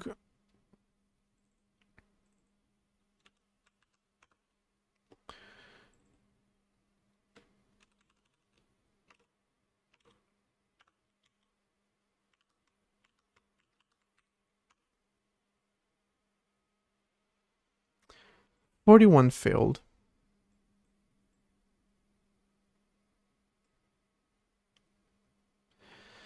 Makes sense. I should also pass.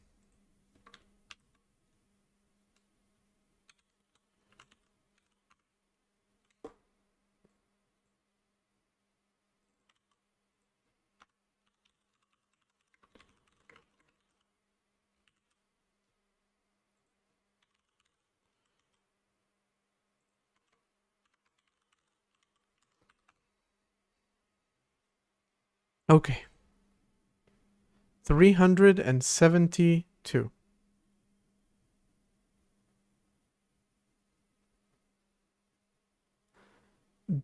The file that I'm mapping is user. OS user. which has these values to it.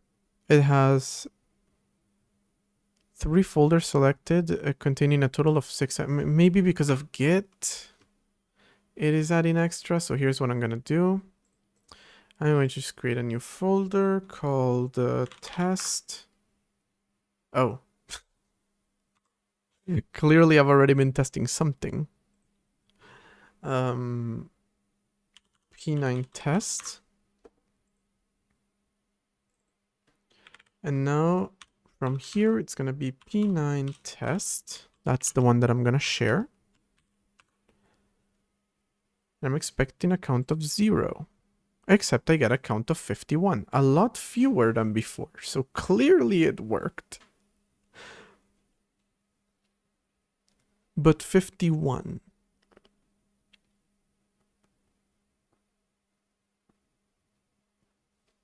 Except I just realized that is not the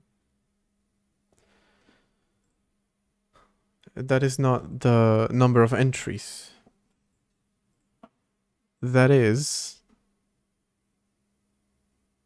No, wait. It could be the number of entries, I'm not sure. Here it says data count.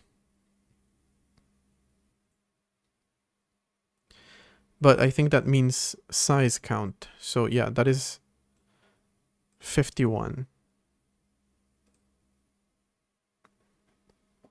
So if I take this,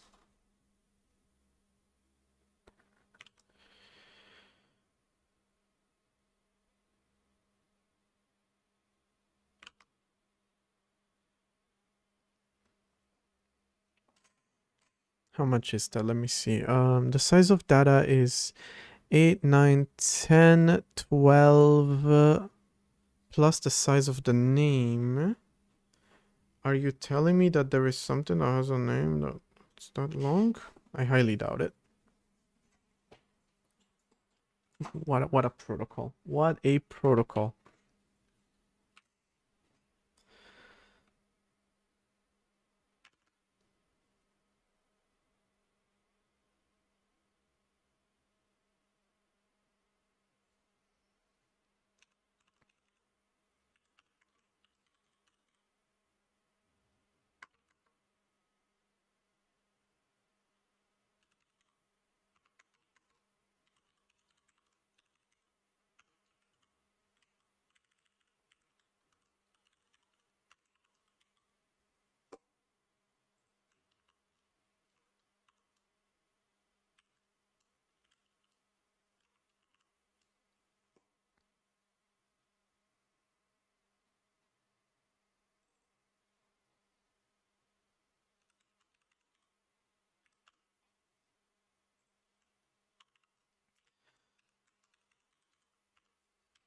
So this is going to be an entry, right?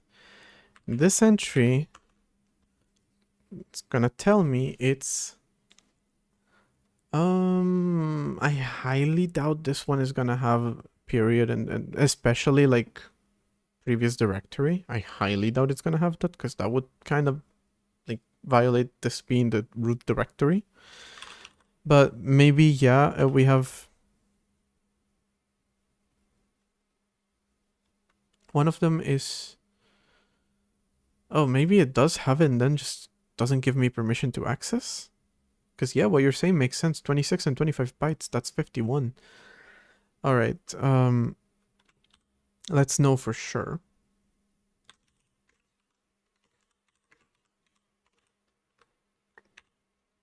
By going to the data, name length, and then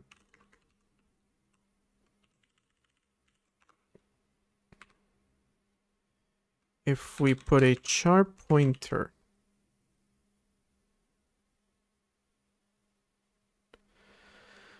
or how do I do this? To data plus the size of an R read tier data.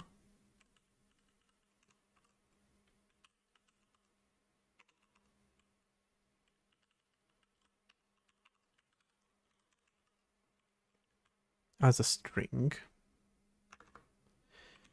And they're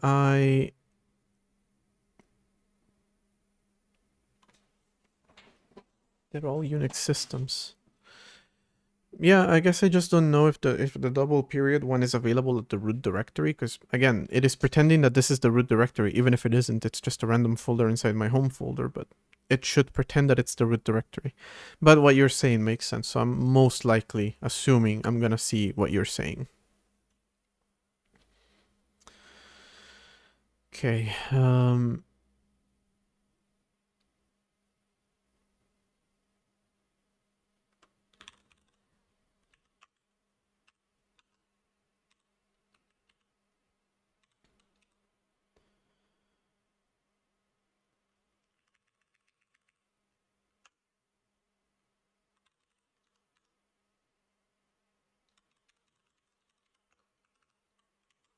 there. That should print the name of the first one. I am fully expecting it to be a period at this point. It's not printing anything.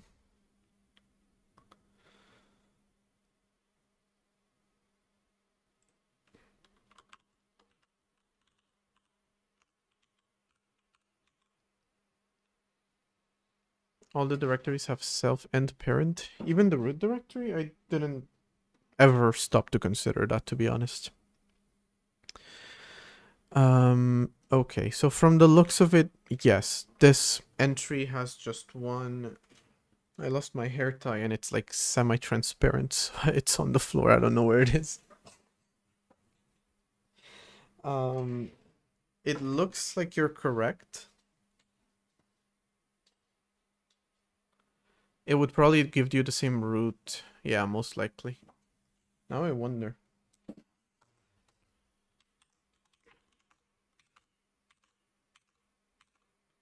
Okay, interesting.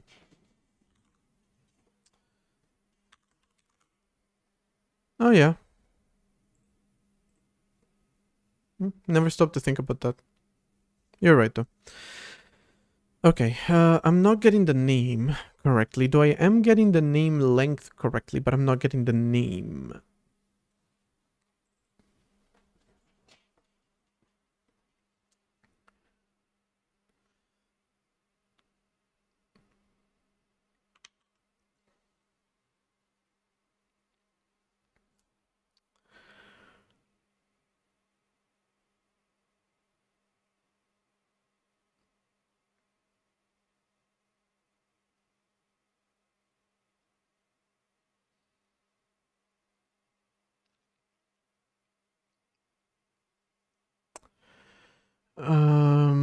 Our read data is the correct size. Yes.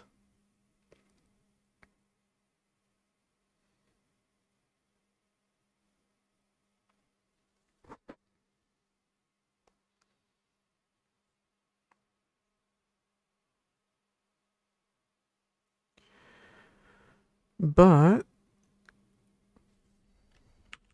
no, I'm not gonna lie to you. I'm a little suspicious of the function. That trunc.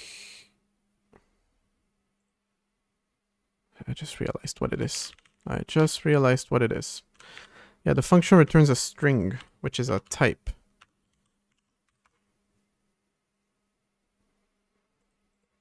Period.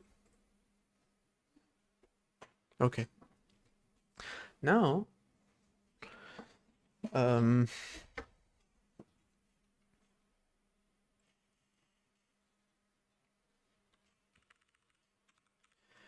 I have to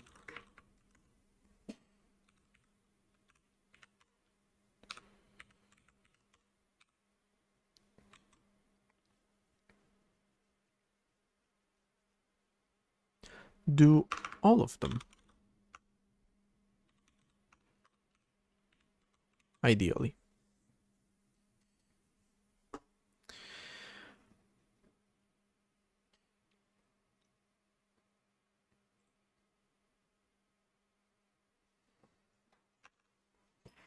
But I'm just going to simplify things a little bit by getting a pointer p, and this is going to point to resp plus the size of resp cast as a uint pointer. Although maybe it's easier to just cast to a uint pointer here.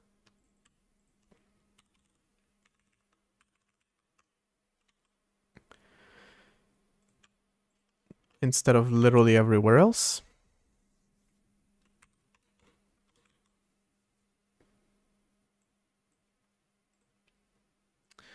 And then, no, you don't like that? Okay. There. That is the pointer to the first entry. Which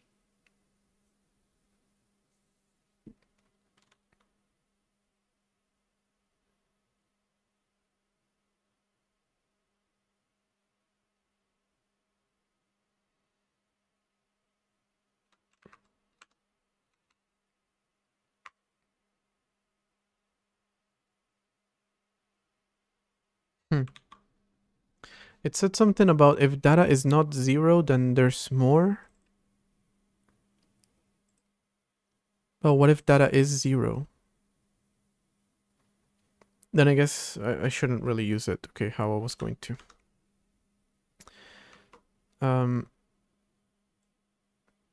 This is now P.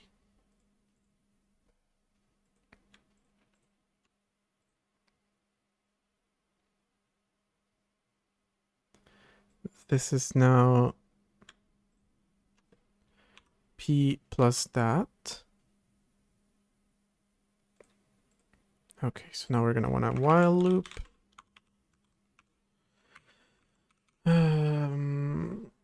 While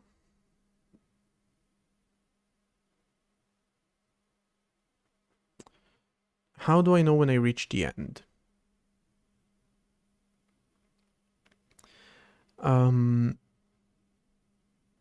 Either I finish all the entries.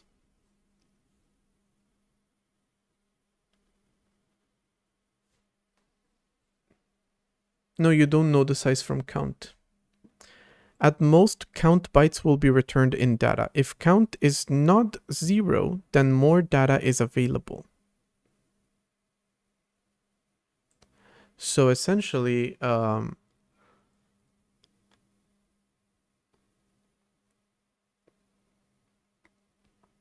for example, here it's only sending me, what was it? 51 bytes?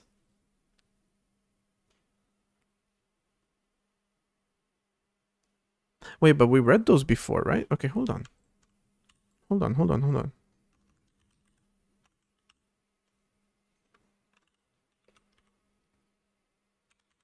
No,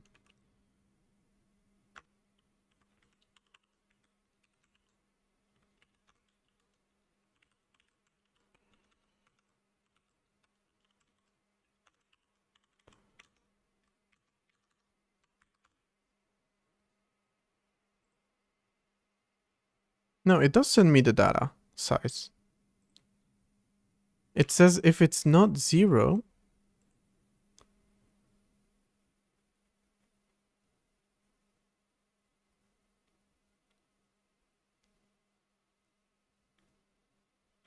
but that's not right. If it's not 0 in the response, then more data is available, but no more data is available. I requested 4 kilobytes and it sent me back 51.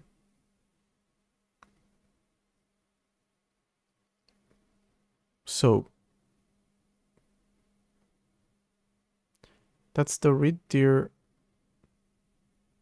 count that I'm reading. According to this, there should be more data, but how could there possibly be? There's literally an empty directory. And also, what we see matches perfectly.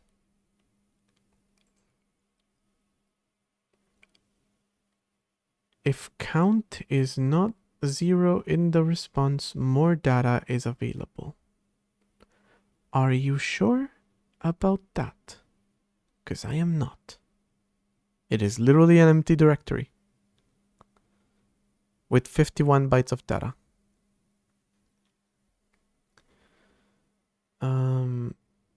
Offset count.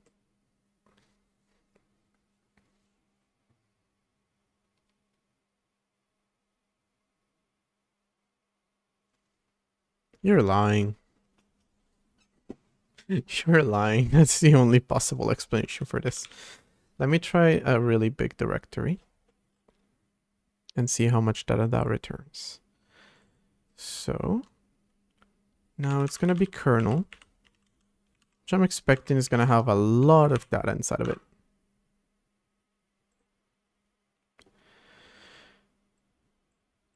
$1,065.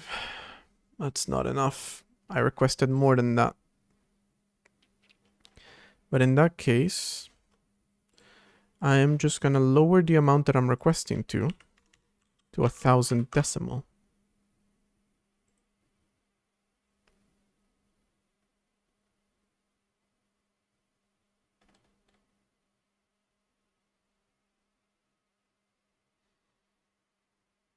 How am I supposed to know that there's more data here?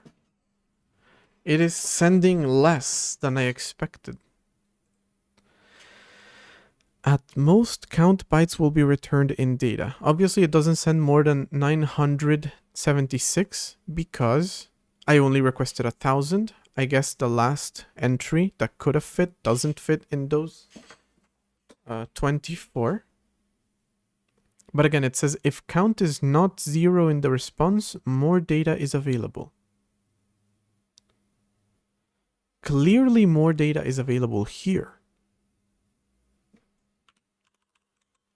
I did that specifically, so more data would be available.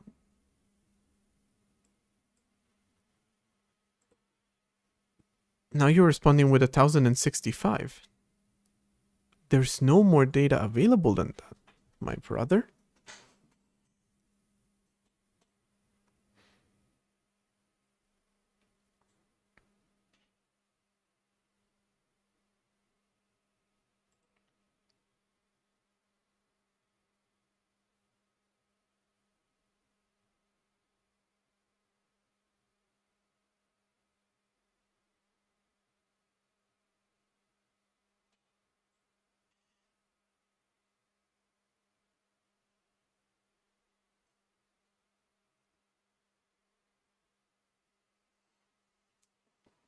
This fucking protocol.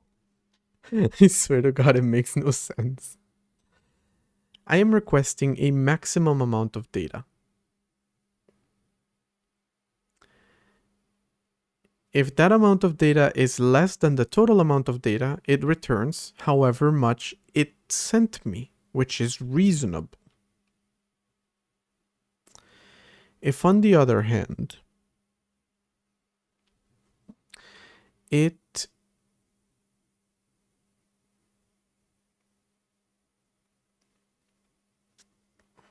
sent me not enough data because it couldn't fit, then it would, yeah, the count doesn't make any sense. Again, because there is a way. No, there isn't. Never mind. Count has to be the size that it returned. But then how do I know that there's more data?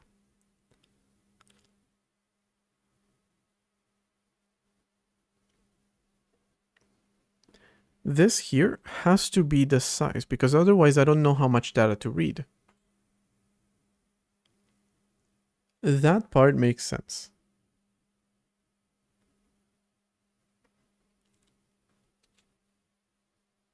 Well, no, I can read this. This tells me the total data. So this should be... Alright, you tell me the total data too. Where am I printing that? Okay, here. Tell me also the header size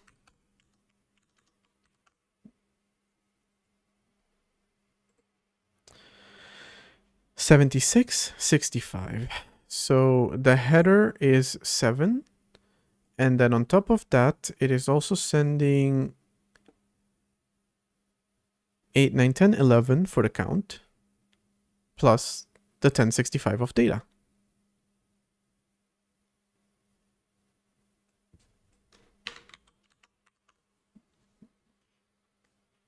I feel like QEMU's implementation is maybe not the cleanest.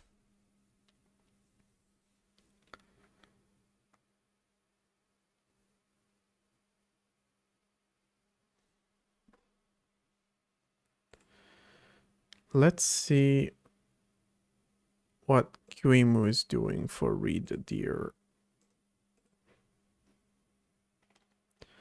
On Marshall. And then when it marshals the data, do read dir.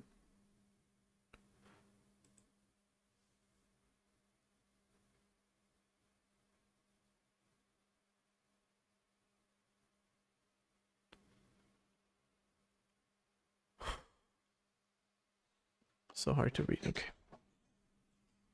By the way, I still have no idea how I'm gonna change things. It is 4 a.m. Damn.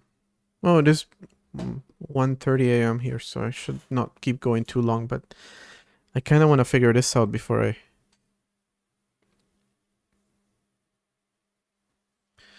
Okay, so I request a certain amount of data. It does the read directory.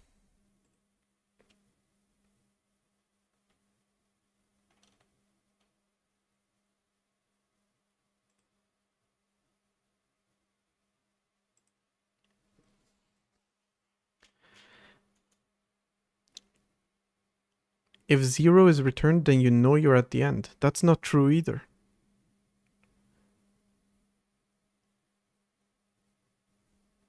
That is not true.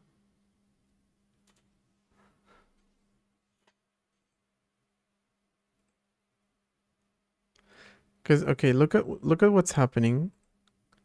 When I request 1,000, it sends me 976. Most likely because they couldn't fit an entry in those 24. So that makes sense. Okay, they fit as much as they could, sent me that, told me how much they sent me. All good. If I were to read that and reach the end, I'm going to find a bunch of zeros. So that's not how I know that I reached the end, because that's not the end. It's actually truncated. And if I look at this, it sent me less data than I expected. So it looks like if I were to use that as a calculation, then maybe that's the end of it. The only thing I can assume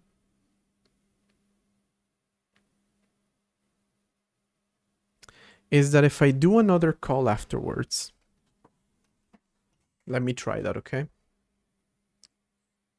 Stupid, but let me try that.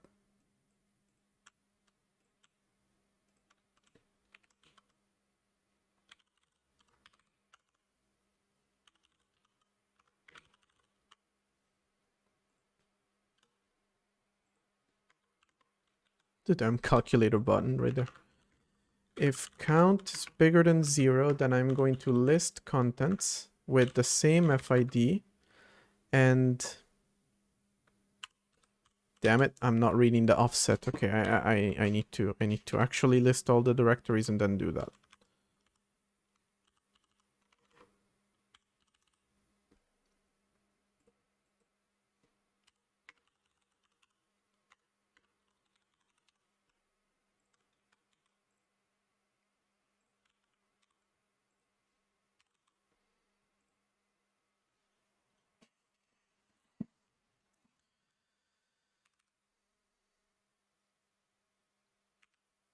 So I have to do 2 calls until I find a 0. That is about right for this fucking protocol.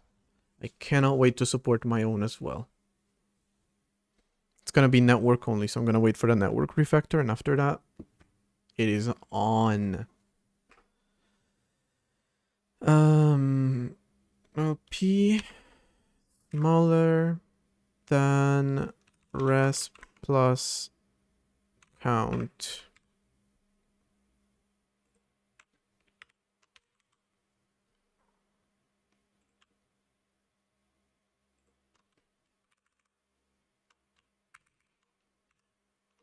We're going to read the current thing as data. It is going to give us a name length. We're going to read the name as a char pointer. We're going to truncate it. We're going to print the data. We're going to free, kfree, the s and s mem length.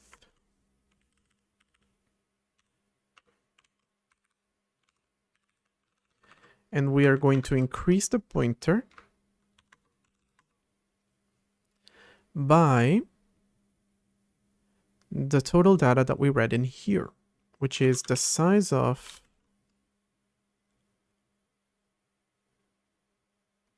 our read dir data and the data name len. Did I do the offset thing? I did not. Wait, I haven't taken the offset yet. Yeah, I can even like... No, wait. Yeah. And that's gonna come from the data offset. And last, we are gonna pass it in here. Stem calculator.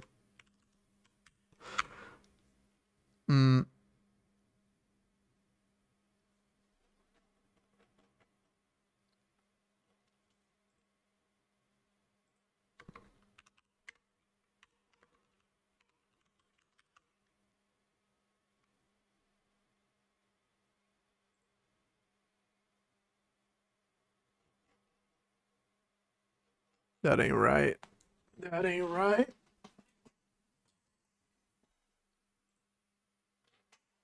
Because I'm not actually using the offset, am I?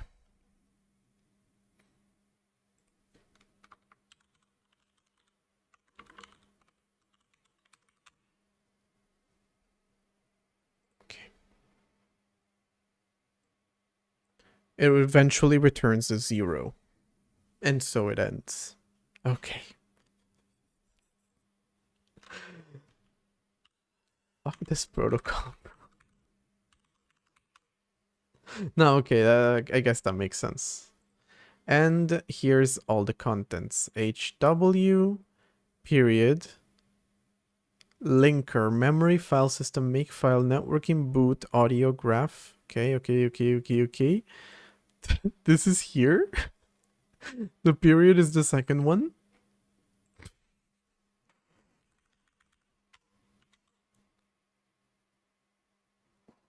Sure. What the hell? Okay. Now, since that went swimmingly,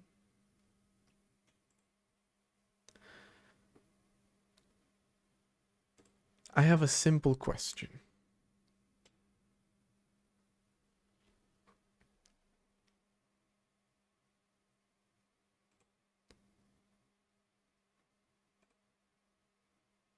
Oh, walk. Okay, that's how you do it.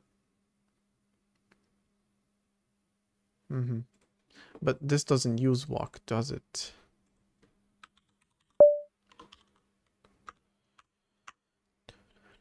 No, maybe it does. Oh, wait, hold on. Oh, the sample session was right here, bro. Slightly unordered list. That's the least of my problems, to be completely honest with you. That is the least of my damn problems. Keep in mind, I'm doing all this just so I can do hot reloading, warm reloading. Essentially reload a process without needing to reload the entire system, without needing to download the process or compile it locally, through file sharing. So, okay. I guess it makes sense to do this. All right.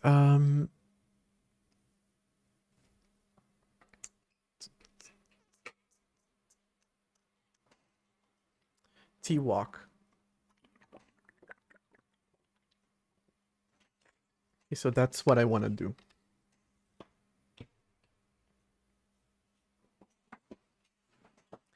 Because actually, I don't give a shit about listing directories.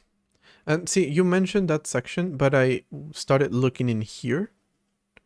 I couldn't find it, and I was like, fuck it. I'm good.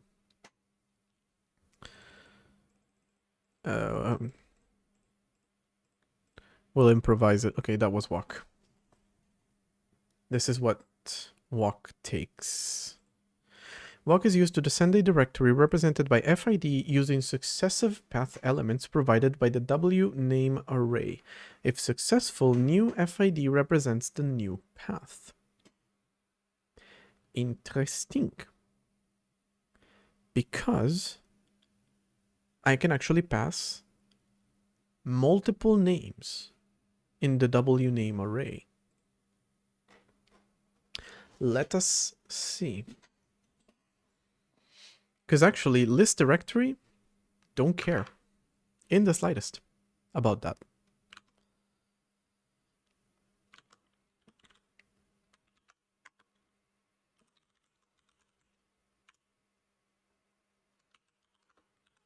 I care about this in order to implement what I want. And then I, of course, care about open, whatnot, but I'm not going to do that today. Type def struct twalk. It is going to take a P9 packet header. It's going to take an existing FID. It is going to take a new FID. It is then going to take a NW name.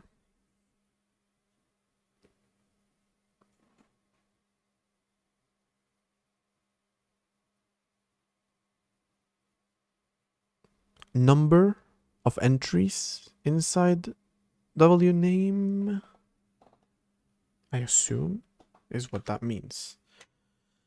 Uint 16 num names.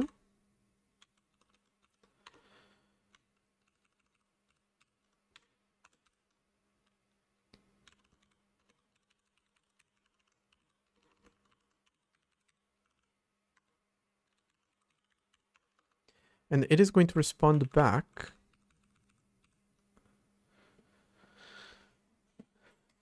test, other test, yeah, but with the system's strings, which I haven't created a helpful structure for. Our walk is going to return a absolutely unimportant data. 16t, a new quid, and a certain amount of values.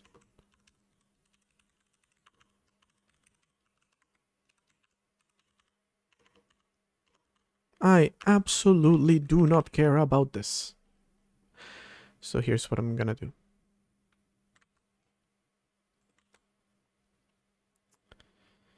Key. This is gonna be a twalk. The response is gonna be a pointer. That's how little I care about this, as a matter of fact. That's how little I care about this. You can fill an entire page for all I care.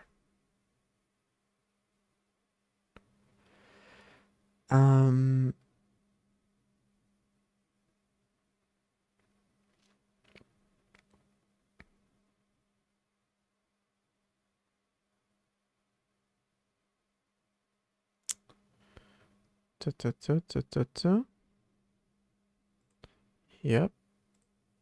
Yep. You're gonna take an FID. You're gonna take a FID. And you are going to take a new FID, which you are going to do as vfid plus plus.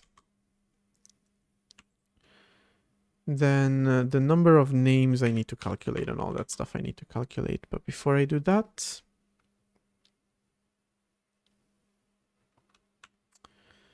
Vertio 9p driver walk directory.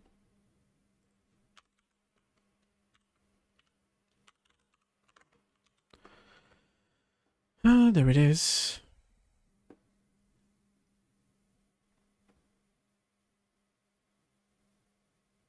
Okay. So actually, I'm gonna do it like this.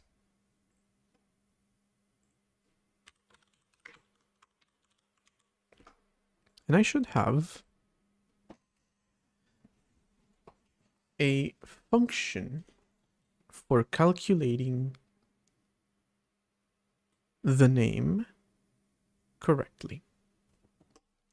By the way, response-wise, just send whatever the fuck you want.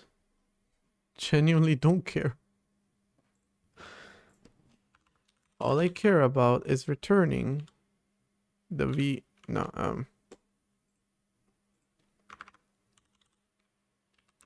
I can reuse FID for new FID. I don't know about that.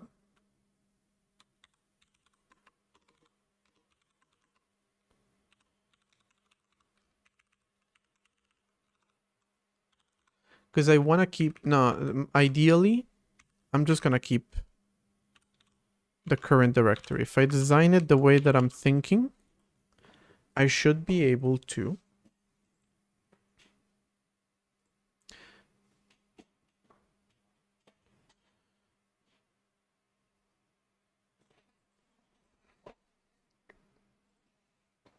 access something, an existing FID and a proposed new FID.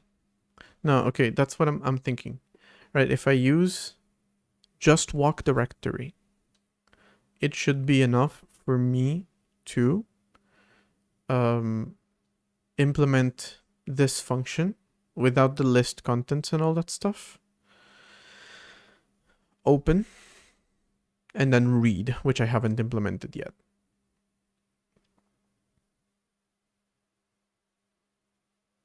Because I'm not trying to change directories. That's the thing. I don't want to change directories. I want to stay in the root. I just want to let you be like, okay, hey, now take me to. I don't want it to be state.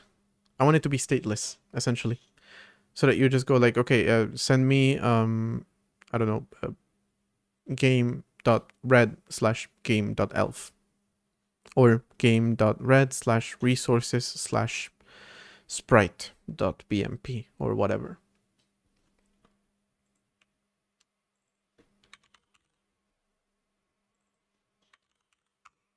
Might as well use that since it was here. Okay, but now what I need to do is I need to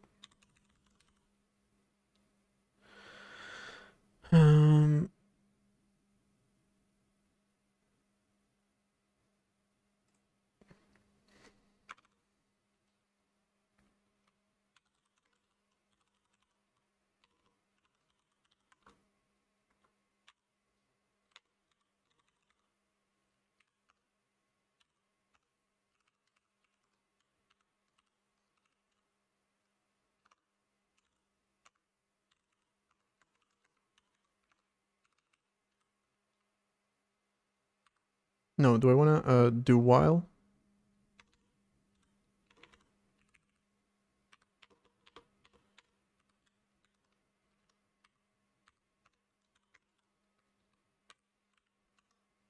Except you can't declare this inside here.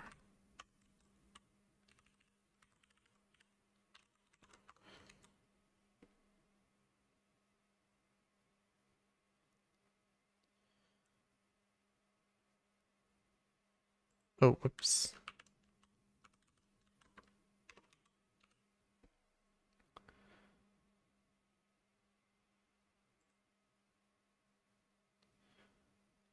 Mostly been playing Minecraft the entire stream. I envy you. I really thought I was gonna enjoy this. I've been such a Plan 9, like, fanboy so far, but that's because I never worked with anything that was actually made by Plan 9, except for UTF-8. I mean, I guess now that I'm understanding it, I get it. But throughout the entire process, I was just like, I don't want to do this. Long stream today? I didn't even realize, Jesus Christ. I guess I'm compensating for only streaming for about 2 hours yesterday, most of which was debugging. Not debugging, troubleshooting my stream. Okay, so, just real quick.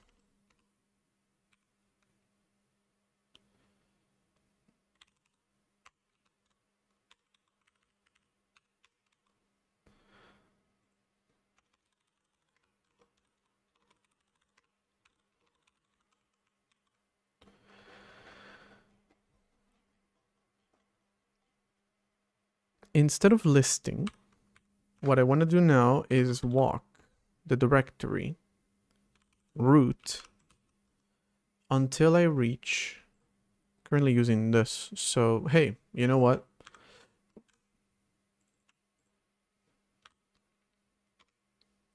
Should be able to do file system virtio 9p pci.cpp.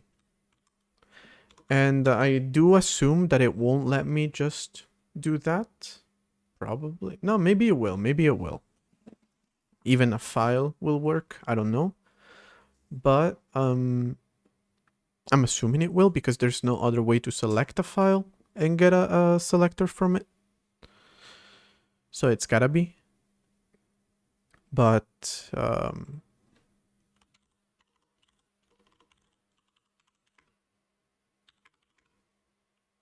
because ideally, like, this is the process to open a file. This plus actually opening the file. Well, yeah, opening the file.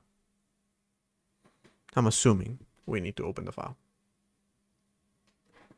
So I could do like open F afterwards.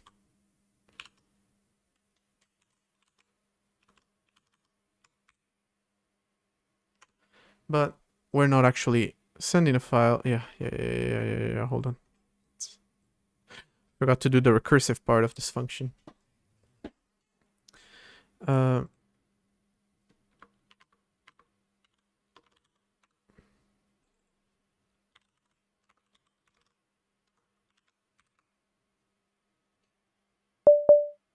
Yeesh, what did I do?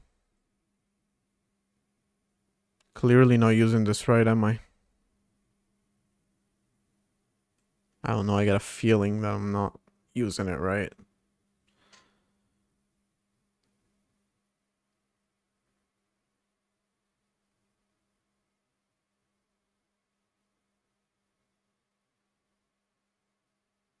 No, my root is not in the test folder. I moved it to kernel.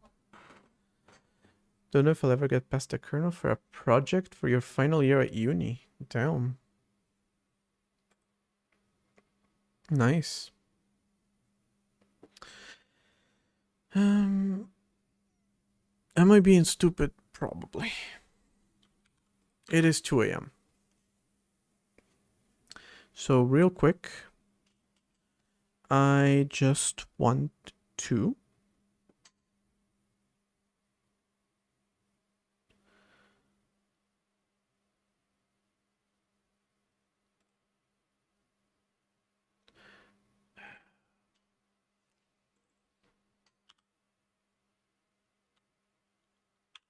That's how you do it.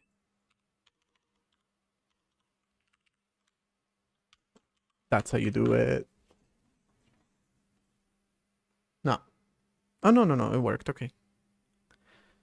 So first it entered file system / virtio 9p pci.cpp, and then virtio 9p pci /cpp. And now I want to print only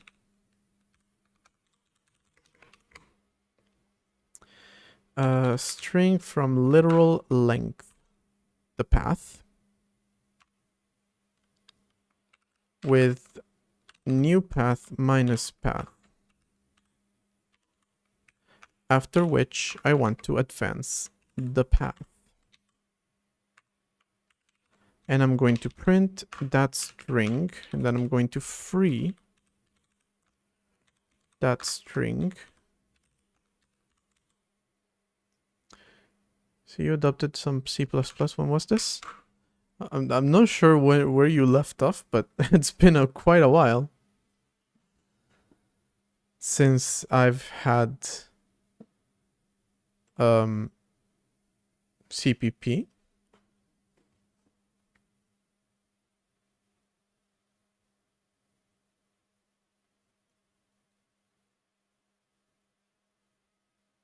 Since the very beginning, actually. So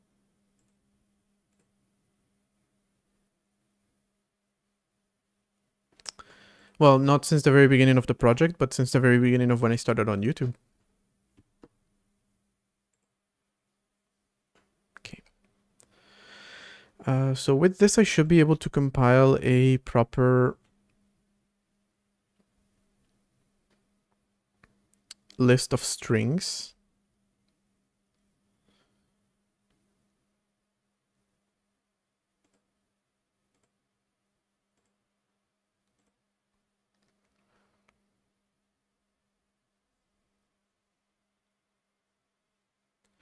Okay, a walk of the name 2 periods in the root directory of a server is equivalent to a walk with no name elements. Path equal to new path is not needed here. It is needed. Because I use it here.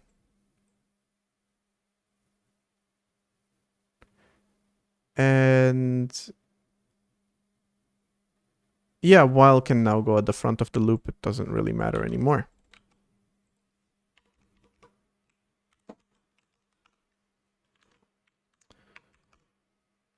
That was when I was doing a weird comparison. All right, so that's it. But I think the file names are not gonna need to have the character, which is already being skipped.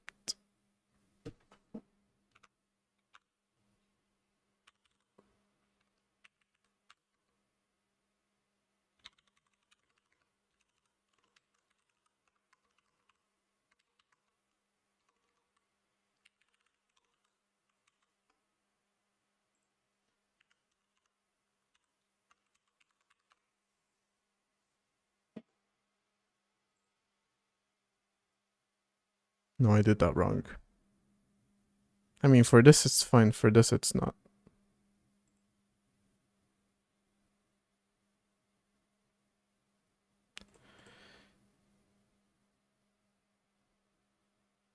Or actually, it's correct. Seek2 could now be using path as well. Yes, it's kind of the same. But okay, the offset thing was good for everything except for the first one. Can I do it without advancing the path? That's the question. Okay, let me see.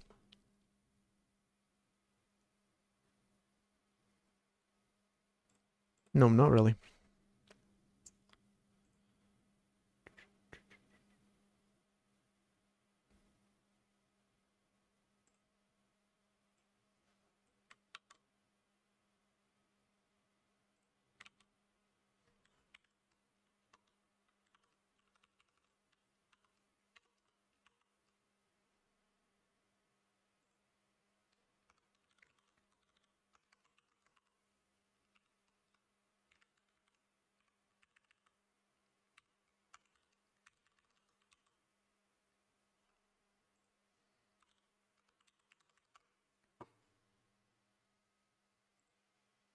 File system and VirtIO. Okay, perfect.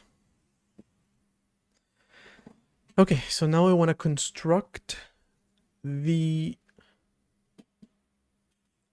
number of names based on that. So that is a 16. I can do it directly. CMD num names plus plus. And then I'm going to tell you those names. Their length. I need a pointer.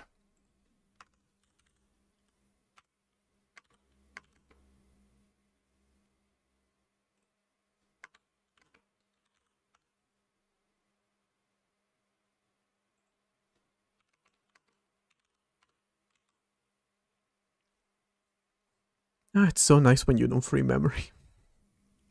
It's so nice when you have memory leaks. You don't give a shit about anything.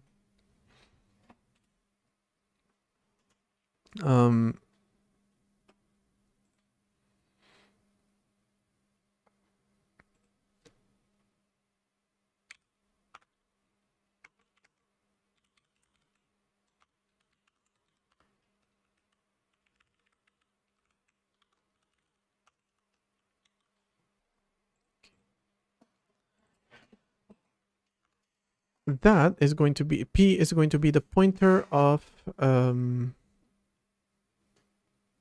going to be a uint 16.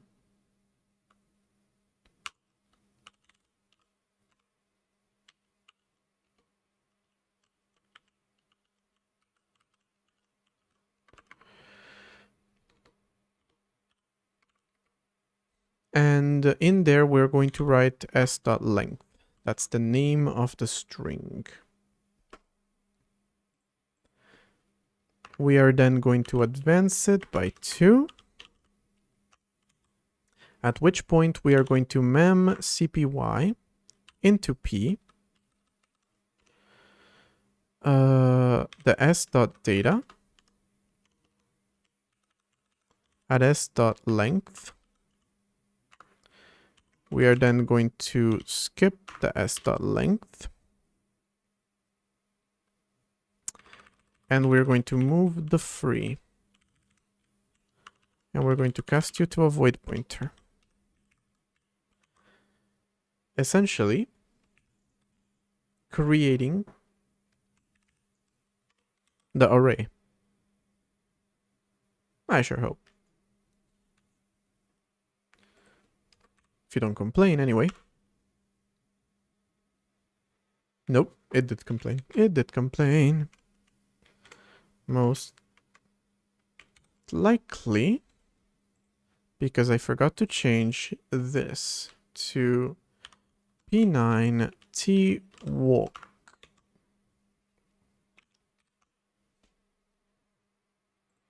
Yep. Can I then speed run? Read and write. In read, should be pretty simple. I think I can. I absolutely think I can.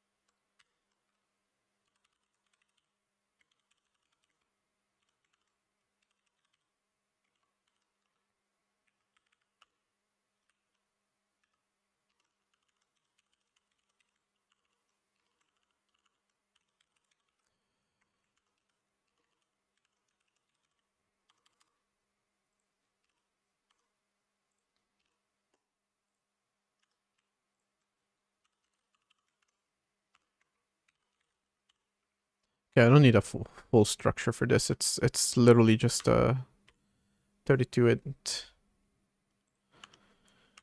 For this though, I need to pass in a file ID. I need to pass in an offset. And I need to pass in a count, which I guess I'll again pull out of my goddamn ass.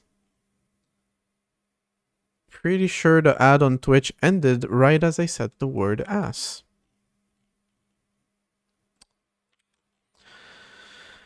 Good. Good, everything's going well. I love that there is absolutely no way to know the size of a file, the size of a directory, the size of any of that stuff until you read it. Except, guess what? I'm gonna implement a very similar file system to this eventually, so maybe I should shut up.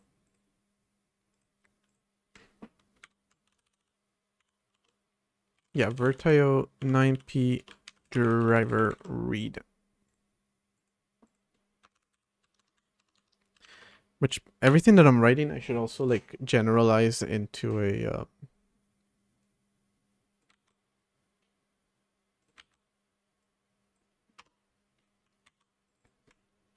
into a 9p protocol thing, so that I can then reuse it with networking once I'm actually doing distributed file systems over a network. But I'm not even freeing the memory I'm using, so I'll get to that later. P9 read. Read, sorry. With a tag, a command, no offset for the time being. No offset. Because this is the internal reading function. It reads the entire file. At least we should hope so. But let me guess.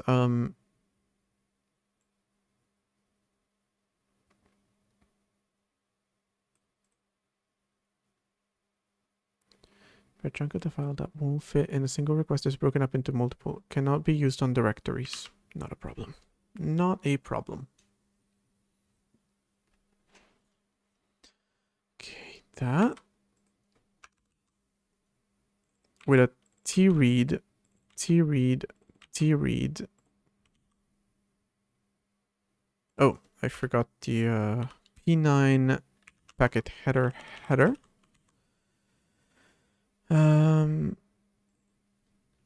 T read without the plus amount here. Amount.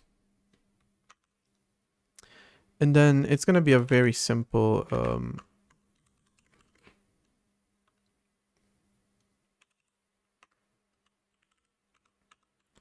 resp cast to, that is its value.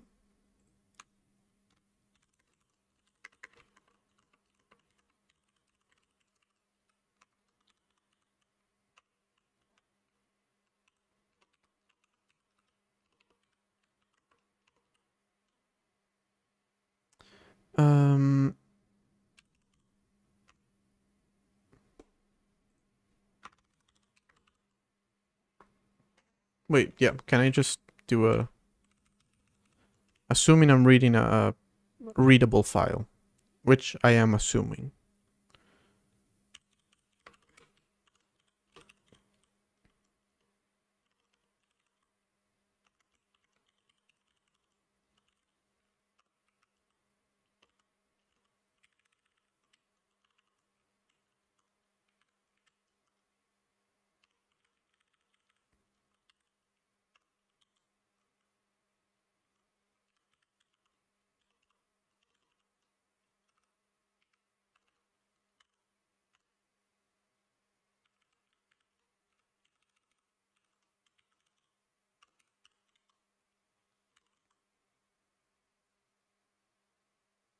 Wait, why did I cast it to a UN32?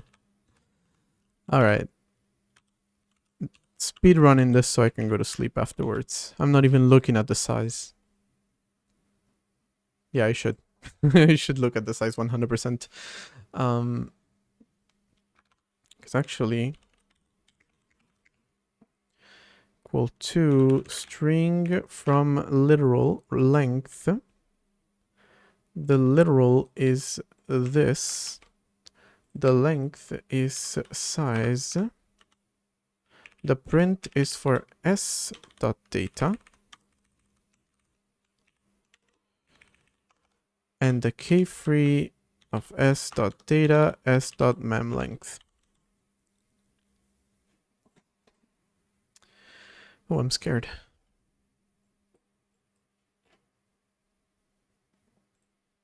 Should be able to open the file. After which I should be able to read the file.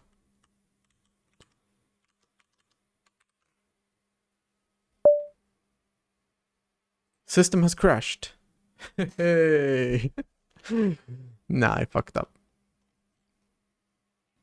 Alright, let's see which one of these two.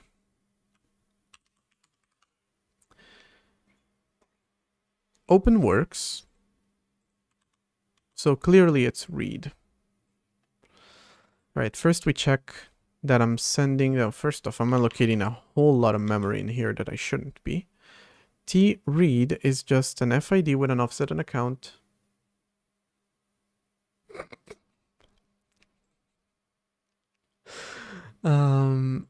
Whereas instead I'm just allocating a pointer of a certain size. Late stream, yeah. It started like 15 minutes after my usual time, but it's been a while. It's actually been 5 hours, Jesus.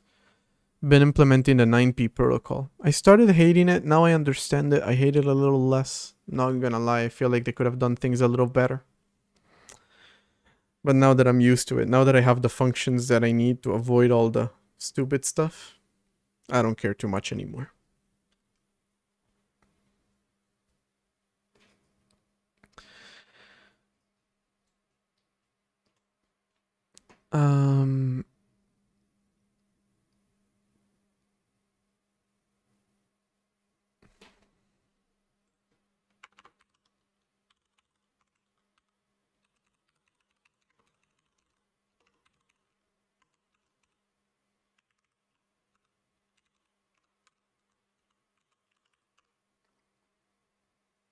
It's the roundest day of the week. Why? 11. 11?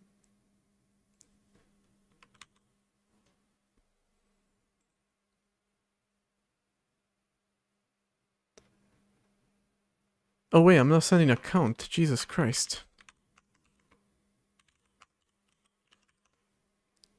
I'm also not sending an offset, but that's on me.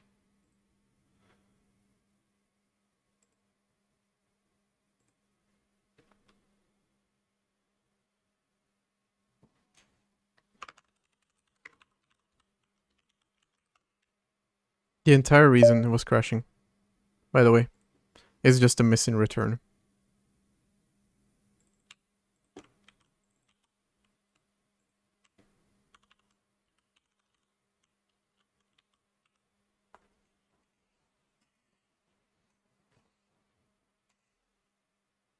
Oh, because of your joke. Okay. I get it. Yes, I haven't... I wouldn't say I finished this function.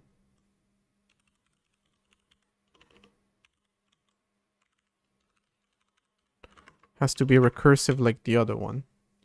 But I'm not reading anything, and it's also saying a response size of 11. No, no, no. No, no, no, no, no.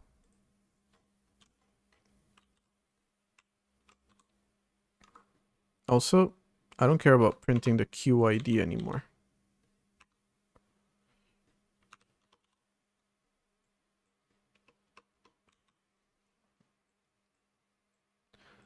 The file that I'm trying to open is literally the file that contains this. So I very much expect it to be a data file. Am I wrong to expect that? I'm honestly not entirely sure. File system Vertio 9p PCI. If I open that with hey Alejo. No, it is pure data, yes. I do expect it to be pure data until you reach the end, at which point it's actually not null terminated, but that's not my problem. Okay, again, I send an FID, I send an offset, which is 0, but...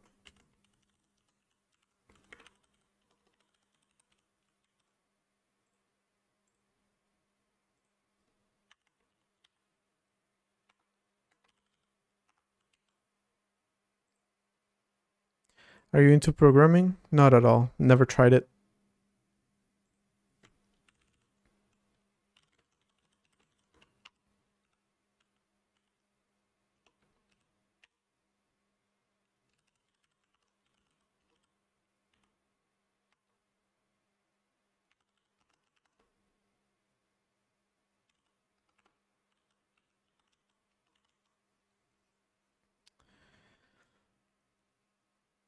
Oh, wait, hold on.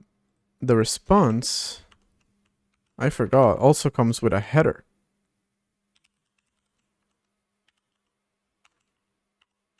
So I need to skip that.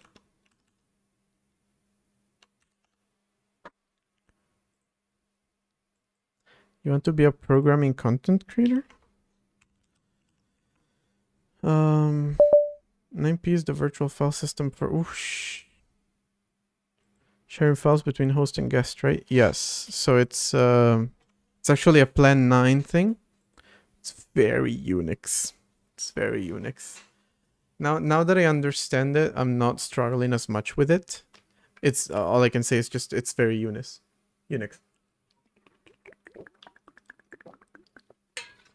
Followed for the peak sarcasm and the knocked out dog in the background. It is 2 a.m. He's probably just begging me to shut the fuck up. Although this is kind of the size that the size I was reading a comment, the time that I sleep.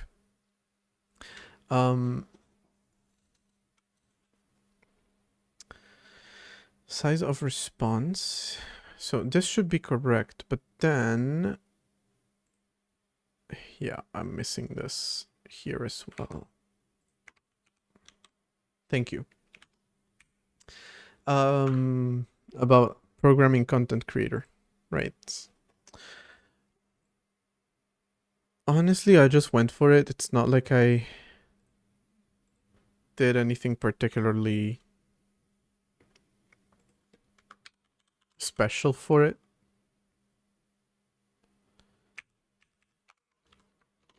I just started working on a project, and when I had something to say, I was like, you know what? There's not a whole lot of information about it. So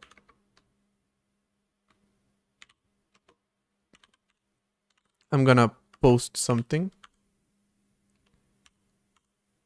And that was about it.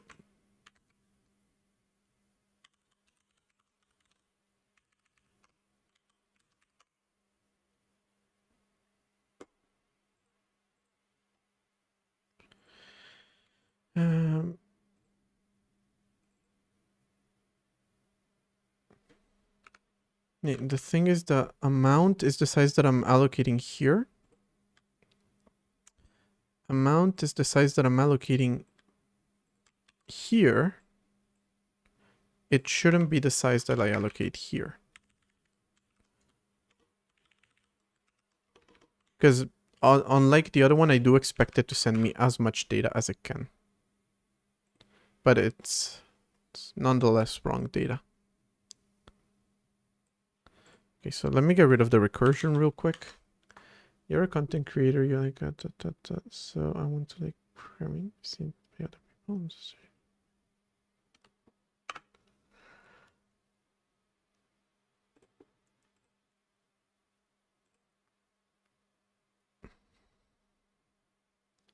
The response, the offset, the header, after which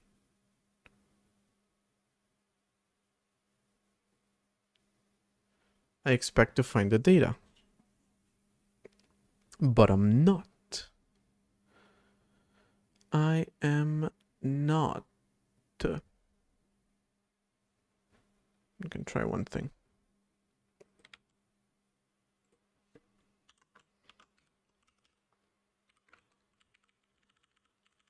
Honestly, the best advice for content creation is to just go for it, try a few things, see what works, see what doesn't.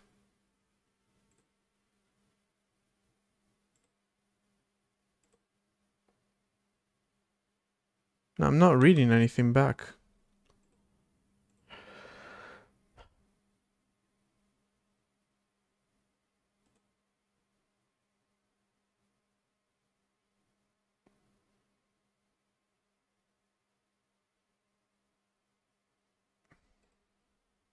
Well, I'm also reading the wrong amount, so that's not right. Sending a command, tread. I'm sending its FID. I'm sending a count, and I'm sending an offset. I'm not doing it in the right order, but it doesn't matter. Then I'm sending the tread.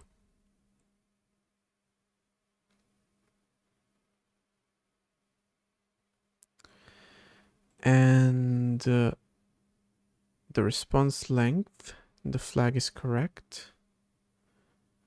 The size should be correct. I'm skipping the header. Hey, Blue Falcon. And I have work in the morning, so I'm just gonna figure this out tomorrow. All right. Most likely something really stupid that I'm missing because it's almost 2:30 a.m. and I don't understand what the problem is. But most likely tomorrow I'm gonna be able to understand it very quickly and fix this, and then I'm gonna have my file system implementation. I'm gonna clean up the code a whole lot before it ever makes it to a commit. After which, it should theoretically be possible to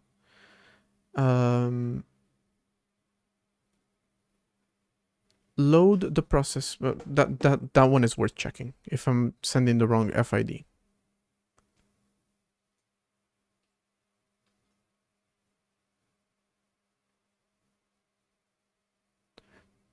No, this should be the FID for this, after which I open.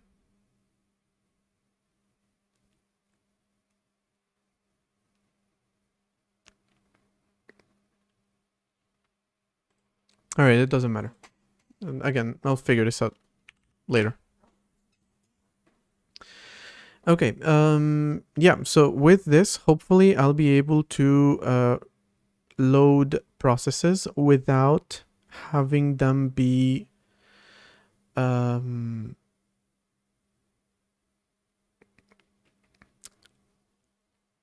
always loaded into the system at boot, not at compile time, because they don't have to be done at compile time, but they have to be done at boot. So that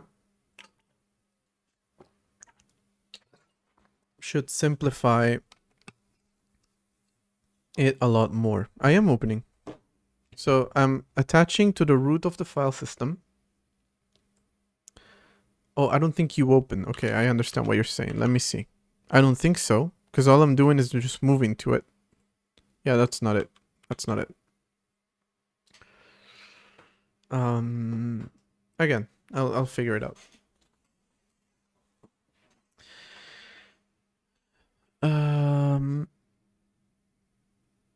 Yeah, so I'll be able to run programs without needing to restart the system every time. The system is not super stable. So every once in a while, I'll probably still need to reload the system. Or in the process, I'll continue making it more and more stable until I no longer need to do that. But it doesn't matter. I'll be able to do that with this. On top of that, I'll also be able to have virtual file systems and networked file systems. I mean, I already have virtual file systems. I mean, network file systems. And that's going to be pretty cool for sharing data between computers.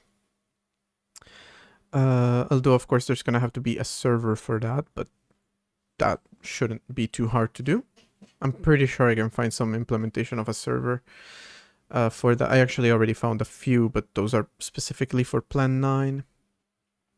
But either way, this is the beginning of the distributed operating system, or at the very least file system operating system.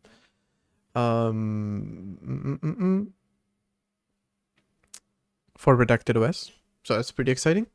But it is 2:20 a.m. So sadly, I'm going to have to leave it without a full resolution, without being able to open the file. Tomorrow I'll figure out how to open the file, and by my stream on Friday, I am gonna take tomorrow off. By my stream on Friday, I am going to probably have this done. I don't know what I'm gonna be doing. Maybe I'm gonna be doing inter-process communication, because that's another thing that's kind of missing, and another thing that could really help with the, you know, distributed nature of it all. Although, you know, for doing this outside of QEMU, I'll have to wait for a networking PR that's going to be coming in soonish. And then I'll be able to do this, as well as having networking for user processes, which is going to be pretty cool. All right, enough of everything. Thank you so much, everyone, for watching. I'm going to be dropping a link to my Discord in case anyone is interested in joining, keeping up to date with what's going on with the system, with all that stuff. I'm going to... That's it. Not going to do a raid at 2 a.m. I'm going to see you on Friday. The next stream is going to be on Friday, 8:30 p.m. CEST.